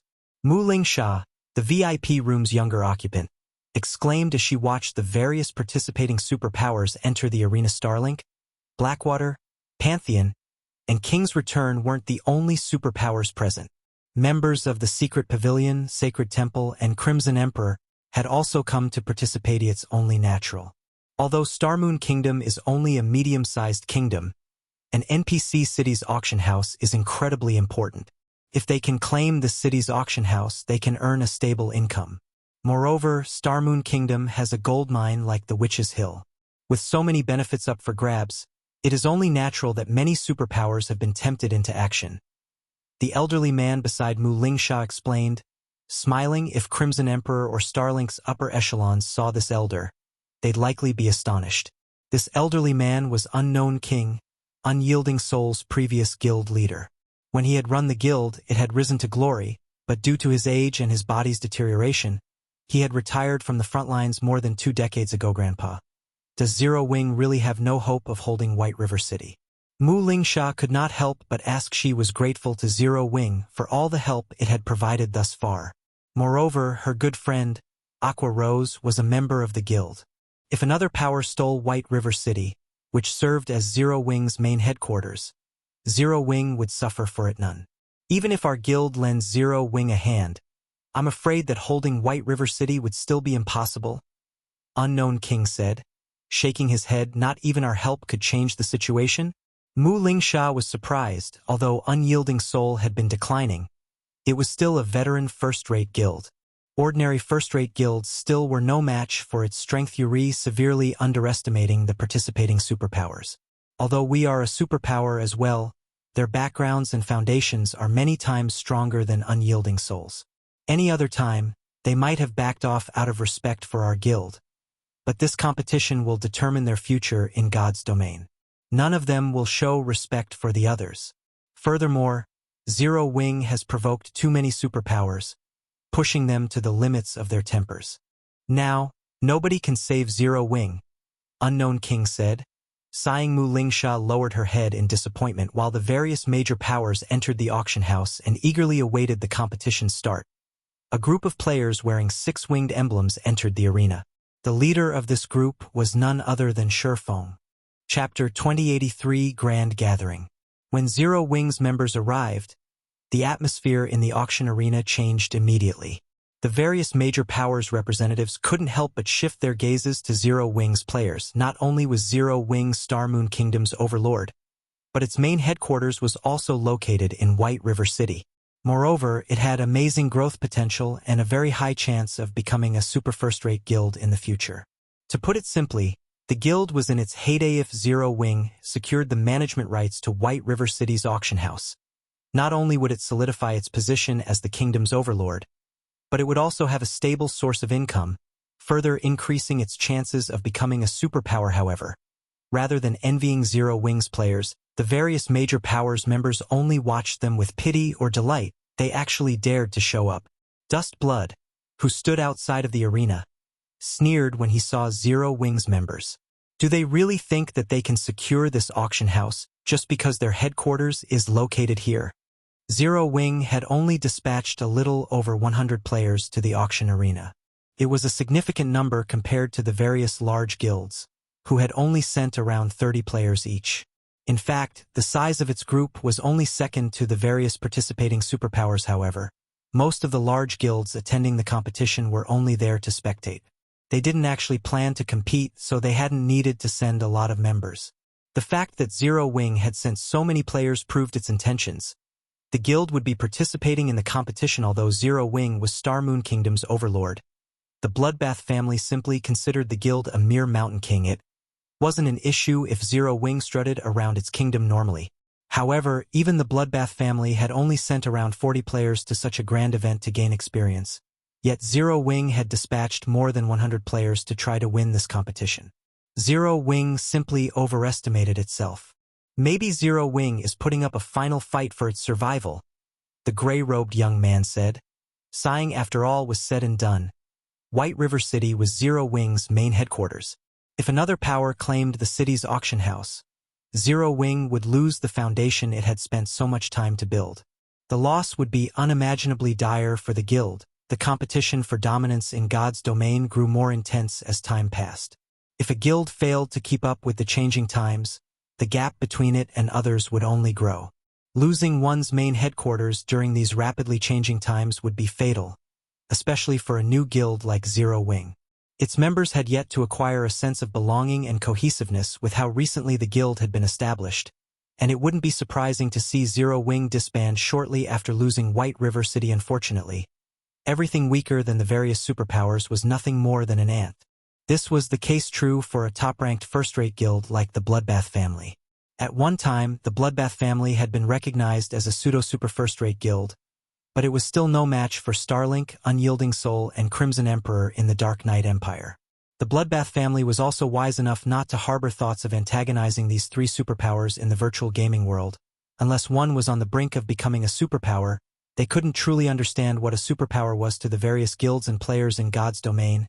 Superpowers were, at most, guilds with greater financial strength and more experts than their weaker companions. Most didn't understand that the difference between a superpower and an ordinary power didn't lay in quantity, but in quality. Otherwise, the Bloodbath family would have become a super first-rate guild long ago. Rather than the pseudo-super first-rate guild, it was after so many years of development several dozen players in level 60 fine gold and dark gold equipment stood some distance away from the Bloodbath family group. These several dozen players radiated such intense killing intent as they watched Zero Wing's members that other guild experts around them kept their distance. However, the other experts weren't afraid of these layers because of the dense killing intent they radiated. Instead, they were wary because those players wore Sin Realm's guild emblem. Sin Realm was the Purple Thorns Kingdom's absolute overlord. Unlike Zero Wing, which only controlled a little more than a dozen major NPC cities in Starmoon Kingdom, Sin Realm controlled every NPC city in the Purple Thorns Kingdom. Ordinary guilds couldn't afford to provoke it. To think that even you would have such a day. Zero Wing, Skyview, Warring Empire's former guild leader, said gleefully, a hint of madness flashing in his eyes as he watched Shurfeng's group after Zero Wing had destroyed Golden Flow Town. The Warring Empire had perished in Starmoon Kingdom. In the end, he had no choice but to migrate to the Purple Thorns Kingdom and join Sin Realm with some of his trusted subordinates. He had instantly fallen from a guild's leader to an ordinary elder. He hated Zero Wing deeply for this. Unfortunately, he hadn't had any opportunities for revenge against the guild since Zero Wing was so powerful, especially with its war weapons. Even the various superpowers likely had headaches when dealing with Zero Wing's arsenal, much less a former guild leader. Fortunately, the heavens would not forsake the faithful. After such a long wait, he finally had the chance to watch the moment Zero Wing fell from its throne. Zero Wing has gotten too full of itself after acquiring its powerful war weapons and blatantly proving superpowers left and right. The guild is too young. Now that the situation in God's domain has changed, Zero Wing can only blame itself for its downfall. Lone Beacon, who sat beside Skyview, calmly commented, one should never casually provoke a superpower. Take Sin Realm, for example. Despite so many experts and support from powerful corporations, Sin Realm only dared to call itself overlord in its own kingdom. It actively avoided superpowers' territories. However, Zero Wing repeated provoked superpowers even with no backing. Even Lone Beacon admired the guild's courage. However, regardless of Zero Wing's powerful war weapons, White River City would have a new owner today. While the various major powers discussed Zero Wing, a group of players entered the auction arena, causing a massive uproar. What? Even Nature Hall's members have come. Everyone was surprised to see Nature Hall's members in the arena. Nature Hall was one of the fastest-growing superpowers in God's domain. Not only did it control the Storm Empire, but it also had close relations with several powerful top adventurer teams in the game. Although these top adventurer teams weren't as large as superpowers, they had extraordinarily strong experts. It was rumored that some of these experts could even rival super first-rate guilds and super guilds' peak experts, with some even rivaling superpowers' old monsters. Hence, even the various superpowers avoided provoking Nature Hall. Right now, the Storm Empire is so far away from Starmoon Kingdom. Logically, there's no reason for Nature Hall to contest for White River City. Could it be here because of the issue with Twilight Echo? That's most likely the case. Otherwise, Nature Hall wouldn't have sent Deep Thunder, its first vice-guild leader. Furthermore, no one knows what Zero Wing did to convince Nature Hall to give up on Twilight Echo, and because of this, Nature Hall has been humiliated in the Storm Empire. Zero Wing is definitely dead now. It had already provoked Blackwater and Starlink, and now even Nature Hall has shown up. After today, Zero Wing will have no place in White River City. As everyone discussed Nature Hall's presence, They agreed that Zero Wing was truly doomed. Even other superpowers would suffer if they had to face 3 rising superpowers like Blackwater, Starlink, and Nature Hall, not to mention Zero Wing. Meanwhile, when Mu Lingsha saw Nature Hall's members from her top-floor VIP room, her expression turned grim. It's over. It's really over. Blackwater, Starlink, and Nature Hall. Every one of these guilds was stronger than Unyielding Soul. Not even her guild would casually provoke any of these 3 superpowers, yet Zero Wing had angered all of them. All of Zero Wing's enemies smiled joyfully, especially Skyview and Shadowlight Axe, the former guild leaders of Warring Empire and Knight's Judgment. Meanwhile, after arriving, Deep Thunder and his team headed toward Zero Wing's members, but as everyone expected a fight to break out. Guild leader Black Flame, after such a short time apart, it seems that you've grown stronger yet again, Deep Thunder said amicably as he approached Shurfeng. Our guild leader has sent me with a specific order to help Zero Wing in this competition. If you encounter any trouble, please feel free to use my team and me as you see fit. Please send my gratitude to guild leader Nature. Zero Wing will remember this kindness, Shurfeng said, nodding. He realized that Nature Hall was trying to befriend his guild, not at all. It's a small matter. When Deep Thunder heard Shurfeng's reply, he grinned with greater delight, recognizing that Shurfeng had accepted Nature Hall's attempt to form a friendship with Zero Wing. When the various major powers representatives saw this, their jaws dropped in shock. Chapter 2084. There's more than one backer. What's going on? Isn't Nature Hall here to cause trouble for Zero Wing? Deep Thunder's behavior stupefied the various major powers. They could not understand what Nature Hall was trying to pull. Are those people using disguises? The Bloodbath family's Dust Blood muttered in confusion. Nature Hall had already grown stronger than super first-rate guilds like the Dragon Phoenix Pavilion and Unyielding Soul. Such a powerful guild should disdain ordinary super first-rate guilds, let alone Zero Wing. However, after watching the exchange between Shurfeng and Deep Thunder, one would think that Zero Wing was the true superpower, not Nature Hall. No matter how Dust Blood considered the situation, he couldn't understand what was happening. IV met Deep Thunder personally. Although God's domain has many tools that can disguise a player, they can't replicate a target's strength and aura, the gray-robed young man said, shaking his head. That Deep Thunder looks and feels exactly like the one I've met. Moreover, Deep Thunder wields the Magic Warrior hidden class. You can feel a special kind of mana around him at all times. No tool can duplicate that feeling. Then, why is that Deep Thunder treating Black Flame so graciously? Dust Blood asked, clearly confused. I don't know. Maybe Nature Hall has some secret deal with Black Flame, the young man said. He was just as confused and didn't know how to answer his companion's question. With Nature Hall's strength and development speed, not even the secret pavilion would be able to stop it from targeting Zero Wing without tremendous compensation. The gray-robed young man had no idea what ability Zero Wing possessed to warrant Nature Hall's goodwill. Moreover, Nature Hall seemed to be desperate for Zero Wing's approval. The only explanation he could think of involved some private deal between Black Flame and Nature Hall's core upper echelons, convincing the larger guild to give up on Twilight Echo and support Zero Wing. No wonder why Zero Wing's members seem so fearless. It turns out they actually have Nature Hall's support, Dust Blood said, sneering. However, a trace of envy and admiration could be seen in his gaze. Although the Bloodbath family was a top-ranked first-rate guild and only a short distance from becoming an actual superpower, it could not afford to provoke some of the small guilds in its territory. Most of those small guilds were backed by superpowers. Even if Zero Wing lost White River City today, it could slowly recuperate its strength. It still wasn't an existence that ordinary powers could afford to provoke. As for Black Flame's private deal with Nature Hall, this was likely the case after all. Black Flame possessed extraordinary individual strength. It wasn't surprising to find someone so powerful connected to certain influential individuals. In fact, the more Dust Blood thought about it, the more it seemed plausible. It certainly explained why Zero Wing dared to provoke Blackwater and Starlink openly. Dust Blood wasn't the only one with such thoughts. The various major powers' upper echelons had reached the same conclusion. One should not underestimate Nature Hall just because its territory was smaller than Blackwater and Starlink's. Nature Hall's Storm Empire was an or country far more valuable than the Steel Empire or Dark Knight Empire. Nature Hall had no reason to fear Blackwater or Starlink. Meanwhile, in another corner, Sin Realm's members were silent. The killing intent they radiated had also lessened. None of them had thought that Zero Wing had any backers. But in truth, it seemed that a titan stood behind the smaller guild. With Nature Hall's assistance, Zero Wing might actually hold White River City and solidify its position as Starmoon Kingdom's overlord. Zero Wing has an alliance with Nature Hall? Glaring hatefully at Surefong, Skyview hissed. So what if you have Nature Hall's support? Nature Hall might not fear Blackwater and Starlink, but it is only one superpower. There are more than 2 superpowers for White River City.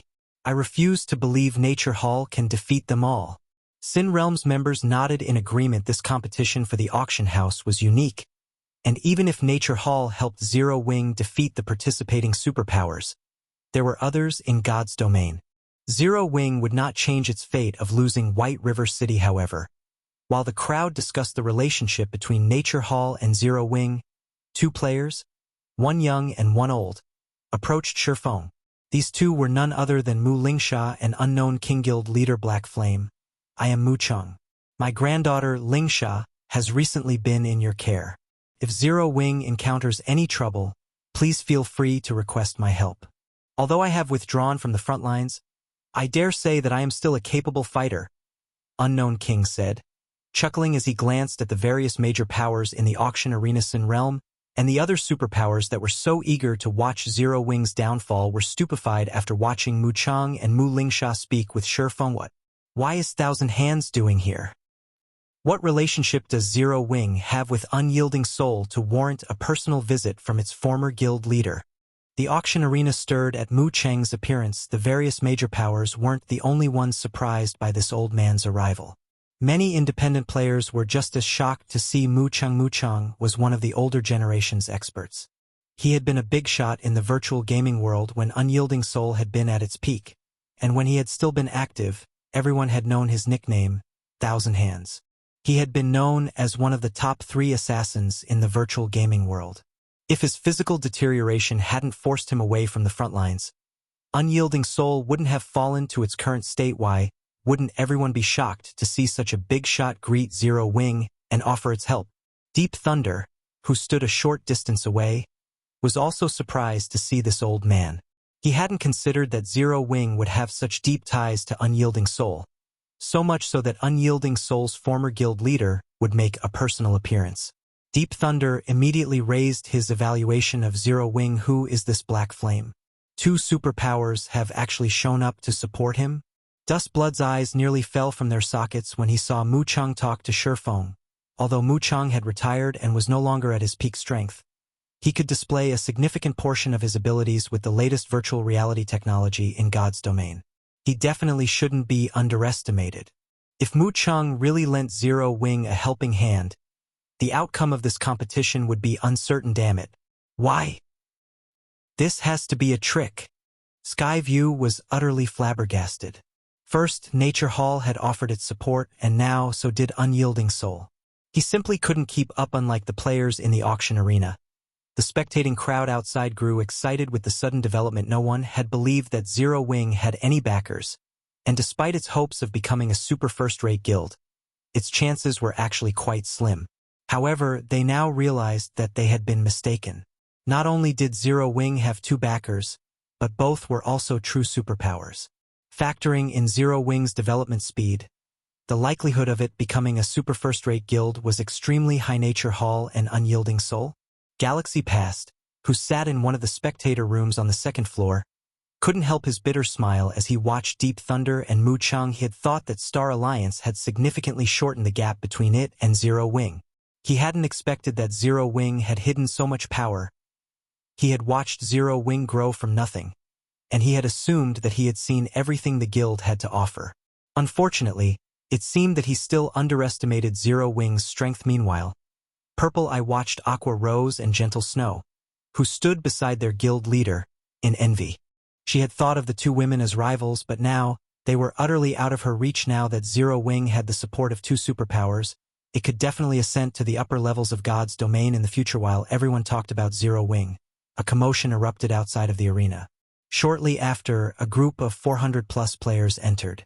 Even the lowest-leveled player among this group was level 64, with their weakest piece of equipment being level 60 fine gold rank. They all wore Starlink's guild emblem, and the dozen or so players in the lead possessed several epic weapons and equipment, wearing no less than level 60 dark gold items. A faint glow enveloped these dozen or so players, as if they were the incarnations of gods. Mu Lingsha was stunned. Not even Unyielding Soul's main force was likely a match for these players. Sure enough, they've come. Mu Cheng's expression gradually became serious as he watched the leaders of Starlink's force. Chapter 2085 Glory. There were many experts in the magnificent auction arena. Some among them even served as pillars in their large guilds, and there were quite a few peak experts from the various superpowers. However, when Starlink's members entered the arena, everyone gasped as they felt the intense pressure emitting from these players. Starlink's members didn't feel like players, but great lords. The crowd subconsciously submitted as those players' aura washed over them. Even peak experts felt the threat of death from the dozen or so Starlink members in the lead. Why are they here? Deep Thunder's expression similarly changed when he saw Starlink's members, surprise and fear flashing in his eyes. Grandpa, who are those people? Why do even superpowers peak experts seem afraid of them? Mu Lingsha could not help but ask as she watched the various spectating superpowers peak experts in confusion. While it was true that Starlink's members were strong, the watching peak experts were as well. Even if there were a difference between superpowers' strength, there should be no reason for the spectating peak experts to fear Starlink's experts, but every one of their faces twisted with anxiety. Her grandfather, Mu Cheng, was a true domain realm expert, and his nickname of Thousand Hands was no trivial matter. Although he had grown weaker with age, he could still easily handle peak experts. However, when her grandfather saw the dozen or so players leading Starlink's team, he seemed to share the spectating experts' trepidation. Found this situation truly baffling. Zero Wing really has no chance in the struggle for White River City now. Mu Cheng could not help his bitter smile as he watched Starlink's leading members. He had thought that they could help Zero Wing hold White River City with the combination of Nature Hall's assistance and his fame. After all, the various participating superpowers had their own NPC cities to prioritize. They would only be able to dispatch a limited portion of their strength to secure White River City's auction house. However, it seemed he had underestimated Starlink's feelings toward Zero Wing. Are they really that strong? Mu Lingsha was even more surprised by her grandfather's comment. They're not just strong. Against these people, even veteran super guilds like the Battle Wolves and Sacred Temple would have to take their opponents seriously. Otherwise, their defeat would be almost guaranteed. Mu Cheng explained as he watched the four white-haired men among Starlink's team. To think that Starlink would recruit the four shadow demons. I've known that Starlink has been gathering an extraordinary amount of strength in secret, but I hadn't thought that it was so capable. Even Unyielding Soul is likely in danger. The four shadow demons? After giving the name some thought, Mu Lingsha asked in surprise, are they the four lunatics that shook up the various superpowers years ago? The four shadow demons had been very well known more than a decade ago. But unlike the name suggested, these four didn't operate as a group. They hadn't even known each other. Acting independently, these four people had earned the nickname for shadow demons because of how much trouble they had caused the various superpowers, killing countless experts and peak experts. Not even Unyielding Soul had been spared from the four shadow demons' mischief. All four of these players were madmen. Moreover, they were independent players, and as a result, the various superpowers had a very difficult time tracking them down and dealing with them during the height of their troublemaking. These four had been a hot topic among the general populace, so the secret pavilion had named them the Four Shadow Demons, a nickname that had spread across the virtual gaming world. The various superpowers had the greatest headache trying to deal with players like the Four Shadow Demons.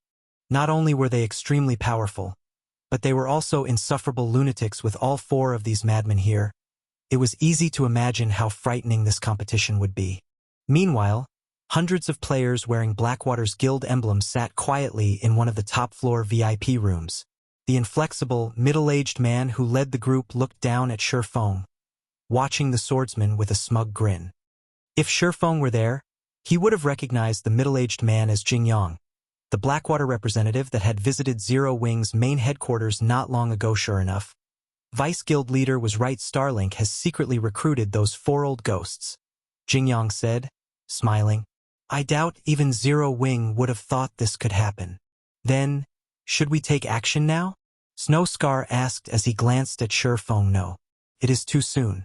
Let's wait until the competition officially begins before we teach Zero Wing the meaning of despair. Even if we say nothing, Zero Wing will beg us to take their combat puppets, Jingyang said. Laughing, the arena's atmosphere had drastically changed when the 4 shadow demons had appeared. Everyone had been optimistic about Zero Wing's success in the competition. The guild had support from 2 superpowers. Potential was limitless, however. Such thoughts had been abandoned. It seems Zero Wing has reached the end of the line. Melody, you better give up now. Zero Wing can no longer back 9th Heaven. Only Setting Sun can ensure 9th Heaven's glory in Forest City. Now, a young, handsome male half-elf said.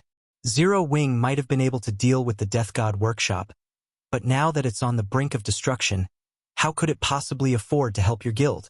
Don't think that Starlink only has the 4 shadow demons. The dozen or so experts around them aren't ordinary either. Take that blue-armored swordsman, for example. He has earned the nickname Illusion Swordsman, and his combat standards are on par with Miracle Dragons. There's also that tall shield warrior. He's called Mountain Horn and can rival Cuttlefish, the Iron Wall from Crimson Emperor. Every one of those people is an absolute peak expert. Moreover, Starlink has given all of them epic weapons and equipment. Just these people's strength is more than enough to make a super first-rate guild like Unyielding Soul suffer in a bitter battle, not to mention a guild like Zero Wing. Could Zero Wing really be doomed? Melody wondered as she looked at Surefong. She had no rebuttal for the half-elf man. He had only spoken the truth. Even with 2 supporting superpowers, Zero Wing wasn't a match for the full force of another superpower. Unlike Melody's despair, Skyview was overjoyed. So, what if you have 2 superpowers to support you? Black Flame? It can't change the fact that you will watch as someone takes White River City from you. Skyview threw his head back and laughed when he had watched one big shot after another stand up for Zero Wing. He had sighed at his own weakness, but who would have thought that the situation would change so drastically in the blink of an eye? Zero Wing had enjoyed endless glory in the auction arena since it arrived. But in the end, it was still an ant on the chessboard of God's domain. The guild was still easy prey for superpowers as everyone chatted amongst themselves. A bell abruptly rang, echoing throughout White River City as it signaled the start of the auction arena's competition. Chapter 2086, Expert Foundations. White River City fell silent as the sound of the starting bell echoed throughout its streets. Almost everyone's breathing quickened in anticipation as they stared intently at the magic mirrors lining the business district. Afraid to miss a single moment of the upcoming struggle, many players outside of White River City had pulled up Star Moon Kingdom's official forums to watch the live streams. For a moment, this competition had rendered the entire kingdom silent. The spectators in the auction arena itself tensed as they quietly watched the massive globe of water that had appeared above the arena. The gigantic globe displayed the qualifying rounds rules, which were unlike those of any competition previously held in the auction arena. The previous competitions had been fighting tournaments or betting matches between players. The rewards had been subpar, and very few players had been interested in taking part, although any player could join these competitions. However, since this competition involved the management rights to White River City's auction house, the system had set up a qualifying round before the official matches. Only those who passed the qualifiers could join the official struggle. If one failed to meet the requirements, all of the resources in the world couldn't help them. It's just a qualifying round. Yet the participation fee is so high. The spectating players gasped when they saw the participation cost of 1 epic material. Epic materials were still incredibly rare among the various large guilds. An ordinary large guild would be fortunate to accumulate around 30 epic materials. Such items even had an extremely low drop rate in 100-man, hard mode team dungeons. Moreover, the main god system had reduced the drop rate to 0 for players that exceeded the dungeon's level limit to prevent players from abusing low-level team dungeons. Sending low-level members to grind these team dungeons was also useless for a guild. These players wouldn't be able to raid the dungeons even if their guilds gave them top-tier equipment. Team dungeons tested players' combat standards as well as their equipment standards, and it would be extremely foolish for a guild to have its members with high combat standards maintain low levels. As players reached higher levels in God's domain, they'd encounter more fortuitous opportunities. Instructing experts to remain at a lower level would ruin the guild and the player's development. Because of this, The various major powers had stockpiled very few epic materials yet. The auction arena charged 1 epic material per participant, and every participating power had brought at least several dozen members. However, despite the crowd's sentiments, more than 100 powers paid the participation fee. Starlink, in particular, paid for more than 400 participants. When they saw this, the spectators couldn't help but shudder. Even the independent players watching from outside of the auction house couldn't help but gape in shock. Everyone had known before this that the various superpowers shouldn't be provoked and possessed wealth that far surpassed first-rate guilds. But they were still blown away when they saw how many members the various superpowers had dispatched for this competition. Moreover, this was only for one city. Many of these superpowers were contesting for multiple city. Superpowers could truly kill people with wealth alone. So, this is a superpower? Melody was even more distraught when she saw how many Starlink members would take part in the struggle. Setting aside its members' combat standards, the fact that Starlink had the financial strength to dispatch more than 400 players was enough to devastate second-rate guilds like Ninth Heaven. The competition for the auction house didn't operate like a fighting tournament. In the official competition, players would be evenly distributed onto 5 separate, spacious battlefields. Players would then have to slaughter each other and claim the energy crystals that would randomly fall from above. Whichever power had the most energy crystals at the end of the competition would secure the auction house's management rights. However, not only were players prohibited from using tools on the battlefield, but they were also banned from using large-scale spells. The main god system truly was intent on testing the participating powers' comprehensive strength. It didn't allow any trickery whatsoever. Although Zero Wing had dispatched 112 players to this competition, even more than top-ranked first-rate guilds like the Bloodbath family and Holy Reincarnation, it paled in comparison to Starlink's 400-plus members. Moreover, King's Return had sent 300-plus members, Blackwater had dispatched 200-plus, and Pantheon had arrived with 200-plus members. None of these superpowers should be underestimated. The other superpowers were mostly here to watch, not planning to compete for White River City. So, they had only paid for a few members to participate for the experience. Although the various superpowers foundations had shocked the crowd, what happened next utterly stupefied everyone watching. Each of the qualifying rounds participating players was teleported to an independent room, all of which had over a dozen trolls. The weakest of these trolls was a lord, while the strongest was a great lord, and each room had a total of 3 great lords. All of the trolls were level 65, slightly higher than the participating players' average level. Players had to defeat 3 level 65 great lords and more than 10 level 65 lords in the qualifying round. Even ordinary experts would flee from such a monster group, yet the system wanted them to survive against these monsters for 1 minute. To make matters worse, players couldn't use tools. Many of the expert players in the arena despaired when they saw how difficult this qualifying round would be. The system joking? The system must be crazy. I can't even last 30 seconds against 1 level 65 Great Lord, much less against 3 of them.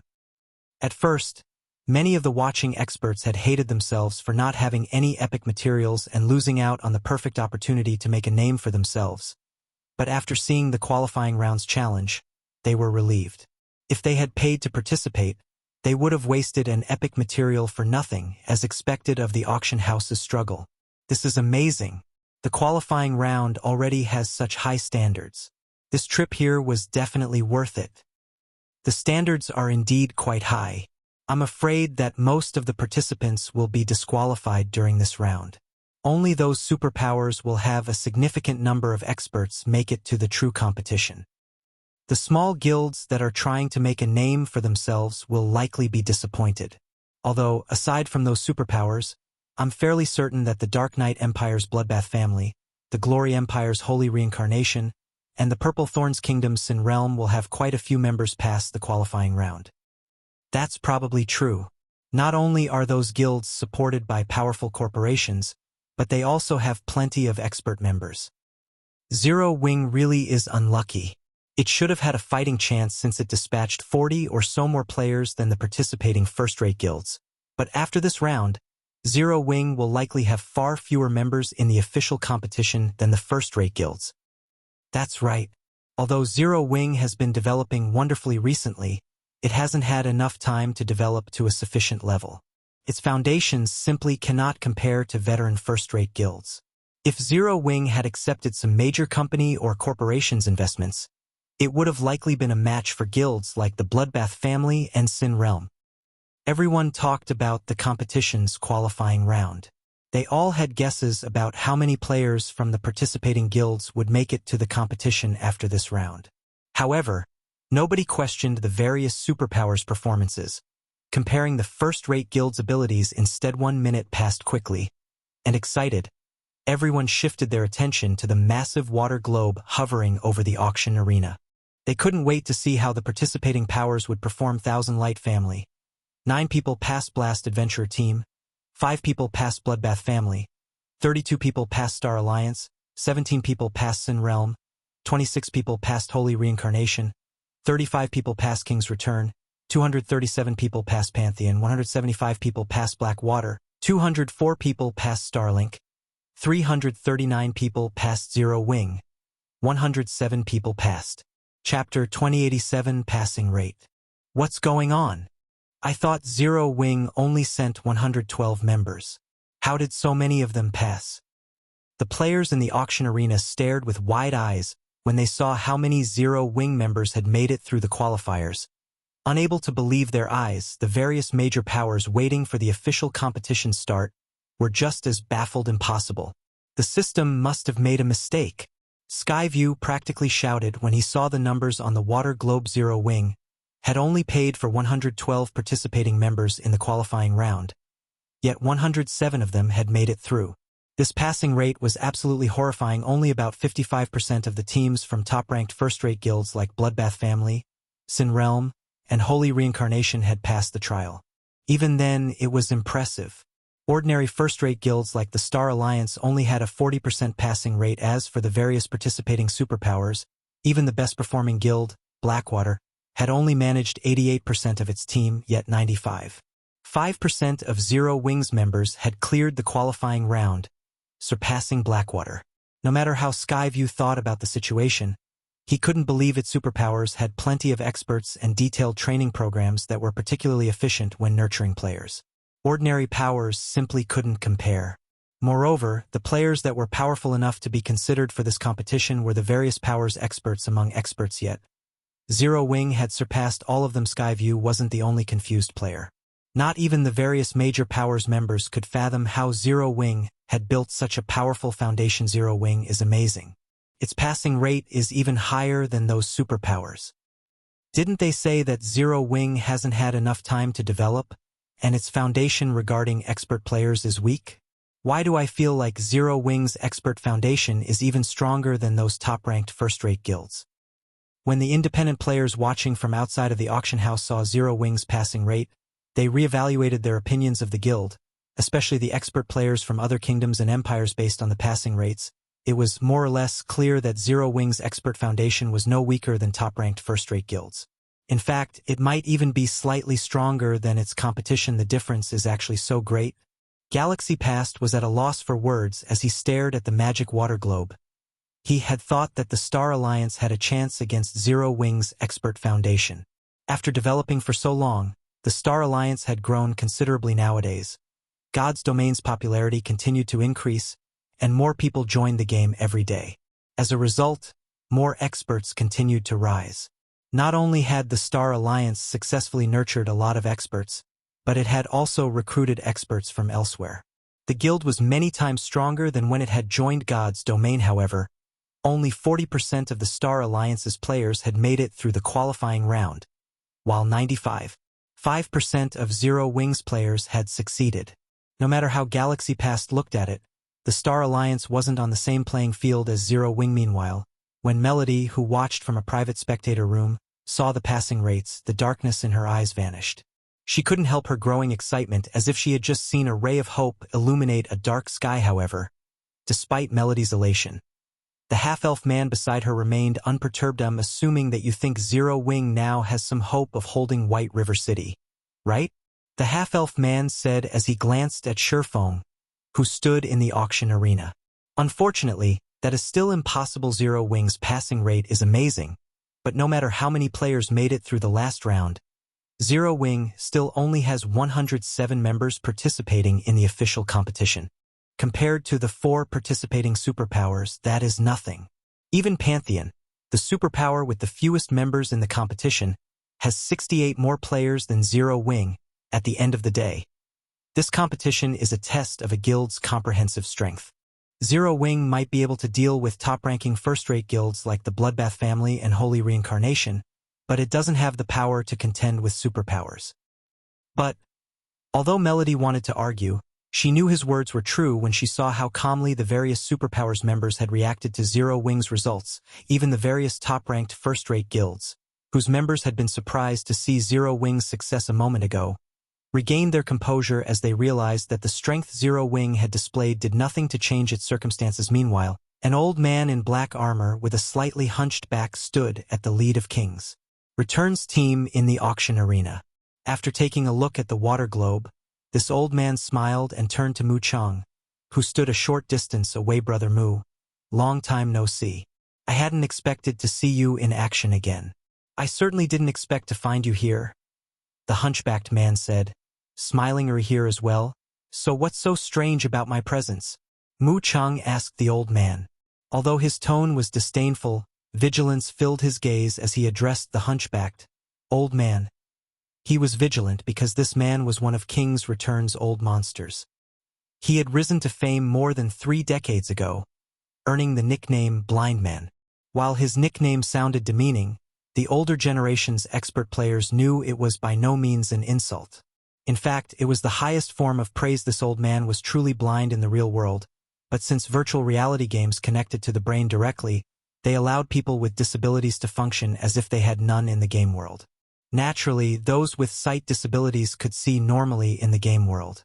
However, not only did Blind Man recover his sight in virtual reality games, but his sight was also far sharper than the ordinary person's. By relying on his superior sight, he had carved a place for himself in the virtual gaming world. The secret pavilion had even called him the all-seeing sword saint. Even when Mu Chang had been at his peak, he had only been able to win 4 out of 10 fights with Blind Man. I've heard that you have a close relationship with Zero Wing. Is that true? Unfortunately, our King's Return has a little enmity with one of that guild's little fellows. How about this? If you don't help Zero Wing, we won't target the guild, Blind Man asked. Chuckling. Blind Man's suggestion rendered Mu Chang speechless. It seemed that Zero Wing wasn't satisfied with provoking superpowers like Starlink and Blackwater, but it had provoked King's Return as well.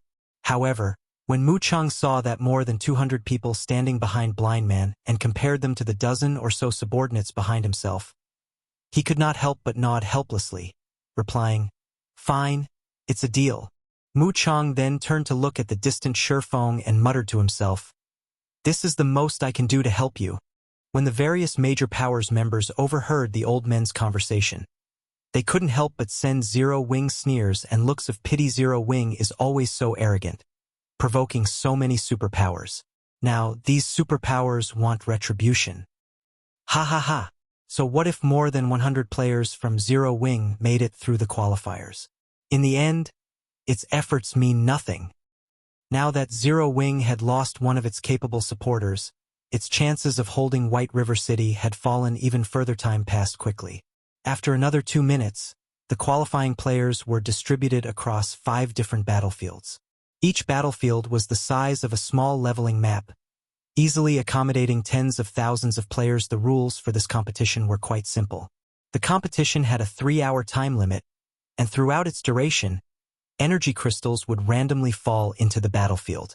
The power that secured the most energy crystals after 3 hours would be crowned as the victor when the bell rang throughout the 5 battlefields. The official competition began as every player in Star Moon Kingdom watched everyone. Listen up. Prioritize Zero Wing's members above all others. When the competition began, the various major powers issued commands to target Zero Wing to curry favor with the various superpowers. I found some of Zero Wing's members here. Good. Get rid of them first. We'll fight for the energy crystals later. As soon as the major powers members discovered Zero Wings, they charged toward them. Zero Wing. Die! Skyview sneered when he saw the beauty observing her surroundings. He immediately charged at the woman from Zero Wing alongside a dozen or so of his subordinates. Chapter 2088, Suppressing Enemies with One Move. As the official competition began, Zero Wing's spectating members paled. The auction arena's competition should have been a free-for-all between the various participating superpowers, but now almost every player targeted Zero Wing. These superpowers moved as if they had already made an agreement. How can this be? Melody, who watched the competition through a magic mirror, was utterly devastated as she watched the various powers experts work together against Zero Wing's members. Dealing with several superpowers in this competition was one thing. After all, the auction arena had 5 independent battlefields, and players would be randomly distributed across them. Combined, these hostile superpowers only had around 1,000 members in total, and after being split between 5 battlefields, their numbers thinned. Locating Zero Wing's members across such a large map wouldn't be easy with so few players. Moreover, victory in the auction arena didn't depend on the number of kills one had. Players simply needed to contest for the energy crystals that would appear. As long as Zero Wing avoided confrontation with these several superpowers and focused on securing energy crystals, it definitely had hope of securing White River City's auction house. However, that hope was dashed if those superpowers worked together. While the various powers might not have as many participating members as the various superpowers, when combined, they easily outnumbered the more powerful guilds by 3 or 4 times. Even if the battlefields were quite large, locating Zero Wing's members wouldn't be a challenge if all of these powers cooperated. I told you long ago that the various superpowers in God's domain are not as simple as you. Zero Wing has severely underestimated its enemies since the very beginning, as well. Zero Wing doesn't have the slightest chance of winning this competition, the half-elf man said calmly. This competition is simply Zero Wing's execution. Rather than military strength, the various superpowers' influence over lesser guilds was truly frightening. The various participating powers understood that they would reach greater heights instantly if they could curry favor with a superpower. This was also why the various powers had become jealous when they had learned that 2 superpowers backed Zero Wing. Normally, trying to gain a superpower's support wasn't easy, but Zero Wing had presented the perfect opportunity to do just that. While the half-elf man expressed his opinion, Skyview and the dozen or so experts from other powers on battlefield number 4 closed in on the beautiful woman wearing a 6-winged emblem. The magic mirrors along the city's business district displayed the scene clearly. Isn't that Beauty Graceful Moon, the former Firecloud Fox Adventurer Team's vice commander? An expert from the Black Dragon Empire asked, recognizing the woman on the magic mirror immediately. She's Graceful Moon? I had heard that she used to be quite strong, only slightly off from becoming one of the top 100 summoners in the Black Dragon Empire. Many first-rate guilds had tried to recruit her. I had never thought that she would join Zero Wing. But she's not very lucky. A group of enemies spotted her right off the bat. She'll likely be the first person to disqualify from the competition, a level 63 male ranger said, sighing as he gazed at Graceful Moon's beauty. She's not just unlucky. She's extremely unlucky. Setting aside Skyview, one of Sin Realm's newly minted 10 great experts, the man and woman beside him are exceptional experts, a level 64 Guardian Knight commented. That glamorous woman is Elegant Insanity, one of Holy Reincarnation's rising geniuses. I've heard that she's the second-ranked assassin in her guild. If not for her lack of achievements, she would have ranked on the God's Domain experts list long ago. As for that stalwart silver-armored man, he's Howling Earth, one of the Bloodbath family's top 4 berserkers. He also has the hidden class, Blood Rage Warrior. The lower his HP gets, the greater his combat power becomes. He previously defeated 2 experts from the God's Domain experts list.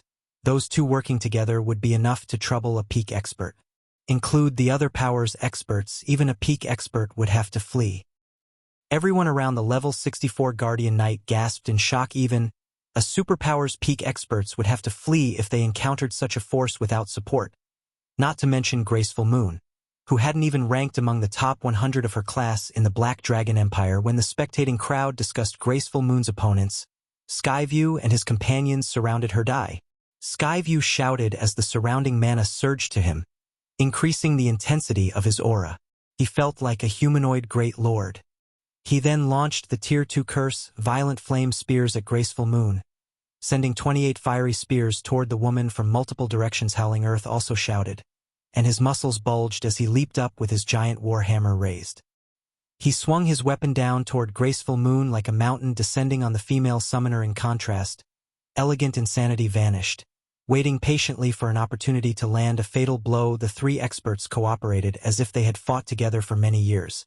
Their attack's timing was perfect, leaving Graceful Moon no room to dodge as the war hammer and flame spears flew toward the level 65 summoner.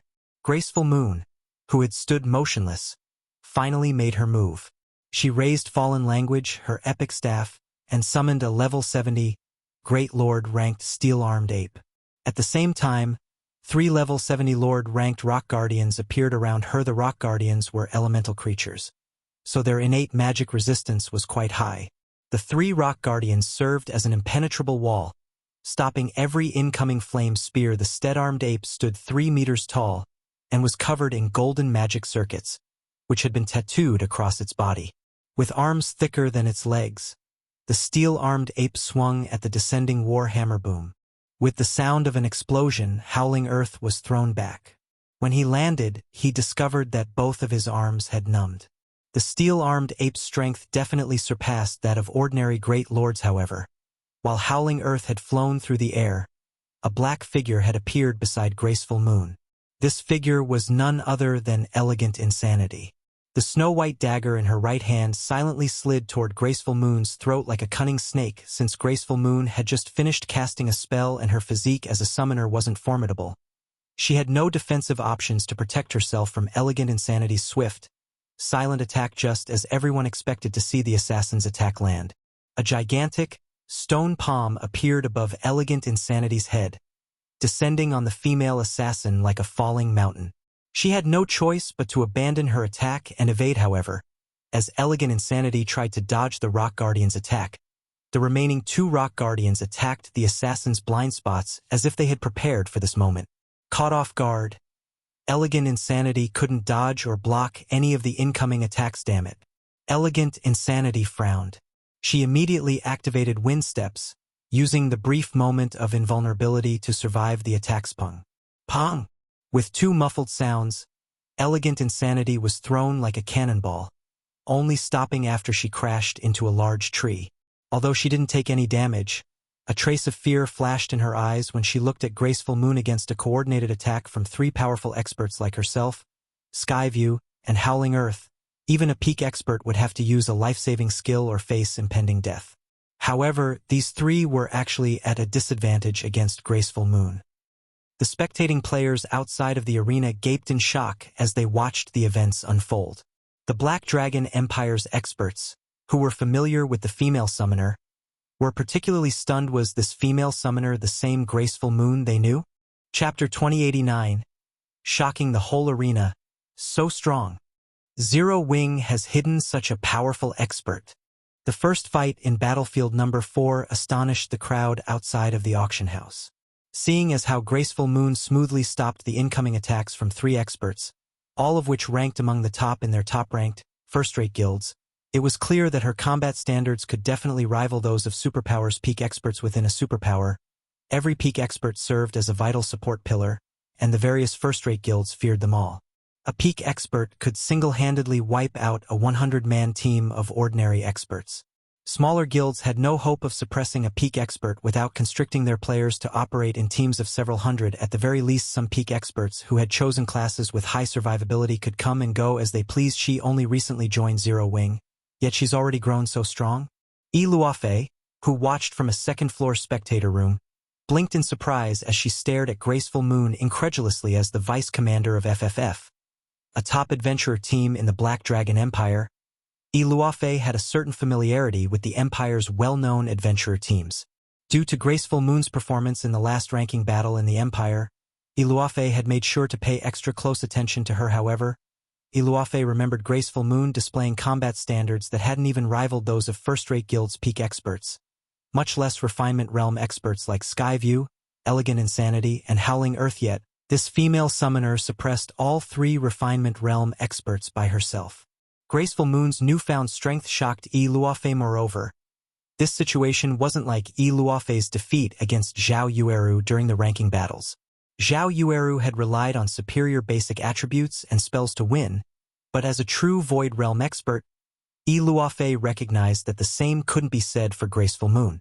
Graceful Moon's success was simply a result of her impeccable ability to control her summoned creatures, not only have her basic attributes risen, but her combat standards have skyrocketed as well.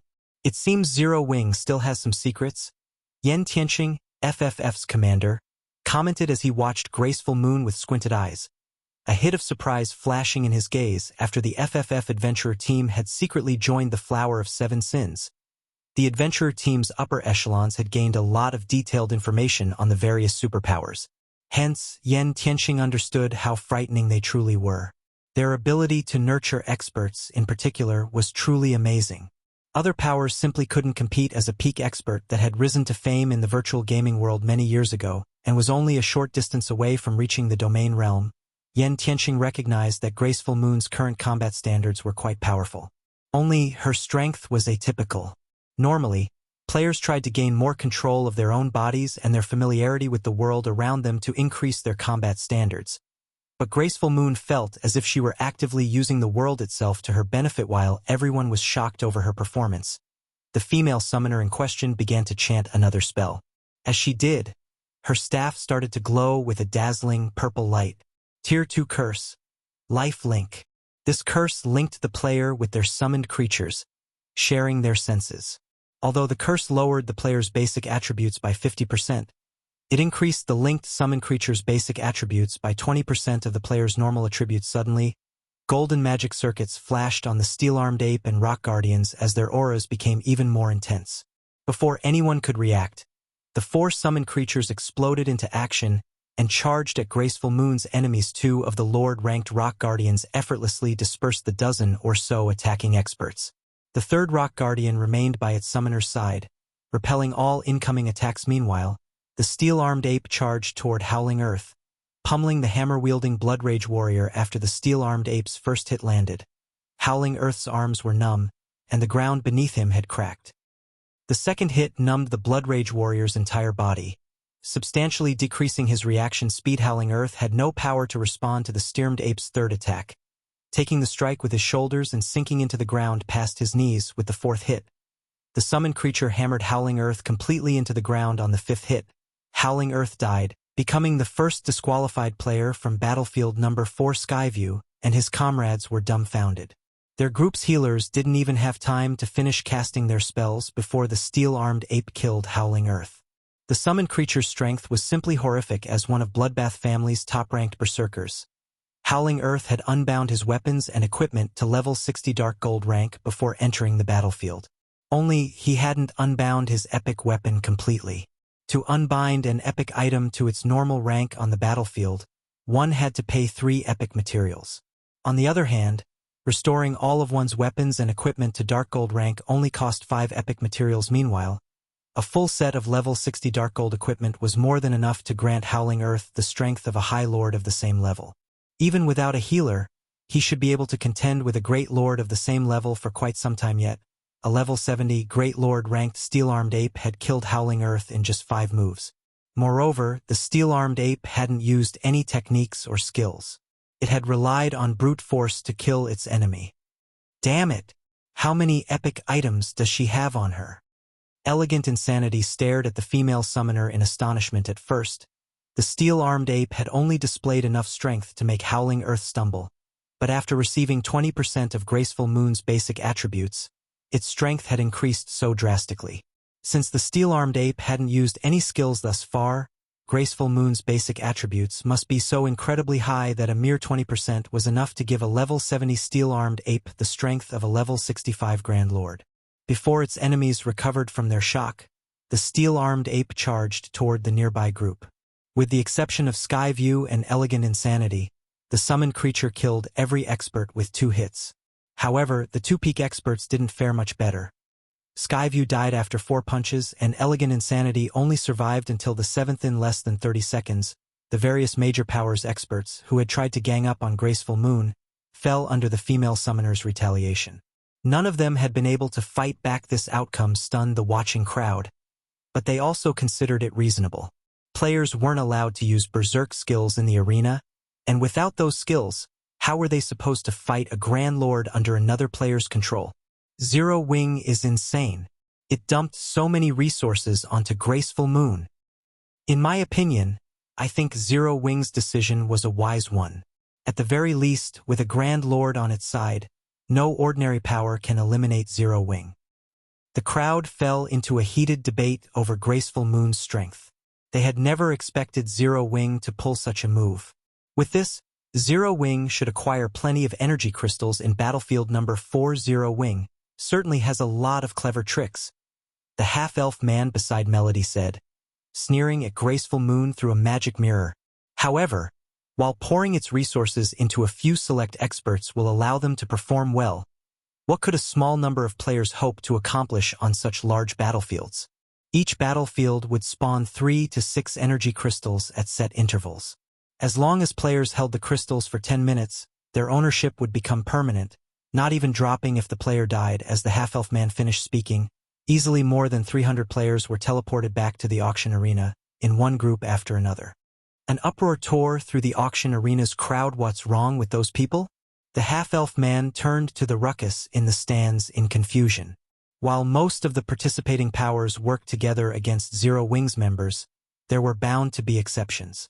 Seeing a large number of players return at the same time shouldn't be surprising. But when the half-elf man raised his eyes to the magic mirrors displaying the fights in other battlefields, his expression froze. Impossible. The several dozen magic mirrors in the center of the auction arena all displayed battles involving Zero Wing's members. Some of these Zero Wing players fought 2 or 3 opponents at the same time, while others faced more than 10. Every one of Zero Wing's members displayed combat standards that could rival Refinement Realm experts. Moreover, they all showed off their extraordinarily high basic attributes. The expert players that had returned from the battlefields were Zero Wing's victims. Chapter 2090, Ant Blood. Dust and smoke filled the gigantic magic mirror screens as they hovered above the arena.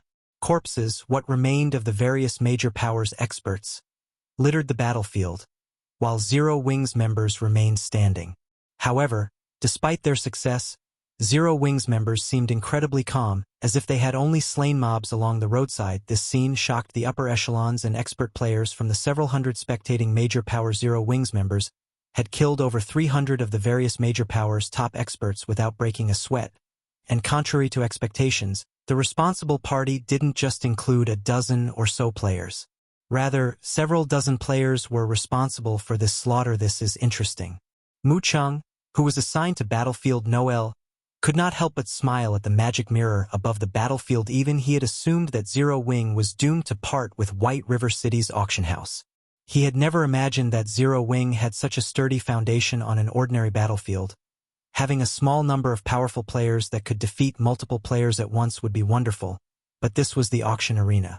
Players' goal here was to obtain energy crystals, so it was best to have as many capable experts as possible at most. The various major powers would admire Zero Wing's battle strategy after watching Graceful Moon kill over a dozen experts by herself. It had merely been a clever trick to these guilds, proving nothing. However, now that several dozen Zero Wing members had performed similarly, the various major powers were beginning to feel afraid. The fact that Zero Wing could dispatch several dozen extremely powerful experts was proof of the guild's solid foundations. If Zero Wing had so many powerful experts, annihilating any of their guilds would likely be a piece of cake. Furthermore, so many experts meant that Zero Wing had the strength to fight the various superpowers for White River City's auction house. If Zero Wing held this auction house and eventually grew into a superpower, the powers that had opposed the guild today would suffer. How can a guild that only established after God's Domain's launch have so many powerful experts and epic resources? Dust Blood, who had been assigned to Battlefield number 3, glowered as he watched 8 of his guildmates return to the auction arena. Outsiders might not know these 8 players, but he, as the leader of Bloodbath family's team for this competition, did. To prepare for this auction house competition, the guild had invested over half of its epic material stock to allow 32 participants to restore their weapons and equipment to Dark Gold rank. However, not only had Zero Wing dispatched more than twice as many players to the official competition, but every participant had unbound their weapons and equipment to Dark Gold rank at the very least. Based on what Dust Blood could see, quite a few Zero Wing members had even restored their equipment to epic rank. Not even the Bloodbath family and Holy Reincarnation could afford such an expenditure. Among the 8 slain Bloodbath family members, 2 were even bona fide Refinement Realm experts. Even in a superpower, these players would be treated as core members. But despite working with other powers in this competition, Zero Wing's players had defeated them. Moreover, the Zero Wing members responsible weren't even the guild's famous experts. Rather, they were just some of Zero Wing's main force members. Dustblood couldn't believe it. Meanwhile, after watching more than 300 of their experts die, the various major powers dismissed the notion of targeting Zero Wing. They had only gone after the guild's members to curry favor with the various superpowers watching. But not only hadn't they defeated Zero Wing, but their actions might have also provoked a future superpower. Continuing to single out Zero Wing's members would be foolish. They had only spent so many resources to participate in the auction arena to prepare for the competitions in their own territories. Once their auction houses were promoted, order quickly returned to the 5 battlefields as players began to clash with each other, competing for the descending energy crystals. Unless an energy crystal was at stake, the various major powers experts avoided Zero Wing's members as much as possible. For a time, Zero Wing's members moved across their battlefields with ease. The spectating crowd fell silent as they recognized this turn of events. Meanwhile, the Zero Wing members watching the competition grew excited. They all wished they were on those battlefields. As well, the various major powers that had visited Starmoon Kingdom had treated Zero Wing like dirt in the past. None of them had seen anything special about the kingdom's ruling guild, however. These foreign powers now bowed their heads, doing the best they could to avoid Zero Wing's attention. Wonderful. Without the other powers' interference, Zero Wing can safely compete for the energy crystals. Melody exclaimed as she watched Zero Wing's members traverse the 5 battlefields unhindered. Although Zero Wing didn't have as many members in the competition as the various superpowers, the energy crystals appeared randomly across all 5 battlefields. Without the various major powers' interference, Zero Wing would have an easier time fighting the participating superpowers for energy crystals. Compete for the energy crystals? Evil Judgment, the half-elf man beside Melody, laughed suddenly. What are you trying to say? Melody frowned as his reaction. She didn't think that Evil Judgment laughed at her out of envy, but due to her ignorance with how important an auction house is to a guild. Do you think the various superpowers will let anyone lesser compete? Evil Judgment asked as he gestured to the energy crystals falling into the 5 battlefields. The answer is a definite no. No tiger would allow an ant to contest for its territory. Naturally, the various superpowers won't allow insignificant players to take advantage of their fights between each other. Melody turned back to the magic mirrors displaying the battlefields, and what she saw darkened her expression. The 4 participating superpowers, which despised Zero Wing, had surrounded the first 5 energy crystals on each of the 5 battlefields. Each superpower had reserved 3 to 5 players to guard the energy crystals, working together to prevent other powers from approaching. How can this be? Melody was stunned. If only one superpower stood in their way, the various major powers wouldn't likely consider it much of a threat. When combined, they had an overwhelming numerical advantage. If they worked together, a lone superpower couldn't stop them, however, for superpowers were working together. Although each had only dispatched a small number of players to protect the energy crystals, these experts were extraordinarily powerful. Even working together, the various major powers had little hope of breaking past that blockade. The various major powers only outnumbered the 4 superpowers by 3 or 4 times. Such a small advantage wasn't enough to defeat the 4 cooperating superpowers. Moreover, if they annoyed these superpowers, they might set aside their competition and focus on the interfering players. If the 4 superpowers got serious, they could end these major powers. Knowing that such an outcome was possible, the various major powers wouldn't dare attack the superpowers. However, if the major powers did not act, Zero Wing wouldn't have any opportunities to take advantage of. I want to see just how you intend to hold White River City now, Zero Wing. Skyview roared with laughter when he saw the 4 superpowers cooperate with them working together. One of these superpowers was guaranteed to win this auction arena competition. The other powers could only watch from the sidelines or declare themselves these superpowers' enemy, but who would dare attracted for superpowers' wrath? Yet, when everyone thought that no one would dare attack these 4 superpowers' blockade, several figures on battlefield number 1 dashed past the various major powers players and straight toward one of the energy crystals so fast. Who are those people? Have they lost their minds? I thought I saw them wearing a 6-winged emblem. A 6-winged emblem? Isn't that Zero Wing's emblem? Chapter 2091. What if I refuse?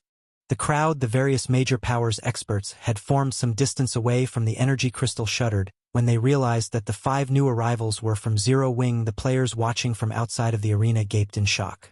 Unlike the experts on the battlefield, they had a clear view of Zero Wing's 5 members rapidly approaching the fallen energy crystal. I assent that black flame? That can't be, can it? For superpowers are working together to guard that crystal. How could Black Flame dare to attack them? Has Black Flame lost his mind? He's charging in with only 4 companions. That's not enough to face a single superpower, much less 4. Does Black Flame really treat superpowers experts like ordinary experts from other guilds? Maybe this is his final stand. White River City is Zero Wing's main headquarters, and without it, at least half of Zero Wing's operations will be crippled. Zero Wing's behavior baffled everyone watching. No one had ever thought that Zero would make such a bold move. However, before Shurfeng's group could get within 100 yards of the crystal, 17 figures appeared in their path. These 17 players gave off a soul-shuddering aura, and every one of them felt like a humanoid great lord. Even the major powers experts who stood some distance away felt stifled as these players' intense killing intent washed over them. These 17 players wore a mix of level 60 and level 65 dark gold equipment. Some among them even bore level 60 dark gold set equipment and weapons. Moreover, they had fully restored these items' ranks. Am I dreaming? Isn't that the level 60 Eternal Night set for assassins? Amazing! That Berserker is wearing the Passionate set. I've heard that even Holy Reincarnation has only collected 3 pieces of that set. So, this is a Superpowers Foundation. The watching independent and guild players watching gasped when they saw the 4 Superpowers members that hadn't bothered to hide their weapons and equipment's glow effect. Most of the game's large guilds hadn't even collected a complete level 60 fine gold set equipment thus far. Only top-ranked first-rate guilds would have a few sets. As for a complete level 60 dark gold set equipment, that was utterly beyond the various large guilds. Reach level 60 dark gold set equipment could only be obtained by raiding 100-man hell mode team dungeons or super large-scale hard mode team dungeons. Moreover, the drop rate in these dungeons was only around 3%. Super large-scale hell mode team dungeons had a slightly higher drop rate, but it still wasn't higher than 7%. Most first-rate guilds at this stage of their game hit their limit with level 60, 100-man hell mode team dungeons.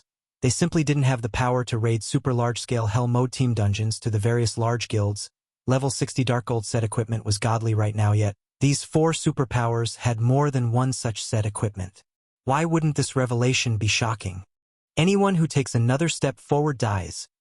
The level 65 male berserker in the Passionate set slowly stated, word by word, as he watched Shurfeng's group without joy or despair. This berserker sounded like an emotionless robot. As soon as this berserker spoke, the surrounding temperature dropped as an intense killing intent suppressed the space around him. It felt as if the gates to hell had just opened, and if any of these players took another step, they'd descend into hell itself. The distant experts shuddered as they felt the abrupt change. Is he really human? His killing intent is so powerful. Melody's expression darkened as she stared at the imposing berserker. Unlike the spectating players in the stands or outside of the auction house, those in spectator rooms could alter their room's environment to match that of the battlefields, allowing them to experience the battlefields to a certain extent. Melody had encountered plenty of experts in the fairy country, including quite a few that made her feel utterly powerless. However, none of these experts exuded as much killing intent as that berserker. Human? You can't consider him human anymore. Evil Judgment answered from beside Melody.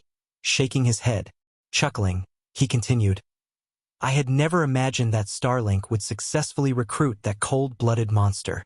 With him, Zero Wing doesn't have a snowball's chance in hell of securing the energy crystal. Is he really that strong? Black Flame earned his title as the Sword King from the Secret Pavilion. Melody countered Sword King? Evil Judgment laughed. Only first-rate and weaker guilds give that title any importance. The Secret Pavilion has recorded a lot of experts on the God's Domain experts list, but there are many more players that have slipped through the cracks. That cold-blooded monster is one of them. He's called Tengu, the Warring Ghost. Although Tengu hasn't reached the Domain realm yet, his brain doesn't work like everyone else's. You could say that his brain is particularly well developed, granting him a similar sixth sense to wild beasts. He can easily predict his opponent's movements. There's also his beast-like combat method to contend with. He is no weaker than domain realm monsters. He's already killed more than 10,000 experts in God's domain, including many peak experts from superpowers. However, due to his strange and violent nature, none of the superpowers have tried to recruit him. He's killed more than 10,000 experts? Melody was slightly stunned. She had only defeated several hundred experts since joining God's domain. Even so, those fights had earned her plenty of combat experience, but the warring ghost had slain more than 10,000, and many of them had been superpowers peak experts. He was truly a monster. To make matters worse, this monster wore the Passionate set, one of the best sets available in the game right now. When the various superpowers members saw Warring Ghost intercept Shurfeng's small group, they began to chat about the upcoming fight.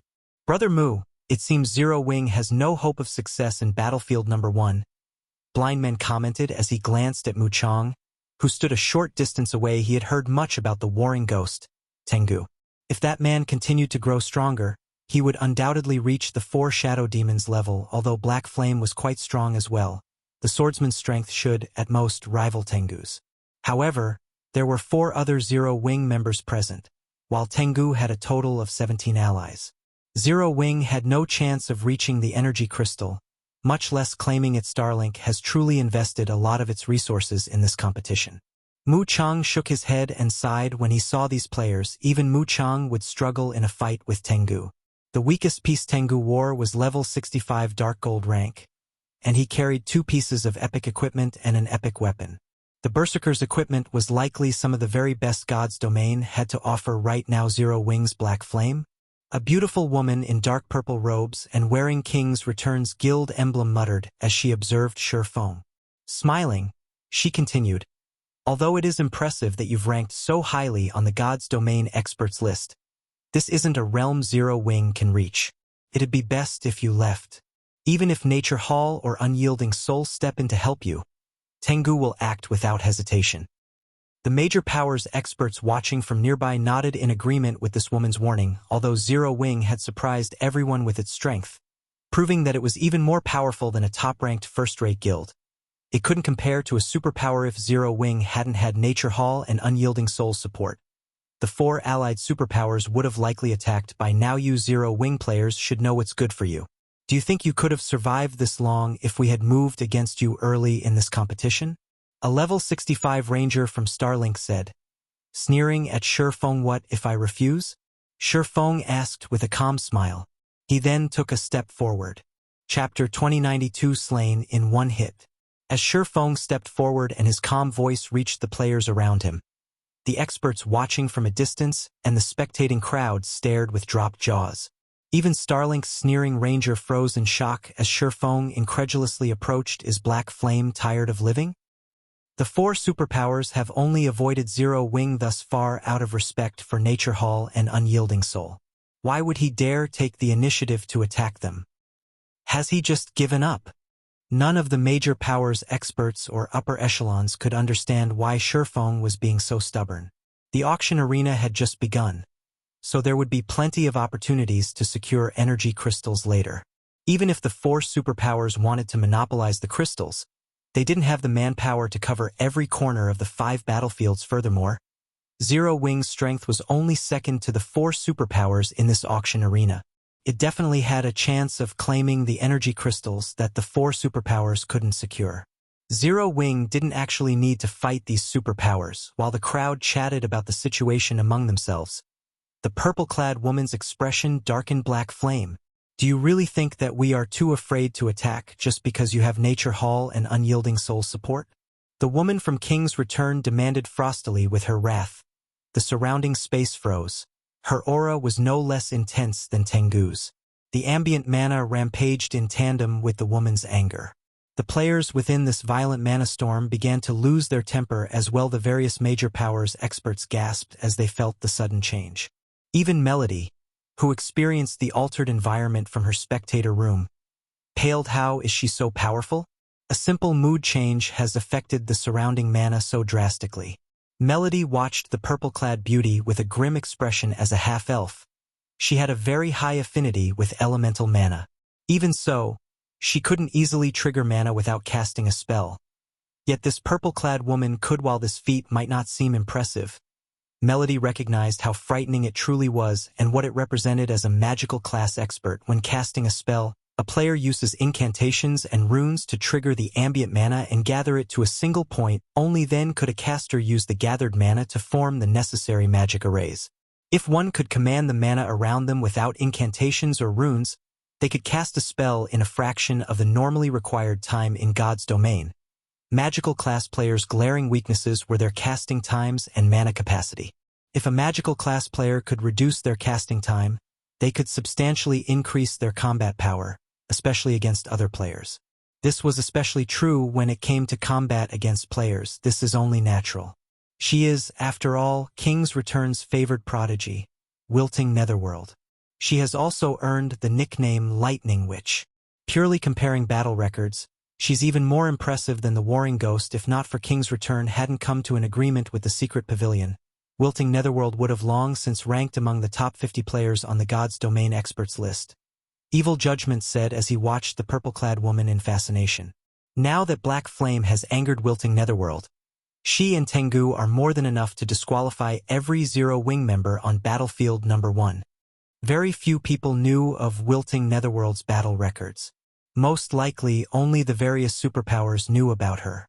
Furthermore, Wilting Netherworld's activities were usually only related to the various superpowers. First-rate guilds experts had no chance of encountering her. Evil Judgment had witnessed Wilting Netherworld's fearsome power. Personally, a total of 8 superpowers had gathered to contest for a mysterious legacy. Setting Sun had been one of them. To win the mysterious legacy, the various superpowers had dispatched quite a few old monsters. But during the battle, an unknown woman had pinned down one of Setting Sun's old monsters by herself, which had ultimately enabled King's Return to claim the legacy. Superpower's old monsters had risen to fame at least a decade ago, with some maintaining their fame for several decades. They were all experts with rich combat experience, and their combat standards far exceeded human limits. However, Wilting Netherworld, a girl even younger than Evil Judgment, had successfully pinned one of these old monsters down without any help. Moreover, she had stopped Evil Judgment, who had fought alongside his guild's old monsters for some time. While doing so, her strength was absurd. Evil Judgment was sure that she would have killed him in 3 or 4 attacks if that old monster from his guild hadn't demanded most of Wilting Netherworld's attention during that fight. Meanwhile, the 4 superpowers experts around the energy crystal turned to watch Surefong. Everyone knew of Black Flame's reputation for being stubborn. Otherwise, the man wouldn't have provoked so many superpowers. But they had never thought that he'd dare to show such arrogance before 4 cooperating superpowers. Brother Mu, Vice Guild Leader Thunder, you cannot blame us for our lack of respect toward you. This kid simply doesn't know what's good for him. If we don't teach him a lesson, I'm afraid that he'll cause even more trouble for your 2 guilds in the future.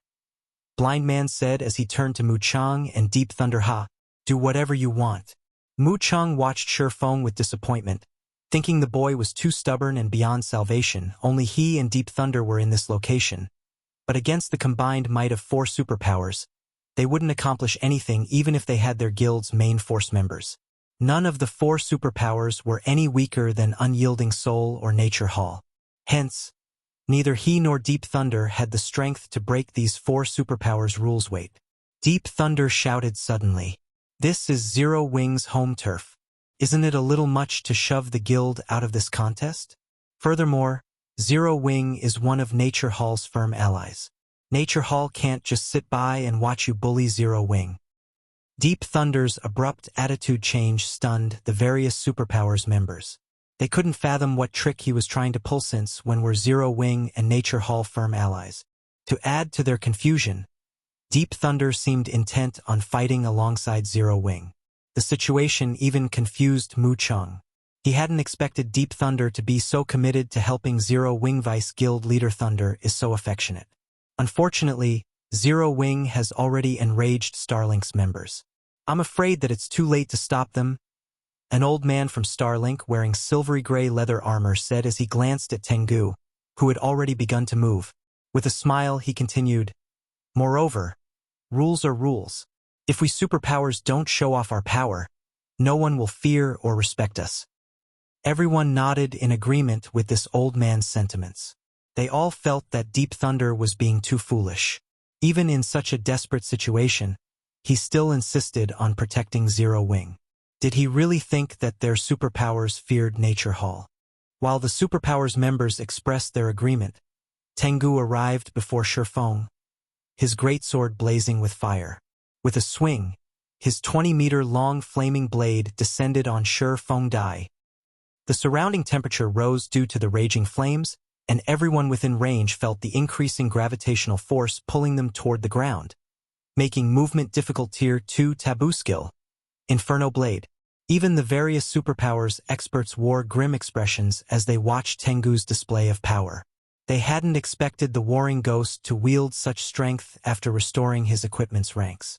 This attack definitely had the strength to rival a Grand Lord's of the same level. Even a peak Tier 2 metric tons would likely struggle to block this attack, much less a Tier 2 swordsman. Without a Berserk skill, Shifeng's HP would likely drop to a critical level after a single hit. Just before the flaming blade devoured Shifeng, he unsheathed Killing Ray and swung to intercept the attack. Lightning Slash. An arch of blue lightning flashed, and Tengu's flaming blade dissipated the moment it met the lightning arch. Before Tengu could pull back to defend himself, the lightning had bisected his body, leaving behind a faint, glowing scar around his abdomen. Tengu's HP instantly drained, and the berserker fell, lifeless. Chapter 2093 Imposing Might. This impossible. Tengu spun toward Shifeng in shock when he saw his plummeting HP. Inferno Blade was his most powerful skill. Even without a berserker skill, he could use this taboo skill to counter a Grand Lord's attack. With his ability to predict his opponent's movements, even old monsters would have to flee from this attack. However, Shifeng had shattered his Inferno Blade and killed him with the same move, but that wasn't the worst part. Tengu's failure to predict Shifeng's movements truly surprised him. He could even foresee domain realm monsters' movements. Yet this ability was useless against Shifeng. Although Tengu wanted to warn his companions, his HP had already hit zero, and he lost control of his body as Tengu collapsed to the ground. The killing intent that had filled the battlefield froze as the four superpowers experts stared at Shifeng, silently panicking. It was one thing if Shifeng had killed an ordinary peak expert, but Tengu wasn't an ordinary anything. He was even capable of threatening old monsters, yet Shifeng had instant-killed such an expert no matter how they looked at it. This felt like a dream. God's domain certainly had powerful offensive skills that could instant-kill players, and knowing this, every peak expert had equally powerful life-saving skills to avoid such an outcome. Needless to say, an expert like Tengu had amassed a few of these life-saving skills. However, Tengu hadn't had time to activate his life-saving skills before dying. Shifeng's attack had even nullified Tengu's prided Inferno Blade before the warring ghost had taken the hit. Silence reigned over the crowd outside of the battlefield, their jaws dropping as the implications of Shifeng's attack sunk in. Amazing! He killed a superpowers peak expert in one hit. So, that is the Sword King, Black Flame. Everyone watching knew the nickname Sword King, but they had only heard about him through rumors. Moreover, God's domain had been developing rapidly, and players' combat standards continued to improve. Black Flame's previous battle records no longer meant much to current players. The players that had come from other kingdoms and empires, in particular, didn't think much of Black Flame's title. At least, it was far less imposing than the position of Zero Wing's guild leader. However, this scene reminded them of how fearsome the Sword King truly was. The Sword King had certainly grown stronger since receiving the title, not weaker. While the spectators discussed the fight, Shifeng sheathed Killing Ray. He then glanced at Wilting Netherworld and her companions, asking, "Do you still want to stop me?" Shifeng's voice sounded calm and gentle, yet Wilting Netherworld and the other experts felt an immense pressure weigh them down. These experts unconsciously moved out the way. Seeing that his opponents had lost the will to fight, Shifeng and his teammates continued toward the energy crystal. Wilting Netherworld and her comrades didn't attempt any sneak attacks, merely watching, frustrated, from the sidelines. They merely looked on with frustration from the sidelines. Wilting Netherworld felt particularly bitter. Although she considered stopping Shifeng, the moment she harbored the thought, she felt an indifferent gaze directed toward her, informing her that he was prepared for such an attack. When she met Shifeng's cold gaze, She felt as if the man were telling her, "You can try it, but you'll only fall next to Tengu." With this realization, wilting Netherworld abandoned any thoughts of resisting. Her strength was, at best, a match for Tengu's. Even though Shurfeng had already used his sure kill skill, killing her wouldn't be difficult for someone with even higher attributes than Tengu and Domain Realm combat standards. Is this why he was so confident? When wilting Netherworld thought back to Shurfeng's relaxed attitude, she understood that he hadn't acted that way due to Nature Hall and unyielding soul's support. He simply had the strength to back up his confidence. What? They got through just like that? As the various major powers experts watched wilting Netherworld and her comrades let Shurfeng's party pass, they were flabbergasted by killing just one player. Shurfeng had silenced the 4 superpowers peak experts, convincing them that it would be wise to let him pass. This was even more shocking than watching someone kill a great lord with one attack, when Melody saw this from her spectator room. However, she was incomparably excited. She had never dreamed that Shurfeng would be so powerful. Not only had he killed a monster like Tengu, but wilting Netherworld and her party were also afraid enough that they stepped aside. How is this possible? Evil Judgment, on the other hand, was stupefied, confusion and madness flashing in his eyes. Wilting Netherworld, a goddess in his eyes, had retreated from Shurfeng. She hadn't even budged during the fight with his guild's old monster. Yet a single sentence from Shurfeng had been enough to force her aside.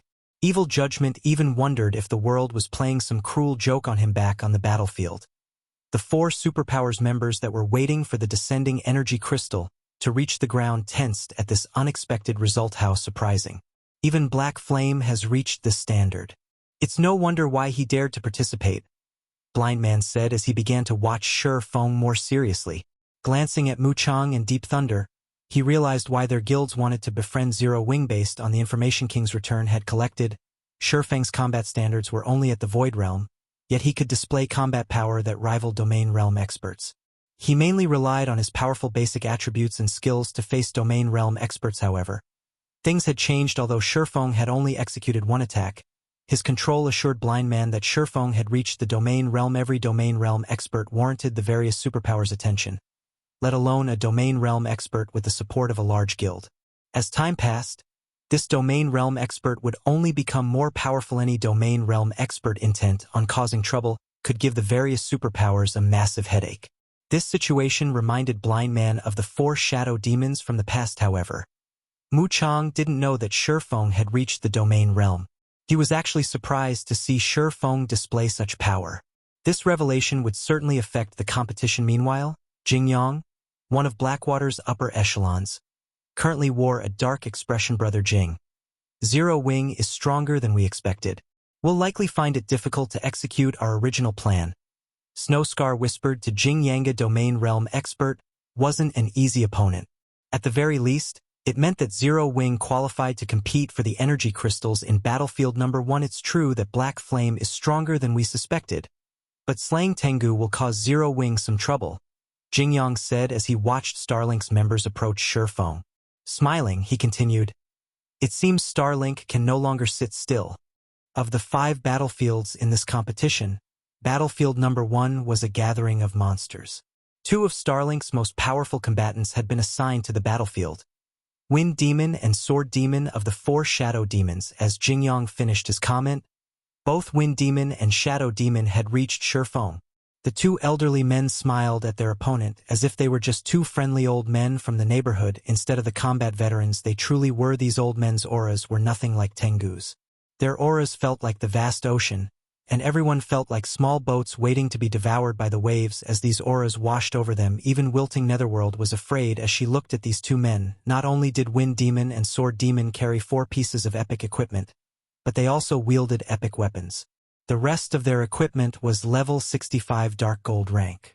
Not even wilting Netherworld's equipment was as impressive as theirs. "Little brother, you're quite skilled. You're already so strong despite your age. Your future is boundless. Our guild leader wants to annihilate Zero Wing, but after discussing the situation with Old Wind here, we've decided that if Zero Wing agrees to become one of Starlink's subordinate guilds, we'll talk the guild leader into giving you White River City." The white-haired old man with a slightly bent back addressed Shurfeng. Smiling, he asked, "May I know what you think of this proposal?" Everyone was dumbfounded when they heard the old man's words, especially the various major powers' upper echelons. They all stared at Feng in envy. No one had considered that not only would Starlink willingly abandon its vengeance against Zero Wing, but it would also offer to protect the guild. If the smaller guild accepted the offer, Zero Wing's development in God's domain would skyrocket. There's nothing to think about. Scram. Feng's response was cold as he eyed Wind Demon and Sword Demon. Chapter 2094, With Just You. Sword Demon's expression sunk when he heard Feng's reply, his smile vanishing as he gave Zero Wing's swordsman a chilling look, even space around them frozen due to the bone-piercing killing intent. Sword Demon, Wilting Netherworld, who stood nearby, couldn't help but shudder as she felt the change. The experts from the various major powers just stared at Feng, gaping in shock. Has Black Flame really lost his mind? Doomed. Zero Wing is doomed for sure. The various major powers didn't know what to say to Feng's overbearing behavior. Starlink already suppressed 2 super first-rate guilds in the Dark Knight Empire. It had endless strength and wasn't a force that super first-rate guilds like Unyielding Soul or Nature Hall could compare to. Only top-ranked super first-rate guilds had any hope of standing against it. If Starlink gave the word, countless powers would do what they could to curry its favor and celebrate becoming Starlink's subordinate guild. As one of Starlink's subordinate guilds, not only would the guild receive financial support from the superpower, but it would also receive support in in-game resources. Most importantly, the guild could develop without worrying about enemies. It would have nothing to fear even when clashing with other superpowers. If Zero Wing submitted to Starlink, it could reach an entirely new level of development very quickly. Zero Wing wouldn't be limited to lording over Star Moon Kingdom. It could easily become the overlord in the several neighboring kingdoms as well. Yet, Feng had actually rejected such an opportunity, and he had done so without hesitation. Even the various superpowers players were stunned by his answer. People nowadays really are ignorant of their limitations, Blind Man said as he shook his head and chuckled. He then turned to Deep Thunder and said, Vice Guild Leader Thunder, although you have a good relationship with Zero Wing, I'd advise you not to interfere. If you attract the 4 Shadow Demons' ire, you'll likely have a hard time explaining yourself to Guild Leader Nature. Not even he would dare to show such arrogance before Sword Demon and Wind Demon. First of all, they had Starlink's support. Secondly, both experts were incredibly powerful, far stronger than the younger generation's domain realm experts. Ignoring Starlink, provoking these two was not wise. Thank you for your concern, but King's Return doesn't need to worry about that, Deep Thunder replied. Calmly, he continued, I've said this already, but Nature Hall and Zero Wing are firm allies. If someone wants to move against Zero Wing, Nature Hall won't sit back and watch. Blind Man gave the younger expert an odd look, but he didn't comment further. The various superpowers members standing nearby were stunned by Deep Thunder's reply. Even now, Nature Hall insisted on shielding Zero Wing. The guild's choices were completely out of the norm. Deep Thunder's response even surprised Mu Chang, and he took a moment to consider Feng more carefully. He had never thought that Zero Wing was capable of inspiring Nature Hall to go to such great lengths, even willing to provoke Starlink on its behalf. However, despite the strange looks he received from the various superpowers members, Deep Thunder smiled contentedly. None of these superpowers, excluding Nature Hall, knew what strength Zero Wing hid. These players didn't know that Feng wasn't the only powerhouse in Zero Wing. The guild also had Fire Dance, who had the combat power to rival domain realm experts, but that wasn't the end of it. Zero Wing also had Cola and the several other peak experts Feng had brought with him during his visit to Nature Hall's reception room. According to Nature Hall's initial estimations, Zero Wing should have at least 10 peak experts. Even though Starlink had dispatched a considerable amount of strength to White River City's auction house, its chances of winning this competition weren't overwhelmingly high. Rather, it only had a 50-50 chance. Zero Wing had invested every resource it had in White River City, and every participating Zero Wing player had likely fully restored all of their weapons and equipment, allowing them to fight in peak condition. However, the same couldn't be said for Starlink's members. Only a fraction of Starlink's force had unbound all of their equipment. Even though Starlink had the numerical advantage, Zero Wing's overall combat power was on par with the superpowers rather than side with the 4 superpowers and standing to gain insignificant benefits. Gambling on Zero Wing and potentially winning the lottery was a wiser move for Nature Hall. Old Sword, it seems this brat doesn't appreciate your goodwill. Wind Demon could not help but chuckle at Sword Demon. There's no need to waste words on them, Elder Sword. Let's just follow the guild leader's orders and eliminate them. A middle-aged man wielding an ancient crystal bow said as he glared at Shi Feng. Sword Demon was the strongest of the 4 shadow demons in melee combat. Even Lu Xinglua, Starlink's guild leader, had to treat him with respect. Sword Demon also had a great appreciation for talented individuals, especially those that used the sword. Of course, the main reason for his appreciation was his desire for strong opponents in the future. To grow stronger, one needed to face stronger combatants. After all, this was also why Sword Demon had suggested recruiting Zero Wing. Otherwise, Sword Demon would have killed Shi Feng after watching the swordsman kill Tengu. Little brat. It seems that you think you can ignore us old fellows now that you've reached the domain realm. Unfortunately, you are still naive. Since you aren't backed by a superpower, you've failed to understand that reaching the domain realm is only the first step toward the apex. Sword Demon said as he heaved a deep sigh. His gaze then sharpened as he said, I will teach you that even among domain realm experts, there can be a massive difference in strength. Sword Demon's aura abruptly shifted, releasing a tremendous amount of pressure to bear down on Shi Feng. Although Sword Demon's aura targeted Shi Feng, wilting Netherworld couldn't help but tremble, struggling to breathe. Even though she stood some distance behind Shi Feng, how is he so strong? Fire Dance, Alluring Summer, Flying Shadow, and Shadow Sword prepared for battle from behind Shi Feng. They had never expected this player's aura to be so strong. Before anyone could react, Sword Demon's Crimson Greatsword transformed into a rotating sword light. He then vanished, reappearing before Shi Feng in an instant. Like nimble snakes, 12 crimson sword lights spread out and converged on Shi Feng, altering their attack trajectories and becoming nearly impossible to predict. Moreover, the attacks were so fast that the naked eye couldn't keep up. Tier 2 skill, 12 heavenly rotations. Sure enough, he's reached this level after so long. Blind Man's expression tensed when he saw the 12 sword lights. Wilting Netherworld, on the other hand, was utterly dumbfounded despite her keen perception. She couldn't follow the 12 sword lights' speed and transformations. It looked as if 12 different people commanded the sword lights, like each attack had a will of its own. The 12 sword lights didn't even interfere with each other's trajectories, although each attack only carried a Great Lord's strength of the same level. She doubted that she'd be able to dodge or block this assault. An ordinary skill like 12 heavenly rotations had gained a life of its own in Sword Demon's hands. His combat standards were unlike anything she had seen from the domain realm experts she had fought before alone. I'm afraid you're not qualified. With a snort, Shi Feng unsheathed Killing Ray and Twilight Blade, greeting the 12 sword lights in battle. Swords Transmigration. Chapter 2095. So confident with so many fighters. As the 12 crimson sword lights were about to bite into Shi Feng, Killing Ray and Twilight Blade cut 6 of them down. The counterattack forcibly altered these sword lights' trajectories, and rather than threatening Shi Feng's life, they became shields that protected him as they clashed with the remaining 6 sword lights. Dang, dang, dang. As the 12 sword lights collided, they disintegrated into particles of light. Meanwhile, Shi Feng remained unharmed. He blocked all of those attacks. Wilting Netherworld stared at the fading light particles with wide eyes. Sword Demon's use of this skill had reached the peak of God's domain. She was sure that even King's Return's old monsters would be forced to use a life-saving skill or powerful offensive skill to nullify the attack. Yet Shi Feng had done so with a few simple slashes. Moreover, Shi Feng had neutralized the attack so effortlessly. Wilting Netherworld couldn't believe her eyes. Similarly, the various major powers watching experts gaped at the scene. Amazing. This is simply amazing. So, this is an apex expert's strength. Shock and excitement overwhelmed everyone after witnessing the brief clash between Shi Feng and Sword Demon.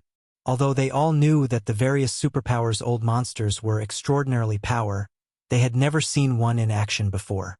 At most, they had watched a few of those old monsters' battle videos. However, they now watched one of these old monsters fight an equally strong opponent. Moreover, they only stood 200 yards away from the fight.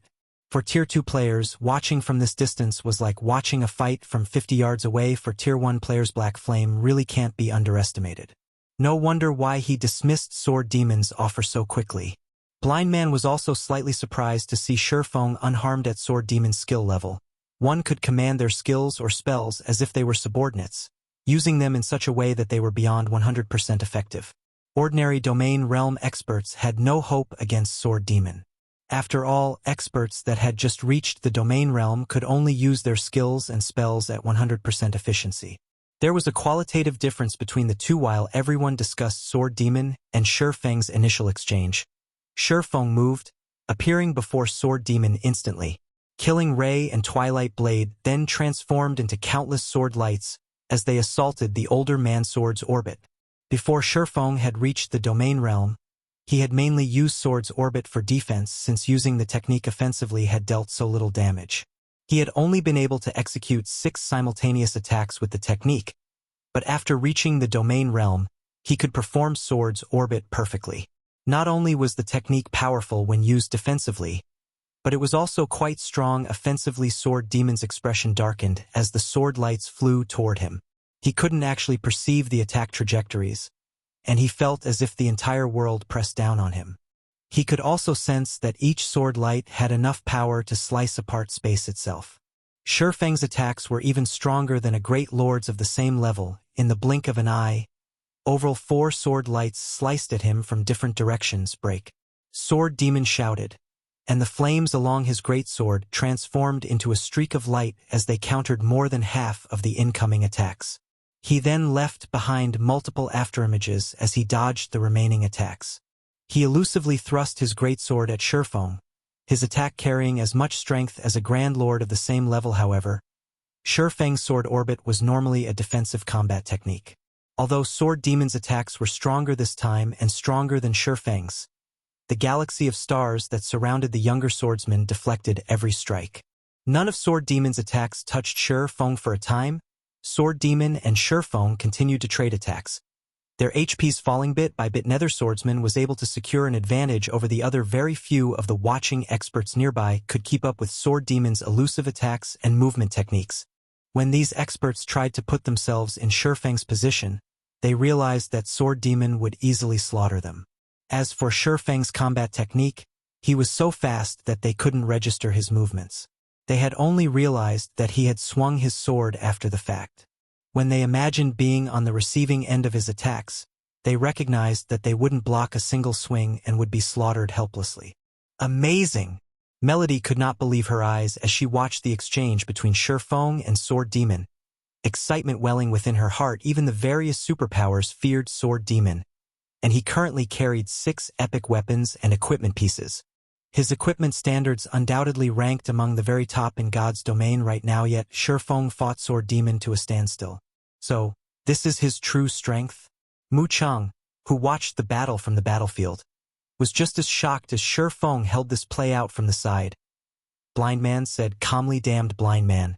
Mu Chang inwardly cursed. Watching from the sidelines and staying its hand was the best option for King's return. It wasn't from the Dark Knight Empire, and it had no reason to clash with Starlink. However, King's return would prefer to watch Starlink grow stronger, rather than Zero Wing, which would indirectly help Unyielding Soul. If Starlink succeeded, it could keep both Unyielding Soul and Crimson Emperor in check. After Allah's for Zero Wing's other members and Deep Thunder, they were no threat to Starlink's 2 old monsters. While Sword Demon and Shurfeng fought, a black figure appeared behind the younger swordsman.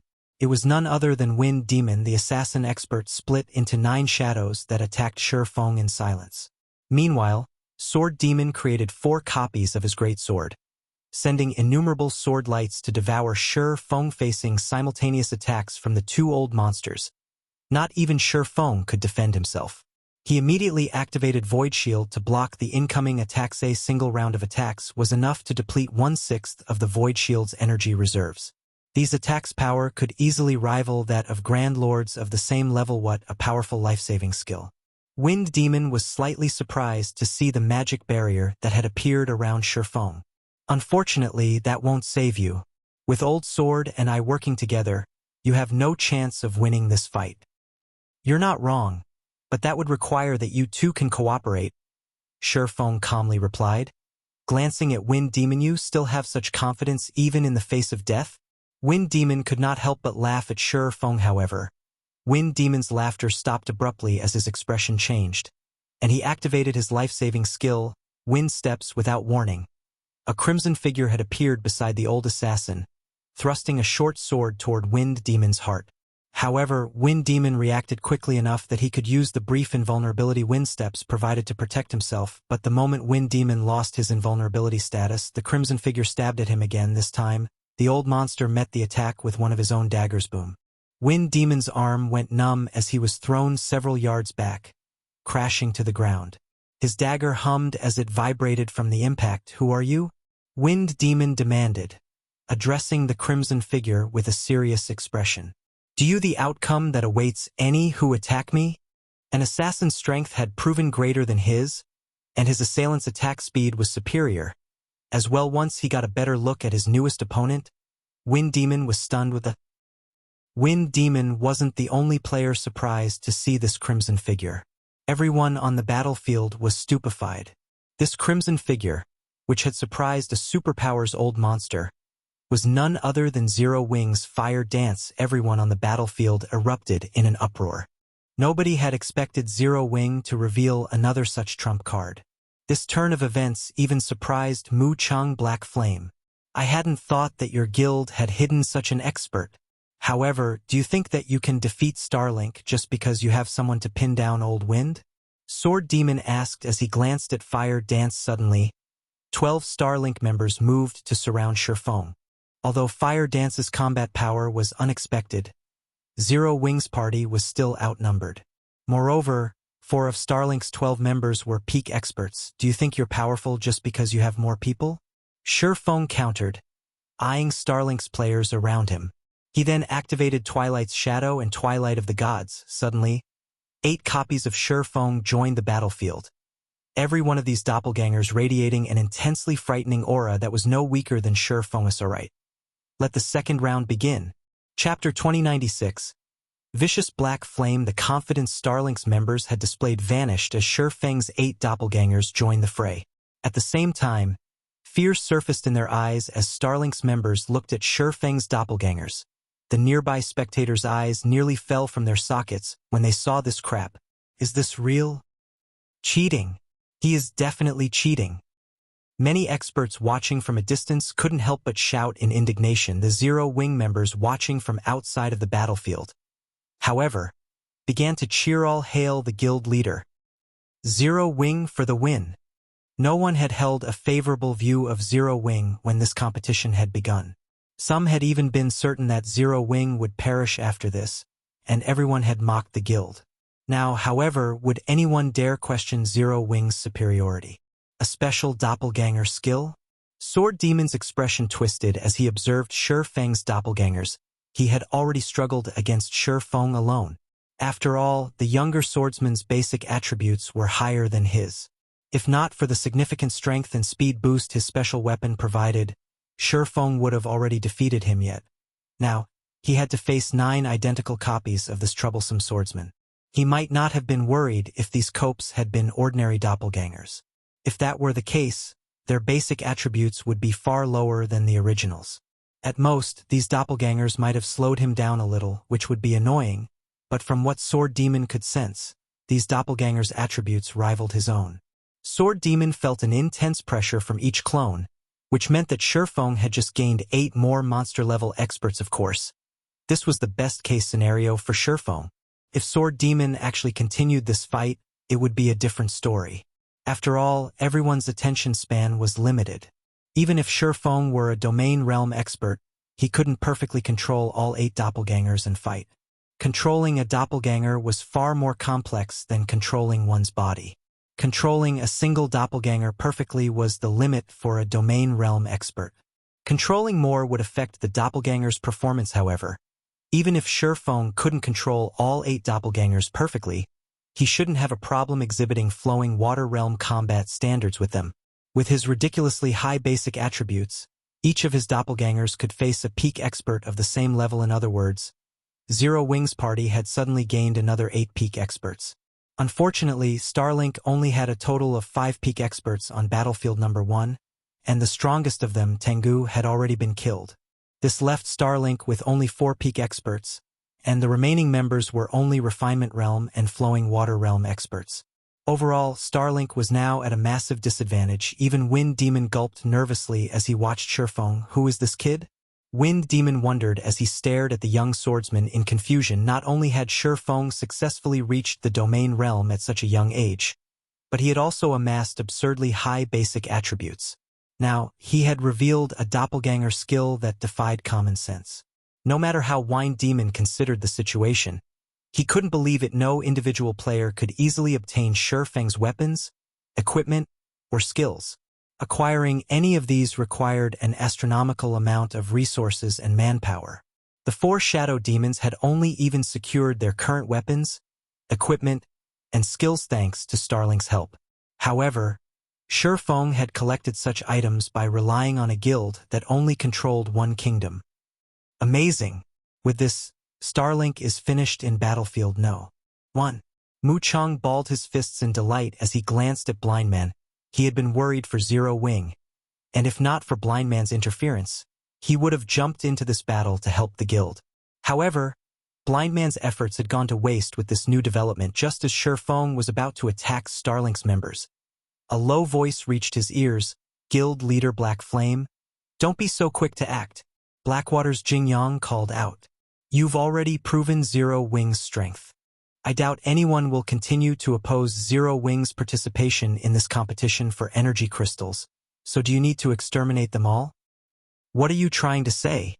Shurfeng asked as he eyed Jingyang, who wore aqua-blue robes and carried a glowing, golden staff. Jingyang had made no effort to hide his equipment's glowing effects, so Shurfeng knew that the man carried 4 pieces of epic equipment in total.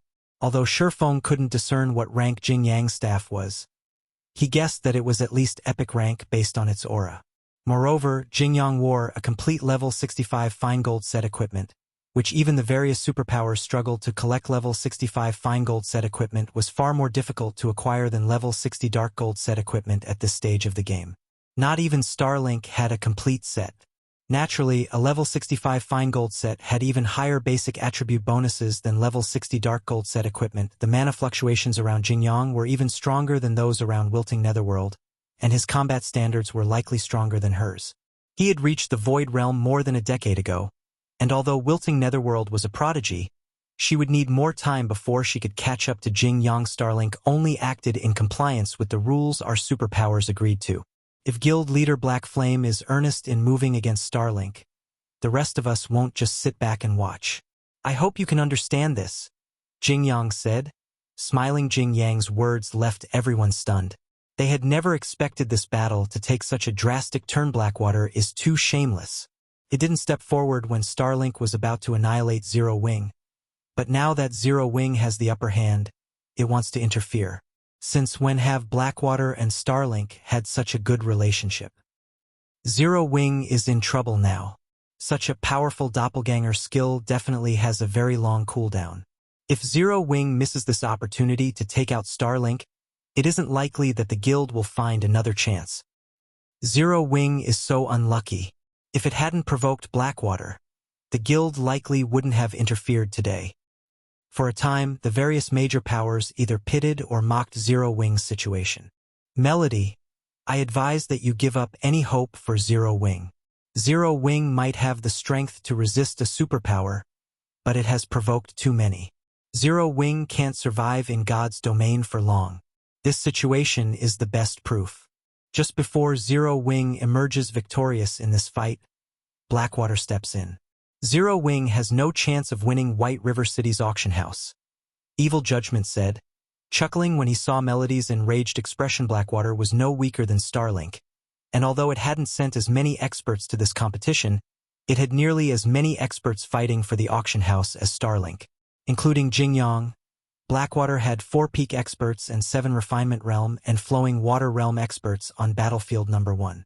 In addition, the guild had the Domain Realm expert, Southtime, the man standing behind Jingyang. Although Southtime had only recently reached the Domain Realm, he was still a monster-level expert.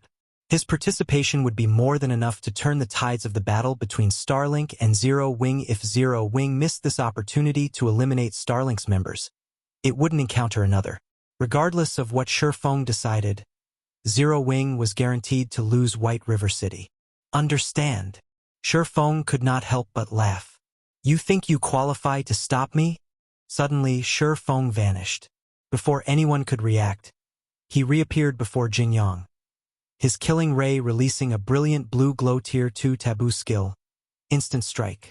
A streak of blue light flew toward Jingyang's throat, and the man panicked at the sudden attack. Shurfeng's attack was so fast that he didn't even have time to activate Blink. Just before the blue light bit into the man, his golden staff released a golden light, instantly creating a barrier of light around Jingyang. Seeing this barrier, Jingyang could not help but breathe out a sigh of relief. The passive skill, 3 Pillars Barrier, had created this light barrier. The ability triggered automatically when its wielder faced a lethal attack. When activated, the skill created a magic barrier that negated 90% of all attacks damage for 3 seconds. It also increased his defense by 300%, raising his defense to rival NMTs of the same level. It was an amazing life-saving skill that had a 1-hour cooldown, and with it, even Grand Lords would struggle to kill him. However, the moment after Jingyang sighed, Shurfeng's attack struck, the light barrier cracked, and Jingyang instantly lost 1/3 of his HP. The man paled with fright. Although he immediately tried to escape by using Blink, Shurfeng's Twilight Blade had already begun its descent. When the second slash landed, Jingyang's HP dropped to 0 in an instant without the protection of the 3 Pillars Barrier. His body only teleported 20 yards away after Jingyang's vision began to darken. He then collapsed and disintegrated into countless particles of light. Chapter 2097, Suppressing a Guild Alone. Shurfeng had slain Jingyang so quickly that no one had time to react. He had simply disappeared and reappeared before Jingyang. And in the next moment, the Blackwater member's corpse had appeared 20 yards away. The entire process had happened in the blink of an eye. Even Snow Scar, who had stood beside Jingyang, hadn't had time to react. Snow Scar had only been able to watch as Shurfeng killed Jingyang before his eyes and casually sheathed his killing ray and Twilight Blade. The various major powers experts watching from the sidelines gasped when they saw Jingyang's dead body. Horrifying. Vicious. These words no longer had the impact to describe Shurfeng. Blackwater was a superpower with the strength to rival Starlink. Yet Shurfeng had so effortlessly killed Jingyang, the leader of Blackwater's team in this competition. Without hesitation, they couldn't fathom how Shurfeng found the courage to provoke 2 superpowers simultaneously. Has Black Flame lost his mind? Why did he attack Blackwater?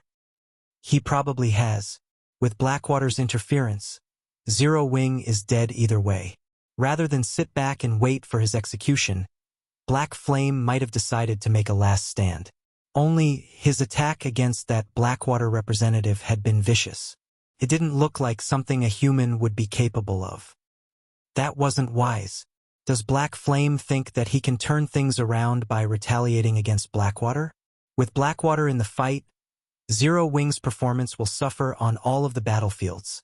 Not just battlefield number 1. Everyone was more surprised by Shurfeng's decisiveness than they were over Jingyang's instant death. Although Shurfeng's doppelganger skill had significantly increased his team's overall strength, Starlink and Blackwater would have more peak experts than Zero Wing if they worked together. Blackwater even had its own apex expert. Black Flame. Snow Scar, who served as Blackwater's vice team leader, bellowed Blackwater might not suffer any major losses to its combat power due to Jingyang's death. But he was the guild's representative. Killing him was a slap in the face to Blackwater. Moreover, Xuanwu was fully responsible for this operation. How was Snow Scar supposed to explain this to her? With South Time at the lead, Blackwater's experts pounced on Shurfeng Tier 2 taboo skill, Ghost Dance. Suddenly, South Time split into 5 clones and attacked Shurfeng from different directions, each doppelganger sending more than a dozen slashes at its target, surrounding Shurfeng with sword images. Like hungry wolves, the sword images flew toward Shurfeng's vitals and blind spots. Meanwhile, Snow Scar leaped into the air and activated his strongest taboo skill, Lightning Madness. Not only was this skill an AoE attack, but it also had enough power to force a Grand Lord of the same level stumbling back.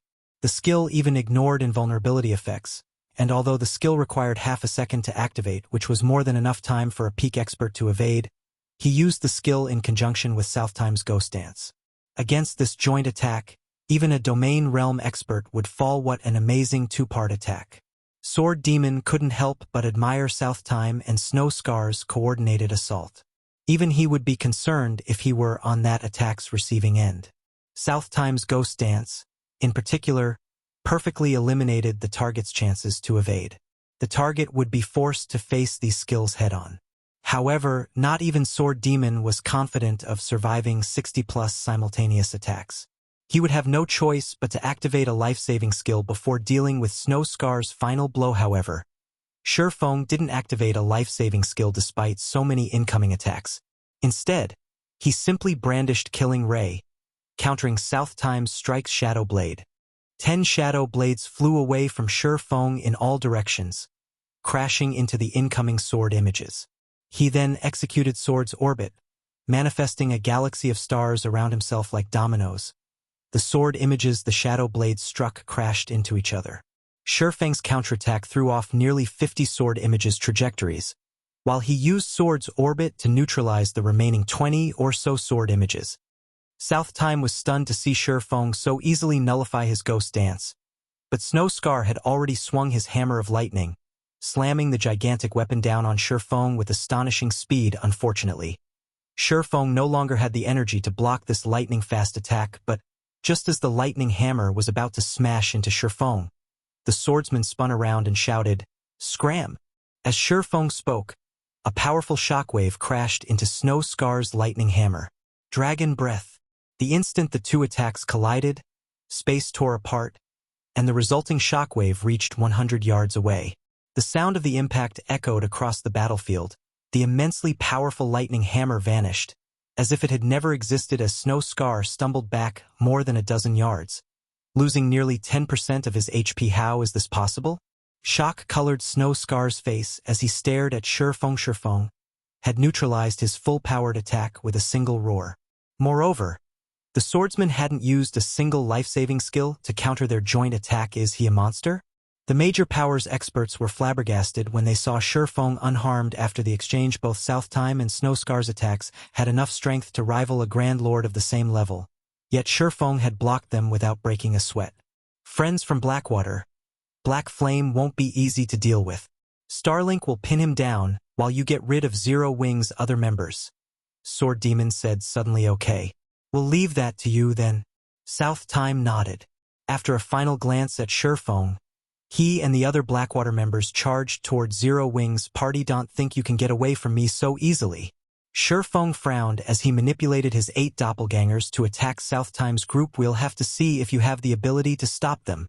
Wind Demon and his Starlink companions immediately intercepted Surefeng's doppelgangers. Each doppelganger only had the combat power of a peak expert, and although Wind Demon and his team would have a very difficult time trying to kill them, pinning these doppelgangers down for a few moments wouldn't be an issue. With the strength of Blackwater's members, they should be able to slay Zero Wing's members before the doppelgangers slipped past Wind Demon's team. Pin Fire Dance down. The rest of you need to end the fight as quickly as possible. Southtime hurriedly commanded. Understood. Blackwater's dozen or so members immediately split into 3 groups, each under the lead of a peak expert. These 3 groups would be more than enough to deal with Zero Wing's 3 remaining members for a time. Chaos ruled over the battlefield. Southtime kept Fire Dance busy, while alluring Summer, Shadow Sword, and Flying Shadow had their hands full with Blackwater's peak experts. With the help of Blackwater's other players, this battle was particularly bitter due to interference from 2 Refinement Realm magical class experts. Surefeng wasn't able to shake off Sword Demon. Likewise, Wind Demon and his assassin team kept Surefeng's doppelgangers occupied as they watched. The experts from the various major powers couldn't help but admire Surefeng. The swordsman managed to suppress all of Starlink's experts by himself. And even if Zero Wing lost today, it would be a glorious defeat. What a pity, Black Flame. I admit that your strength is superb. Even among the various superpowers, you cannot be ignored. However, you're still just one person, and God's Domain is not a single-player game. Sword Demon commented as he watched Zero Wing's enemies force its members into a Komururi right. God's Domain isn't a single-player game, Surefeng said, nodding. His lips then curled as he asked, however, when have I ever said that Zero Wing only relies on me? Summer. Shadow. You don't need to hold back anymore. Activate the secret law and show these people what the consequences are for provoking Zero Wing. Hearing Shurfeng's command, alluring Summer and Shadow Sword's eyes began to glow as they waged a bitter battle. We can finally make a move? Excitement brightened alluring Summer's features as she used Blink to put some distance between her and her opponents. I've been waiting to hear those words for so long. Guild leader, Shadow Sword said, laughing. Like beasts waking from their slumber, the intensity of alluring Summer and Shadow Sword's auras skyrocketed, becoming even more frightening than those monster-level experts like Wind Demon and South Time. Chapter 2098, Peerless Aura. Before anyone could react to Shurfeng's command, alluring Summer and Shadow Sword's auras washed over the battlefield. Everyone fell silent as they unconsciously turned toward the two players, dumbfounded. What powerful auras! How is this possible? Aren't berserk skills prohibited in the auction arena? The feeling of the two Zero Wing members' auras had changed completely. For a moment, everyone felt like they stood before two Grand Lord-ranked monsters in God's domain. Players would determine their opponent's strength based on their auras in situations where they couldn't inspect the opponent's information. A player's aura couldn't be faked. Expert players, in particular, relied on this method to avoid unnecessary deaths. The fact that alluring Summer and Shadow Sword's auras had abruptly grown stronger meant that their combat power had just increased. However, players weren't allowed to use tools or berserk skills in the auction arena. No one on the battlefield could figure out how these two had suddenly become so powerful. Blackwater's members paused their assault, shuddering as they felt the sudden transformation. These experts stared at Zero Wing's players in fear. Too wary to attack, alluring Summer and Shadow Sword now displayed the auras of domain realm experts. If they attacked and exposed a weakness, this fight might end in an instant. Don't be fooled, Snowscar shouted when he realized that his ally had stopped their assault. No one in this arena can use a berserk skill to increase their strength. They must be using some special skill that increases the mental pressure. Other players feel their combat power shouldn't have actually increased. They are merely putting up a front. Although weapons and equipment that increased the mental pressure one's enemies experienced were excruciatingly rare in God's domain, they existed nevertheless. Damn. That really spooked me. I almost thought that Zero Wing had two more monsters. Black Flame nearly fooled me too. It really would be heaven-defying if Zero Wing had another two monster-level experts. I will admit, though, that Zero Wing is pretty impressive to get its hands on such weapons and equipment. That's right. I've only heard of such items before today. I've never actually seen one. Although such items won't improve one's combat power, a stronger aura can affect an opponent's mental state and slow their reactions. Such items would be incredibly useful in PvP. When they heard Snowscar's comment, realization dawned on the various major powers experts watching from a distance. They all agreed with his reasoning. It would simply be too horrific if Zero Wing had truly revealed more monster-level experts' weapons and equipment that strengthen auras. Sword Demon muttered to himself as he glanced at alluring Summer and Shadow Sword. He then shook his head and smiled at Shurfeng. And here I thought you were going to reveal another powerful trump card. Seems you're at your wit's end. Although such weapons and equipment would be awesomely effective in PvP, I'm afraid mere gimmicks are useless against experts who have experienced countless battles. At best, they might delay your player's fate. Is that so? Shurfeng replied with a calm smile. Suddenly, the atmosphere around Shurfeng changed. Like alluring Summer and Shadow Sword's transformations, Shurfeng's aura became considerably more powerful.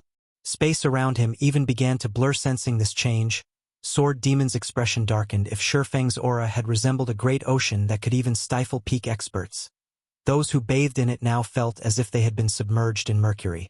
Shurfeng's aura felt incomparably heavy, and even Sword Demon struggled to breathe.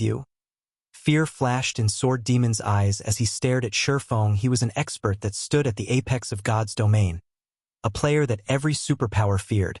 Yet he felt the threat of death loom over him as he stood before Shurfeng. He felt as if he were standing before a humanoid Tyrannosaurus Rex, rather than another player. Moreover, Shurfeng's control of his aura was exceptional.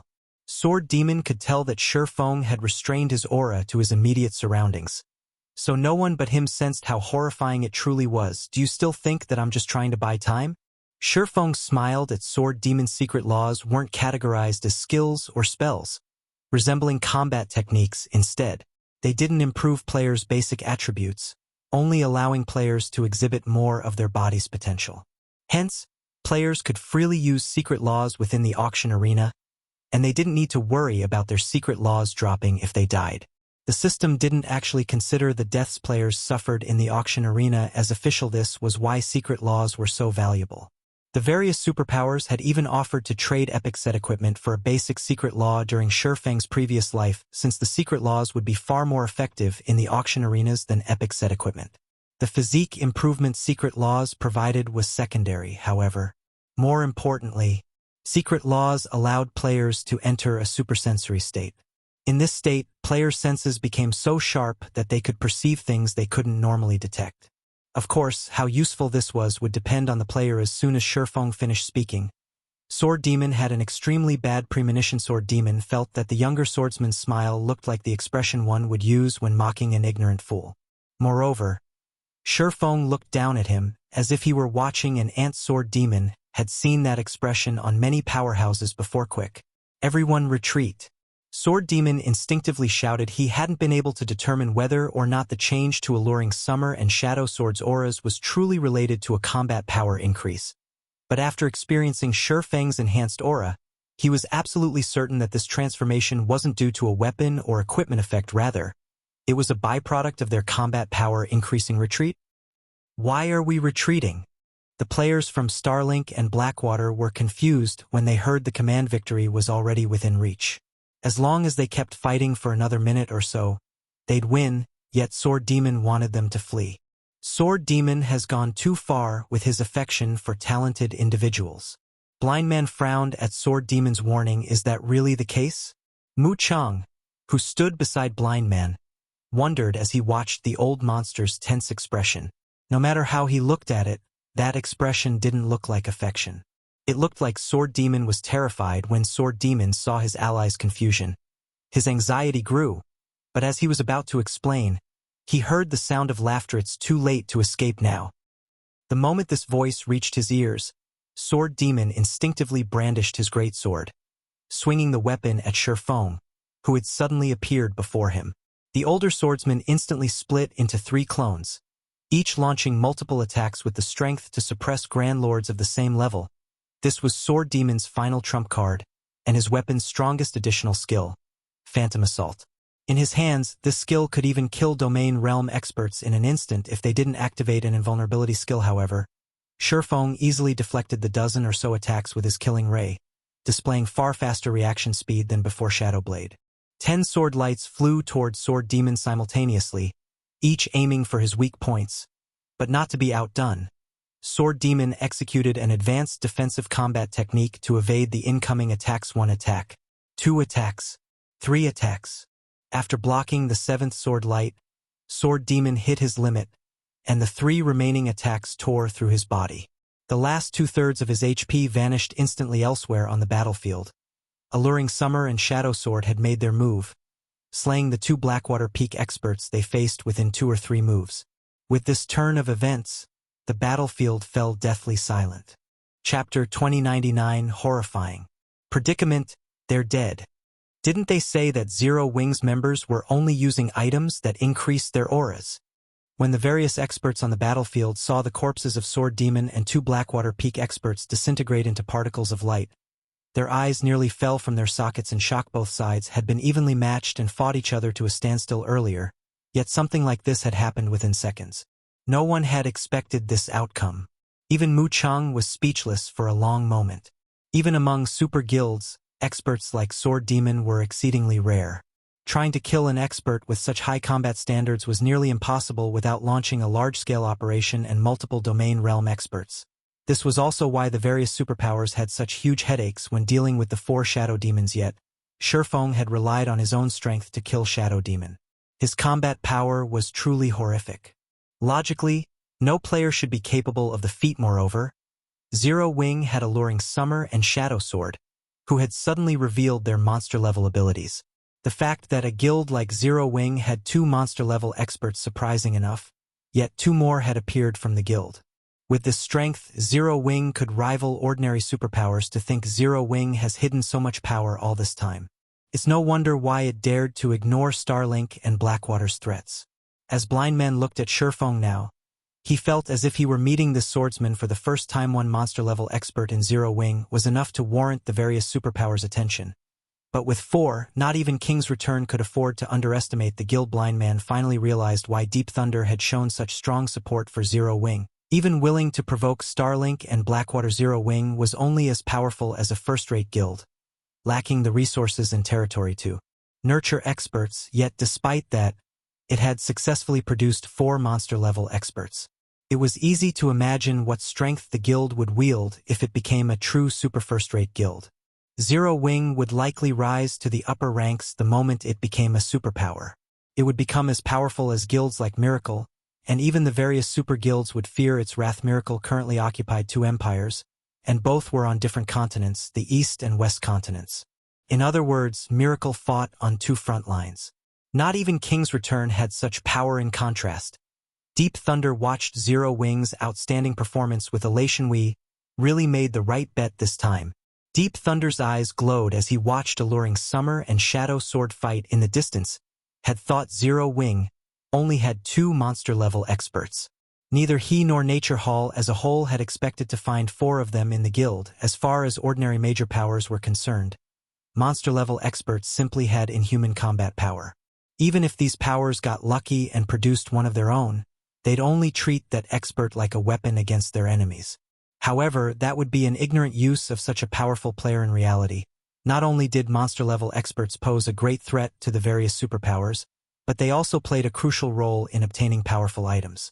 Based on the various superpowers research, one needed strength as well as luck to secure certain powerful tools. As guilds procured more powerful items, they'd grow stronger overall. One could say that monster-level experts were responsible for finding 70% of the powerful items the various superpowers had collected. Since Nature Hall had only recently become a superpower, it had far fewer monster-level experts in its midst than other super first-rate guilds. The fact had troubled the guild for some time now, yet, as luck would have it, many of God's domain's super high-ranked quests required more than one person to complete. They needed the strength of a team.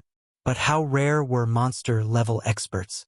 Even in veteran superpowers, one could count the number of monster-level experts present on one hand. If Nature Hall wanted to complete super high-ranked quests, it would need to work with other superpowers, but if it chose that option, it would gain far less. However, it would be a different story if Nature Hall worked with Zero Wing. Zero Wing was still only a first-rate guild. To develop further, it would need an astronomical amount of resources, not powerful items. As it so happened, Nature Hall had plenty of resources. Nature Hall would benefit more by partnering with Zero Wing than it would if it worked with other superpowers. Both guilds would be able to complement each other's deficiencies. This was why Nature Manifestation had sent Deep Thunder to befriend Zero Wing. While everyone was shocked over the strength Zero Wing's members had displayed, Shurfeng, Alluring Summer, and Shadow Sword busied themselves by slaughtering Starlink and Blackwater's Oler experts. Although deep sea meditation was only a basic secret law, maintaining it placed an immense burden on players. Players couldn't even keep it active as long as a berserk skill. Fortunately, the difference between both sides' strength was massive. Shurfeng and his companions only need a few moves to dispatch each of their opponents in less than 10 seconds. Blackwater's members had been annihilated. Even South Time, Blackwater's domain realm expert, hadn't survived the combined assault from Alluring Summer and Shadow Sword. As for Starlink, only Wind Demon remained alive. The battle was utterly one-sided as he faced Shurfeng's relentless pursuit. Wind Demon continued to lose HP 80%, 50%, 20%. However, despite his rapidly depleting HP, Wind Demon didn't panic. Instead, he turned his mocking gaze on Shurfeng and said, "I have really underestimated you people from Zero Wing, but so what if you defeat us? At the end of the day, this is only one of 5 battlefields. Starlink and Blackwater still have plenty of experts on the other 4. On the other hand, all of Zero Wing's top fighters are stuck on this battlefield." Zero Wing had certainly proven stronger than they had expected, But the results of one battlefield wouldn't decide this competition's victor. Although Zero Wing had indeed defeated their two guilds here, with its peak combatants isolated to battlefield number 1, it would suffer on the other 4 battlefields. In the end, Zero Wing would still lose. White River City Wind Demon had spoken loudly enough to ensure that the major powers experts, who stood several hundred yards away, had heard him. Those experts couldn't help but watch Shurfeng with pitying looks. In the end, Zero Wing will lose. One of the spectating experts mumbled. Although Zero Wing had won the battle, it had lost the competition. Black Flame, you asked for this. Since you rejected my offer, you'll pay for your foolishness for the rest of your life. Jing Yang, who had resurrected in the arena, bellowed as he glared at Shurfeng through the magic mirror. He then commanded his people through the team chat, "Everyone, heed my command. Work with Starlink's members to eliminate Zero Wing." He had planned to give Zero Wing one more chance to hand over the guardian puppets. If Zero Wing agreed and behaved itself, Blackwater would give up its aggression against the guild. However, he abandoned the thought. His desire to see Shurfeng despair was far stronger than his desire to complete the task Xuanwuchisa had given him. Chapter 2100, Divine Appearance.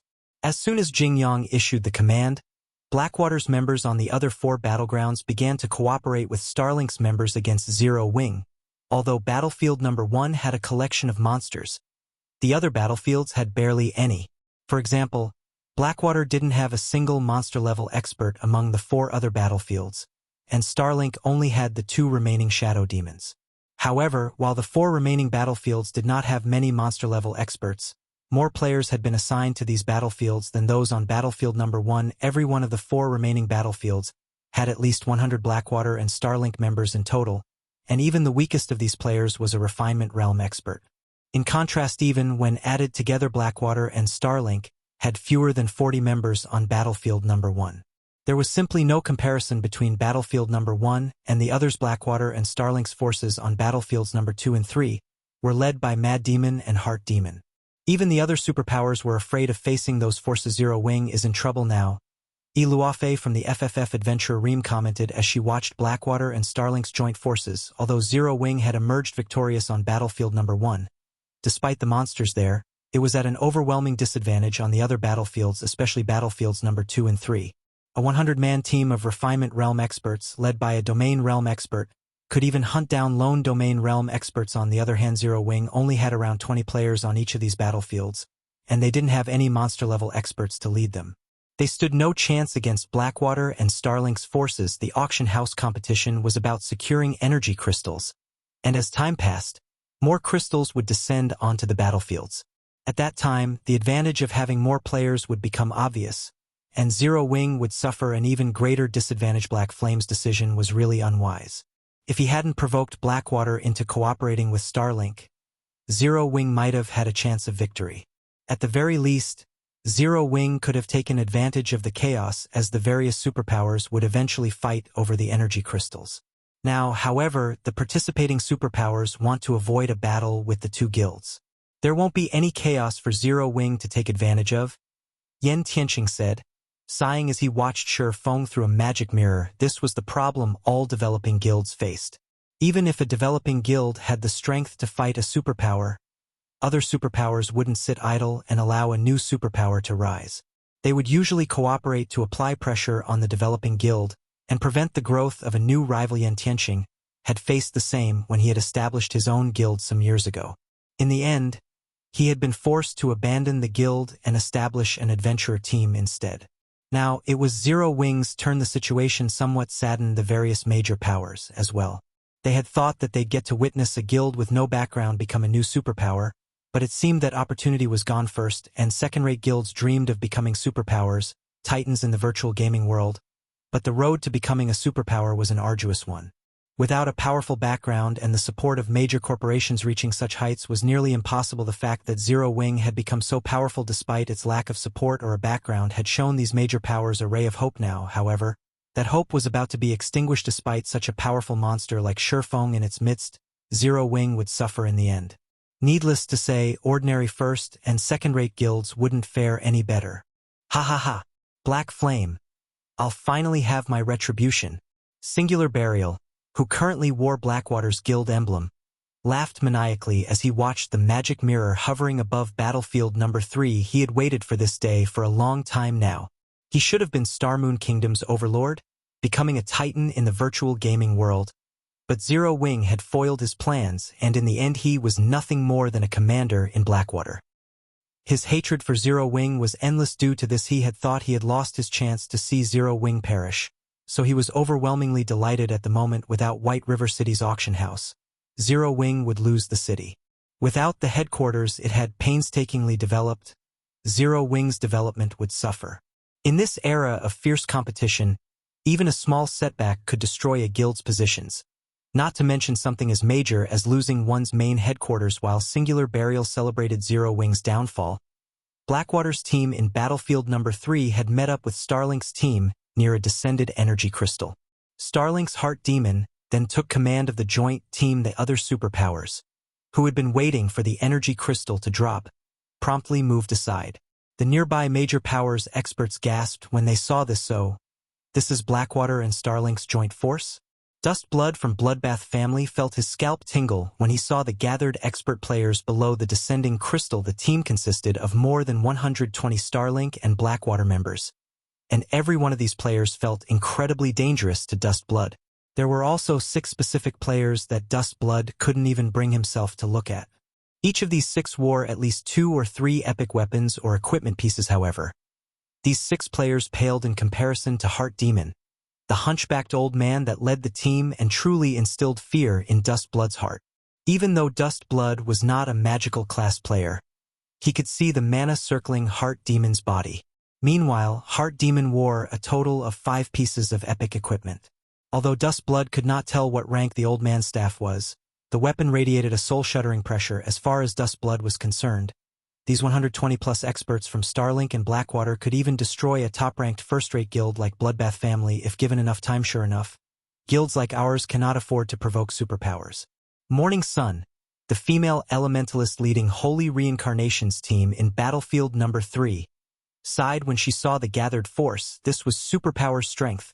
Non-superpowers like the Bloodbath family and Holy Reincarnation simply couldn't compete. Setting aside monster-level experts, Blackwater and Starlink had even more combat power on battlefield number 3 than on battlefield number 1. Despite the great lengths Zero Wing had gone to defeat the 2 guilds on battlefield number 1, these superpowers had immediately formed another formidable team on another battlefield.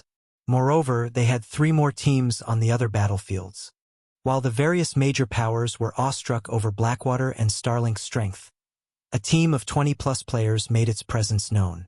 Everyone made a ruckus when they saw this team. Why are Zero Wing's members here? Don't they know that Blackwater and Starlink will attack them the moment they show themselves? The various major powers experts shot the team incredulous looks. They couldn't believe that Zero Wing's members would be so daring. Unlike the team on battlefield number 1, this team didn't have any monster-level experts like Surefong, Fire Dance, Alluring Summer, and Shadow Sword. Very good. And here I thought you would only act after a significant number of energy crystals had dropped. This will save me the trouble of looking for you. Heart Demon watched Zero Wing's team approach through narrowed eyes. With a wave of his hand, he said, "I'm not like Old Wind and Old Sword. I prefer to settle troublesome matters as soon as possible. Everyone, attack. Do not let any of them get away." Blackwater and Starlink's experts swarmed toward Zero Wing's team under Heart Demon's command. However, once these experts got within 20 yards of Zero Wing's ream, a silver-armored woman wielding a golden greatsword emerged from the group. This woman brandished her greatsword at Blackwater and Starlink's many experts. 1 slash, 2 slashes, 3 slashes. The silver-armored woman executed 5 consecutive attacks, sending 5 sword lights flying at her opponents. Wherever the sword lights passed, they left behind a pitch-black spatial tear following which the 5 golden lights enveloped the advancing players. When the light finally faded, Blackwater and Starlink had less than 20 players on their team. The rest had transformed into countless particles of light and vanished suddenly. The battlefield was eerily silent. Chapter 2101 Monster Galore. The dissipating particles of light looked like fading fireworks on battlefield number 3. Gentle Snow, who stood among the fading particles, looked like a war goddess that had just descended onto the battlefield. Her silver armor and golden greatsword only adding to her sacred, majestic beauty, however. The only thing the watching players felt when they looked at her was panic. How? Dustblood could not believe his eyes. Gentle Snow had just slain more than 100 experts from Starlink and Blackwater. Every one of those experts had even posed a threat to him, yet they had been nothing more than pests before Gentle Snow. With 5 slashes, she had wiped out 80% of the 2 superpowers joint team, and those that had survived had less than 50% of their HP remaining. Is she really a player? Spatial tears? Can current players even be this strong? The various major powers exerts nearby couldn't help but watch Gentle Snow in fear. If she had used some sort of dazzling technique or powerful skill to defeat those experts, they'd at most be amazed.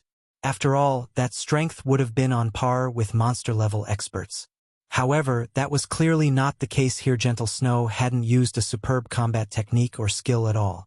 She had simply relied on brute force. With her extraordinary speed and strength, she had stomped on more than 100 Refinement Realm experts as if she were stomping on an anthill. This was 10 times more shocking than if she had defeated her opponents with a combat technique or skill. The system prohibited players from using tools or berserk skills in the auction arena, yet Gentle Snow had displayed strength that defied common sense. Only Tier 4 attacks and above could cause spatial tears. Even God's Domain's current monster-level experts could, at most, exhibit the strength of upper-rank Tier 3. Although the difference between Tier 4 and upper-rank Tier 3 didn't seem major, it was actually massive. It was like the difference between a Grand Lord and a mythic-ranked monster. Even Surefong was astonished. He had to admit that fragmented legendary items were truly amazing. Gentle Snow currently carried 2 top-tier fragmented legendary items, and both were strength-based and quite compatible with the Berserker class. Furthermore, one of the items was a 2-handed weapon. As Gentle Snow reached higher levels, her strength would only rise to frightening levels. Purely comparing their strengths, Gentle Snow's was even higher than Surefang's, and her physique rivaled his. When Gentle Snow had been questing, she had miraculously discovered a bloodline called the Great Earth Bloodline. Although it was a basic bloodline, it focused on improving a player's strength. Although this newfound strength didn't help Gentle Snow become as powerful as a mythic monster, she wasn't far from it. She was truly a humanoid Tyrannosaurus Rex. She has Tier 4 strength? After watching Gentle Snow's display, Heart Demon couldn't help but tense with fear. Rather fight old experts like Sword Demon than face a player with Tier 4 strength. With such an overwhelming advantage, Gentle Snow could easily outmaneuver any of his offensive or defensive moves.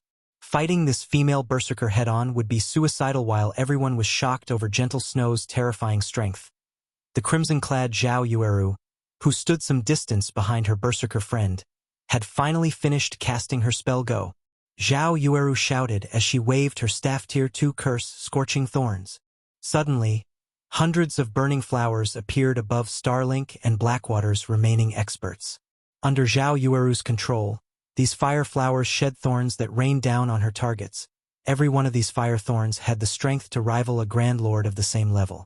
Moreover, her attacks were precise and numerous, making them impossible to dodge. Boom, boom, boom. A series of explosions shook the battlefield, followed by towering pillars of fire that rose into the air, one after another. When the flames subsided, only 3 peak experts from the 2 guilds remained alive. Everyone else had burned to death. This turn of events broke the spectators' minds. She a little too powerful? Another monster? Just how much power has Zero Wing hidden? Everyone was in shock as they stared at Gentle Snow and Zhao Yueru. Although none of them wanted to believe it, they had no choice after witnessing such a dazzling display. She's even stronger than before? Luofei, who sat in the spectator stands, was dumbfounded by Zhao Yueru's performance. She had a far better understanding of how powerful the woman was than the other spectators around her. If not for the auction arena's restrictions, Luofei guessed that Zhao Yueru could even solo Heart Demon. However, Luofei was even more surprised by the woman's improved combat standards. When Luofei had fought Zhao Yueru in the Black Dragon Empire, the latter had only been at the Refinement Realm, but now she had moved beyond that, and Luofei could see hints of Black Flame's abilities in Zhao Yueru's performance. Although she wasn't as powerful as Black Flame, Zhao Yueru had displayed incredible control over her spell. Luofe doubted that she could control hundreds of fire thorns, as well as Zhao Yueru how much time had actually passed since the ranking competition in the Black Dragon Empire. Improving one's combat standards wasn't as easy as upgrading one's equipment. It took a lot of time and effort to improve combat standards. A few months shouldn't be long enough. Yet Zhao Yueru had managed it. Could it be because of Zero Wing? Luofe could not help but wonder. What did Zero Wing do? There was the same situation with Graceful Moon. Before joining Zero Wing, Graceful Moon had only been a relatively talented expert, but nothing compared to true geniuses. And yet, she had actually defeated 3 Refinement Realm experts from top-ranked first-rate guilds by herself. Now, Zhao Yueru displayed similarly frightening improvements. The various superpowers members that watched from the sidelines had fallen silent. They no longer looked down at Zero Wing in ridicule. Rather, they looked on in fear. Everyone had thought that Blackwater and Starlink had battlefield number 3 in the bag. But now, only Heart Demon remained of the 120-plus experts on the team. On the other hand, none of Zero Wing's members had taken damage. This didn't look good for Heart Demon. Gentle Snow and Zhao Yueru might not be Domain Realm experts, but they had the combat power to rival Domain experts. These 2 women might actually be even more difficult to deal with than actual Domain Realm experts. Moreover, these women's classes complemented each other perfectly. The only option Heart Demon had left was a retreat. The old monster didn't have a second option. Damn it! How does Zero Wing have so many players with such monstrous attributes? Jing Yang, who watched via one of the gigantic, hovering magic mirrors, paled when he saw the one-sided battle. The fact that Zero Wing had monsters like Fire Dance, Alluring Summer, and Shadow Sword was already unbelievable. But now, 2 more monsters stepped out of the shadows. For a moment Jing Yang even wondered if Zero Wing had found a way to cheat. However, he very quickly recovered his composure. Although Zero Wing now held an overwhelming advantage in 2 of the 5 battlefields, there were still 3 other battlefields. As long as Blackwater and Starlink dealt with the smaller guild on these battlefields, Zero Wing might still lose this competition. Only the hope didn't last long, as the other magic mirrors displayed more scenes that shattered Jing Yang's fantasies. In battlefield number 2, Zero Wing's Violet Cloud fought Mad Demon to a standstill. Moreover, Cola and Blackie trampled over Starlink and Blackwater's experts alongside her. In the end, Zero Wing secured an overwhelming victory in this battlefield. As well, in battlefield number 4, Aqua Rose and Turtledove worked together, displaying absurdly high combat power and holding their advantage over Blackwater and Starlink's experts. Wearing the Crystal Light set, Silent Blade, Remnant Cloud, and 7 Light easily overwhelmed the 2 superpowers peak experts in battlefield number 5 with their superior basic attributes. For a time, an uproar shook the auction arena. Nobody had dreamed that Zero Wing was actually so powerful. The guild had an absolute advantage in all 5 battlefields. Increasing its collection of energy crystals, the first 3 battlefields were practically Zero Wing's home turf. The guild claimed over 70% of the energy crystals in these maps. The watching crowd only snapped out of its daze after the competition's ending bell had rung. In the end, Zero Wing secured first place in the auction arena with an overwhelming number of energy crystals. The system then repeated the results throughout Starmoon Kingdom 5 times. Not only had Zero Wing won White River City's auction house, but it had become one of the few guilds that owned one throughout God's domain. Chapter 2102 New Era. Once the competition reached its official end, the surviving participants were teleported out of their respective battlefields. Zero Wing's participants were transported to the auction arena's podium. When Zero Wing's 107 participants appeared on the gorgeous platform hovering in the center of the auction arena, they instantly became the center of everyone's attention. The magic mirrors across the city displayed this scene, so almost everyone in White River City had their eyes on Zero Wing's representatives. We won. Our guild won. The innumerable Zero Wing members throughout the city cheered excitedly when they saw their guildmates on the platform. White River City citizens were not the only ones amazed by this outcome. Practically every player in power in Starmoon Kingdom was stunned. With just 107 players, Zero Wing had held White River City against 4 superpowers. Moreover, it had won the competition by a landslide. This was practically a dream. When the system had announced the auction arena's activation, even players who had just joined God's domain knew that the auction arenas would become a playground for the various superpowers. Lesser powers had no place in the competitions. Even if they wanted to fight for an NPC city's auction house, they'd have to wait for the second round of promoted NPC cities. Ordinary powers couldn't hope to understand the superpowers' level of strength.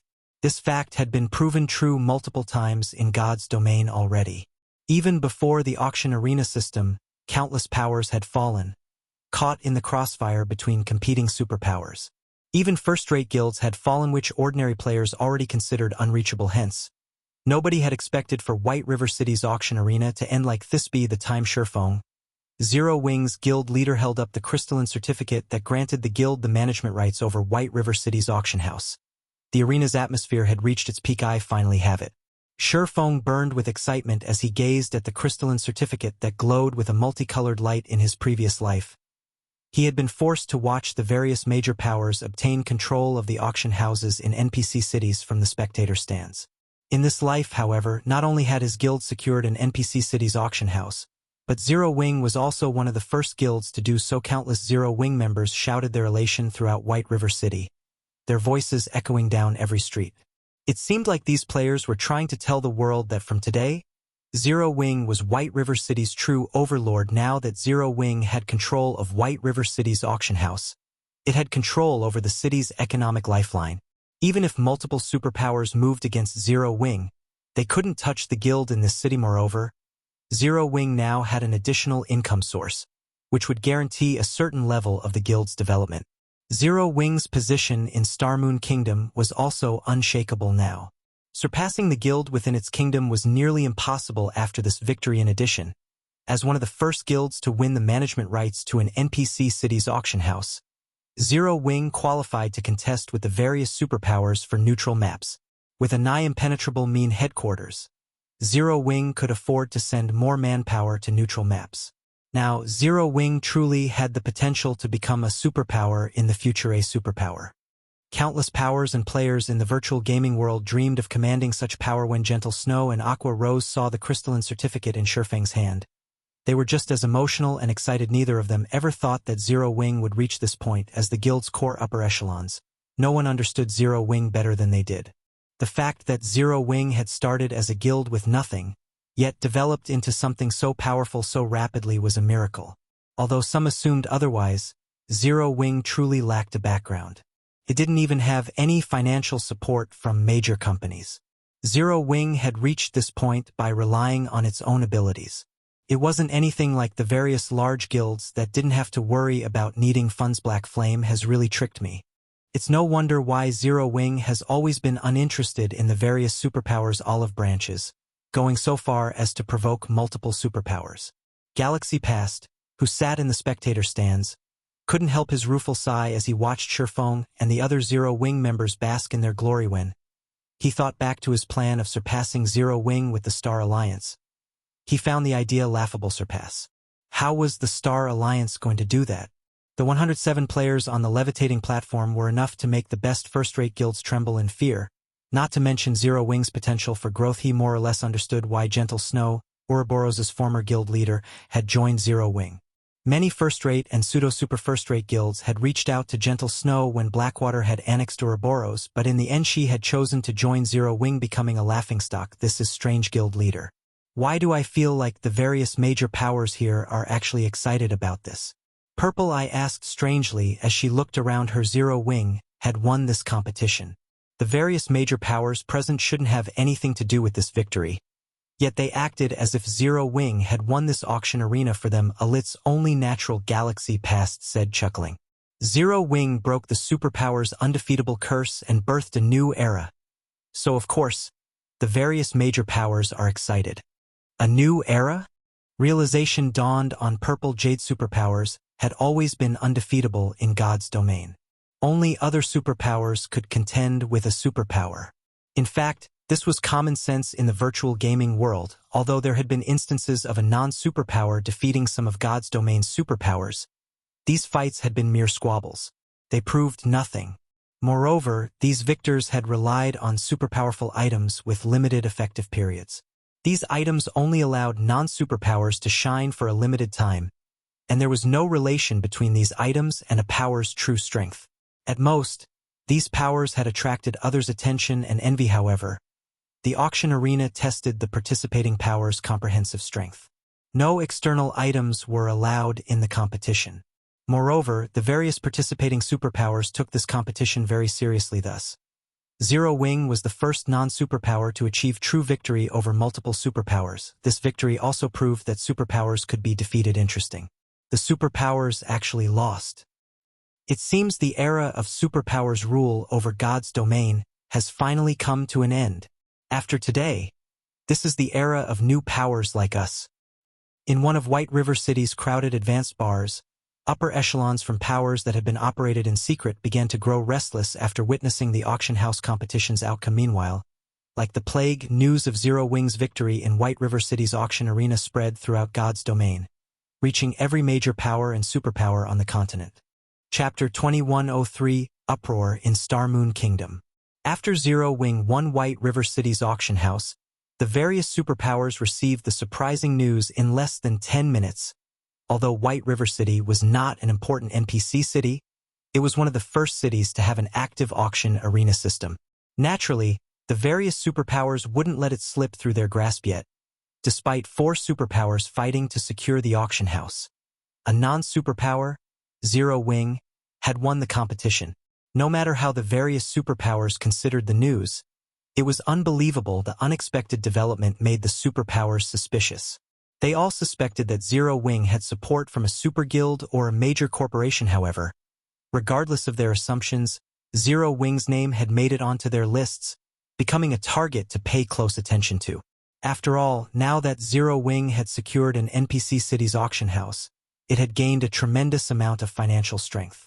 Moreover, this new income source was stable and beyond other powers' influence. With this, Zero Wing was one step closer to becoming a true superpower. Zero Wing succeeded. Phoenix Rain could not help but be surprised when she read the report from her subordinate before the auction arena competition. She had expressed her willingness to dispatch a portion of her strength to assist Zero Wing with Horrifying, but he had rejected her offer. She had later learned that 4 superpowers had intended to fight for White River City. Even she would struggle to win White River City's auction house with so many powerful opponents. Yet the latest report stated that Zero Wing had emerged victorious. Moreover, its victory had been overwhelming, no matter how she looked at it. The situation didn't seem realistic. She had watched Zero Wing rise from the ground up personally, but she didn't understand how Zero Wing had become so powerful. For a moment, she even wondered if her subordinate had mistyped the victor's name to Zero Wing. Big Sis Rain.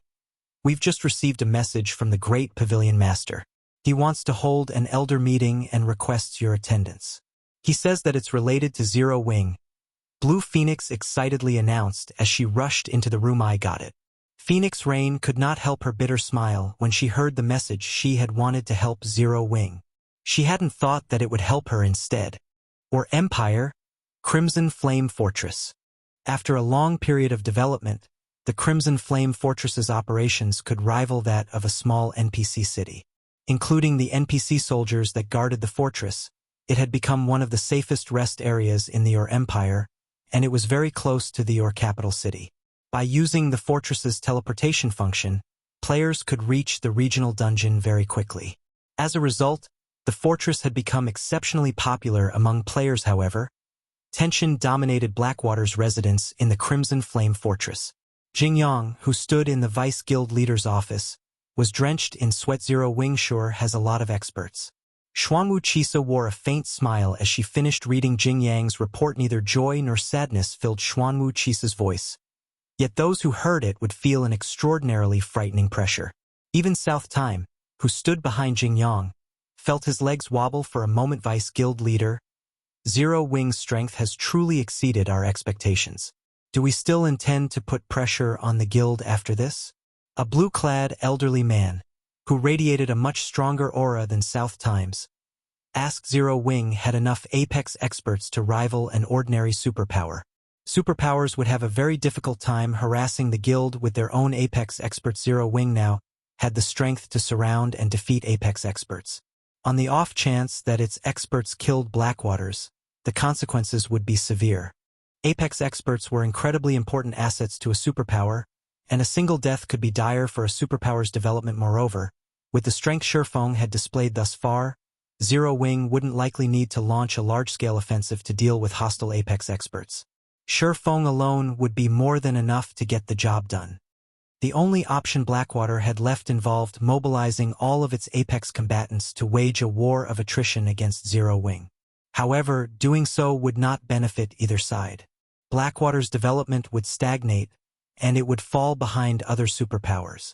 They had to avoid that method unless absolutely necessary. This was why the various superpowers rarely mobilized their Apex experts to resolve conflicts with other superpowers, dispatching peak exerts, at most, to fight.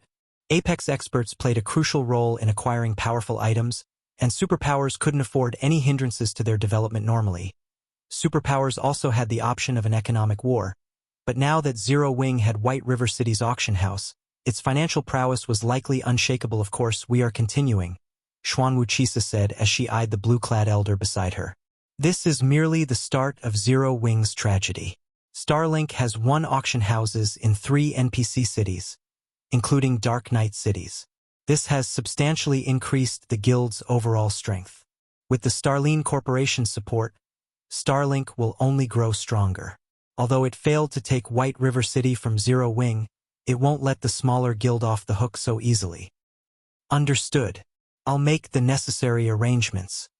The blue-clad elder bowed and left the room. After the blue-clad elder, Jingyang, and the others left, Xuanwu Chisa restarted the battle video of the competition for White River City's auction arena. At one point, she began to smile. Black flame. Huh? Xuanwu Chisa's eyes narrowed as she focused on the moment Shurfeng had killed Sword Demon. Laughing, she said, "How interesting. The fact that you have grown your guild from nothing is truly amazing. It seems you have quite a few secrets, but turning a guild into a titan in God's domain isn't such an easy task. Show me how much you can grow." Meanwhile, joy dominated White River City's streets. Zero Wing's members celebrated throughout the city like it was New Year's Eve now that Zero Wing had control of the city's auction house. Its position as Star Moon Kingdom's overlord was stable. Any power that picked a fight with the guild in Star Moon Kingdom would simply be asking for an early death. Although Zero Wing had only secured the management rights to White River City's auction house, White River City had the highest player population of any city in the kingdom. Merchant and lifestyle players frequently gathered here, and various products flowed through the city every day. Any power that wanted to develop in Star Moon Kingdom couldn't avoid visiting White River City's auction house. It was easy to imagine the consequences if a power were barred from the city's auction house. Because of this, Star Moon Kingdom's various powers forbade their members from provoking Zero Wing under any circumstances once Zero Wing had secured White River City's auction house. Any player that ignored the order would be instantly banished from the organization, and no power in Star Moon Kingdom would accept the banished player. Even the kingdom's dark players were a little intimidated by Zero Wing before this turn of events. They had been able to move about the kingdom without fear, but as time passed, the merchandise in White River City began to have greater influence on their daily lives in God's domain. Furthermore, if they wanted to fetch a good price for the items they sold, White River City's auction house was the best place to go. If they made it onto Zero Wing's blacklist, their relationship with the auction house would be severed. At the same time, Zero Wing's new position and influence in the kingdom attracted an unprecedented number of players who wanted to join the guild. In the past, Zero Wing's position as Star Moon Kingdom's overlord hadn't been infallible, but now it was truly unshakable. Taking into account the guild's incredible performance in the auction arena, players who wanted to leech off of others' success, and those who wanted to improve their own strength swarmed to join Zero Wing. In less than an hour after the auction arena's conclusion, Zero Wing had received more than 200,000 applications. Many among them were experts that could reach the trial tower's 5th floor, and some were even half-step refinement realm experts. It astonished Gentle Snow and Aqua Rose. First-rate guilds offered high prices and instant promotions to core member to recruit half-step refinement realm experts, yet many of these experts approached Zero Wing, wanting to join even if they had to start out as normal members. However, the situation didn't surprise Shurfeng. Zero Wing was only a step away from becoming a superpower now, and it was normal to receive membership applications from half-step refinement realm experts. Moreover, The threshold Zero Wing needed to cross to become a superpower wasn't like what other first-rate guilds faced. Other guilds typically lacked sufficient peak and apex experts when trying to become a superpower, but Zero Wing only lacked certain developmental aspects. Growing the guild was much easier to accomplish than nurturing peak and apex experts, of course. Zero Wing didn't actually have any real peak or apex experts. The players the guild had shown off in the auction arena had been forcibly created through powerful weapons, equipment, and skills. However, with the Lost Town and Zero Wing's many combat techniques, the guild wasn't far behind the various superpowers in its ability to nurture experts. Moreover, as the workshop perfected the facilities in Zero Wing's main headquarters, it would only be a matter of time before Zero Wing's methods were even more effective than the various superpowers. While Gentle Snow and Aqua Rose organized the guild's new members, Surefong made his way to White River City Hall even after securing the management rights to NPC City's auction houses in the past. The various powers had only treated these auction houses as important income sources. They had failed to recognize the management rights' true value. Someone had only discovered the true value of NPC auction houses after more than a year had passed since the auction arena system had been introduced. When this discovery had gone public, many powers had hated themselves for not investigating NPC auction houses thoroughly. If they had paid more attention, they would have been able to elevate their development to a whole new level. What the various powers had failed to discover was the fact that NPC auction houses could be linked with player-constructed auction houses. The process of doing so was troublesome, but compared to the potential harvest, it wasn't worth mentioning. After waiting in the city hall for some time, a level 150, Tier 3 senior administrator approached Surefong. Lord Count, I apologize for the long wait. The magistrate is in his study. Please follow me. The senior administrator respectfully addressed Surefong. All right. Surefong nodded. He then followed the senior administrator to the staircase that led to the top floor. Chapter 2104, Proper Use of the Auction House. Under the senior administrator's lead, Surefong arrived at a quiet and elegant study. The study was not particularly large. It had only 2 bookshelves, which were filled with dilapidated books. Some of the books didn't even have a cover. At a glance, one could tell that these books were considerably old. Some of them even exuded a faint trace of divine might in God's domain. Every item capable of exuding divine might was extraordinarily valuable as past possessions of gods, and having been bathed in the aura of gods for long periods. Among items that exuded divine might, books were especially valuable, since they recorded either a topic that interested gods or knowledge left behind by gods. Some even recorded hints and instructions on how to become a Tier 6 god. Hence, even a useless book that exuded divine might could sell for thousands of gold on the market. Their value easily rivaled an ordinary piece of epic equipment. Meanwhile, more than 50 of such books were sitting on the 2 bookshelves. So, this is the study of White River City Hall? Surefong was astonished as he gazed at the 2 bookshelves. From an ordinary player's perspective, there was nothing special about a magistrate meeting a player in his study. After all, the magistrate would not always remain in one location inside the city hall. However, what most people didn't know was that magistrates normally wouldn't ever meet with players in their studies. Only the manager of an NPC city's auction house would be allowed to visit the study of the respective city's city hall. One could say that this was a special privilege of auction house managers. Any other player would most likely never set foot in a city hall study. Tier 6 god-ranked players were no exception. One could also say that a city hall study was the most fortified location inside an NPC city. This wasn't because the study was protected by amazing magic arrays, but because it was located in a special space. Like an otherworld, unless one gained permission to access it, even Tier 6 gods wouldn't be able to enter the study at this time. Magistrate Weissman was sitting behind an office desk and reading a book made of pure gold under the sunlight shining through the window behind him. Compared to the previous time Surefong met Weissman, the current Weissman was already a level 200. Tier 5 Grand Wizard. This could be considered one of the benefits of White River City being one of the first NPC cities to get promoted in God's domain. With a Tier 5 NPC guarding White River City, even Tier 4 players would not dare act rampantly inside the city. The security level of the city was on an entirely different level compared to that of ordinary NPC cities. Players could develop themselves here without worrying about small incidents ruining all their investments in the city. Yuri here. Do you have some business with me? Weissman asked as he looked at Surefong with a friendly smile. Due to his promotion in tiers, Weissman's intellect had received further improvement. The NPC was now capable of acting much more like an ordinary human being. He even perfectly suppressed his aura. If one did not use an identification skill on Weissman, they would most likely treat him as an ordinary old manlord magistrate. I wish to make the city more prosperous, so I want to link White River City's auction house with the auction house of another city. I hope I can gain your permission to do so. Shurfeng answered. An auction house was an important economic pillar for a city. An auction house's development was a city's development, and the prosperity of an auction house was a city's prosperity in the past.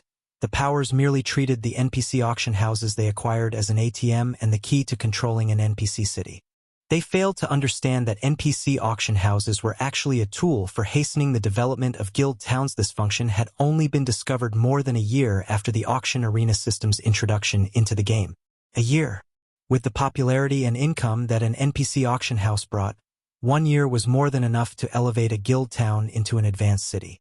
However, as the various powers failed to discover this function, even more than 2 years after God's Domain's launch in the past, there hadn't been a single advanced guild city in the game.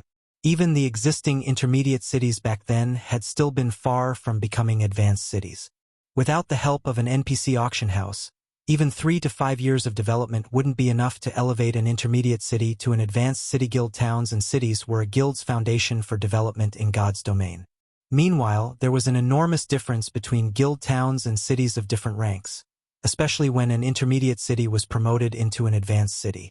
Although the change was mostly quantitative, the difference was massive.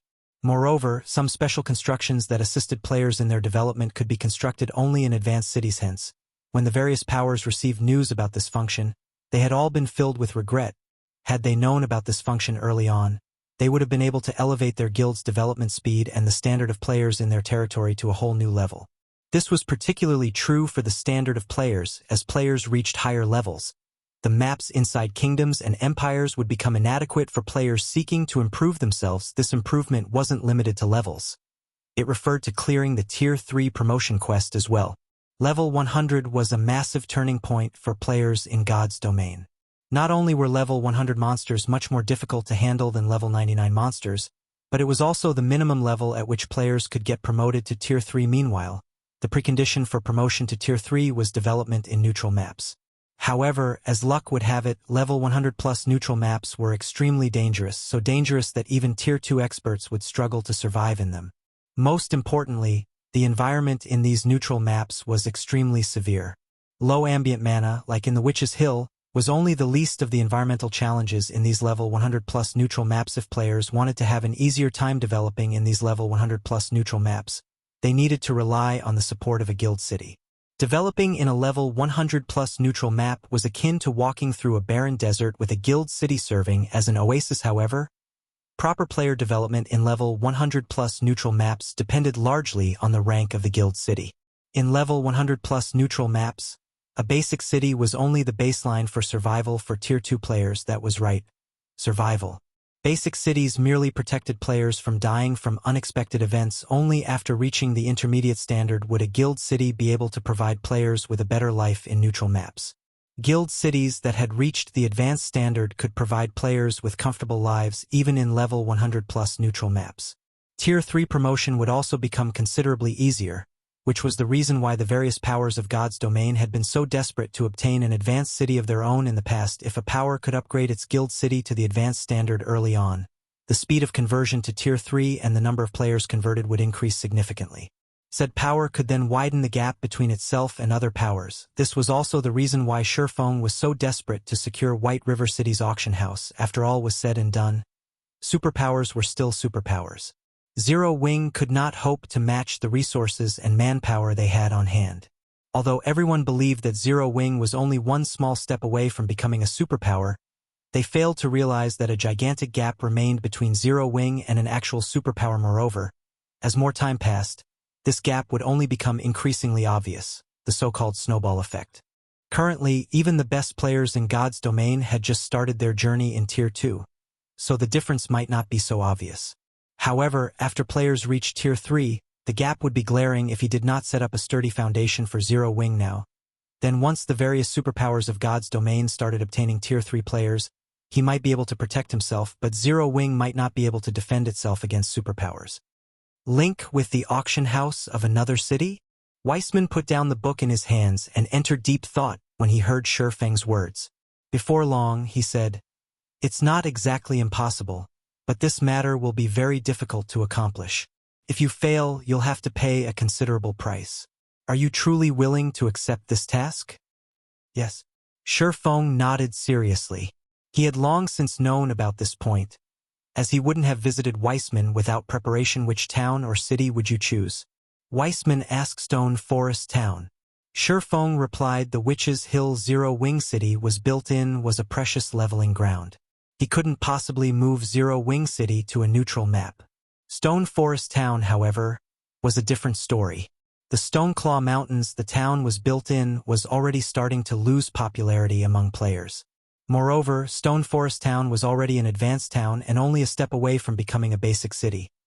He naturally had to prioritize its development, although linking an NPC auction house with a guild town's auction house was slightly more difficult than doing so for a guild city's auction house.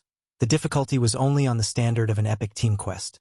To Shurfeng's current self, completing such a quest would be no problem at all. "All right, as White River City's magistrate, I will grant you this authority.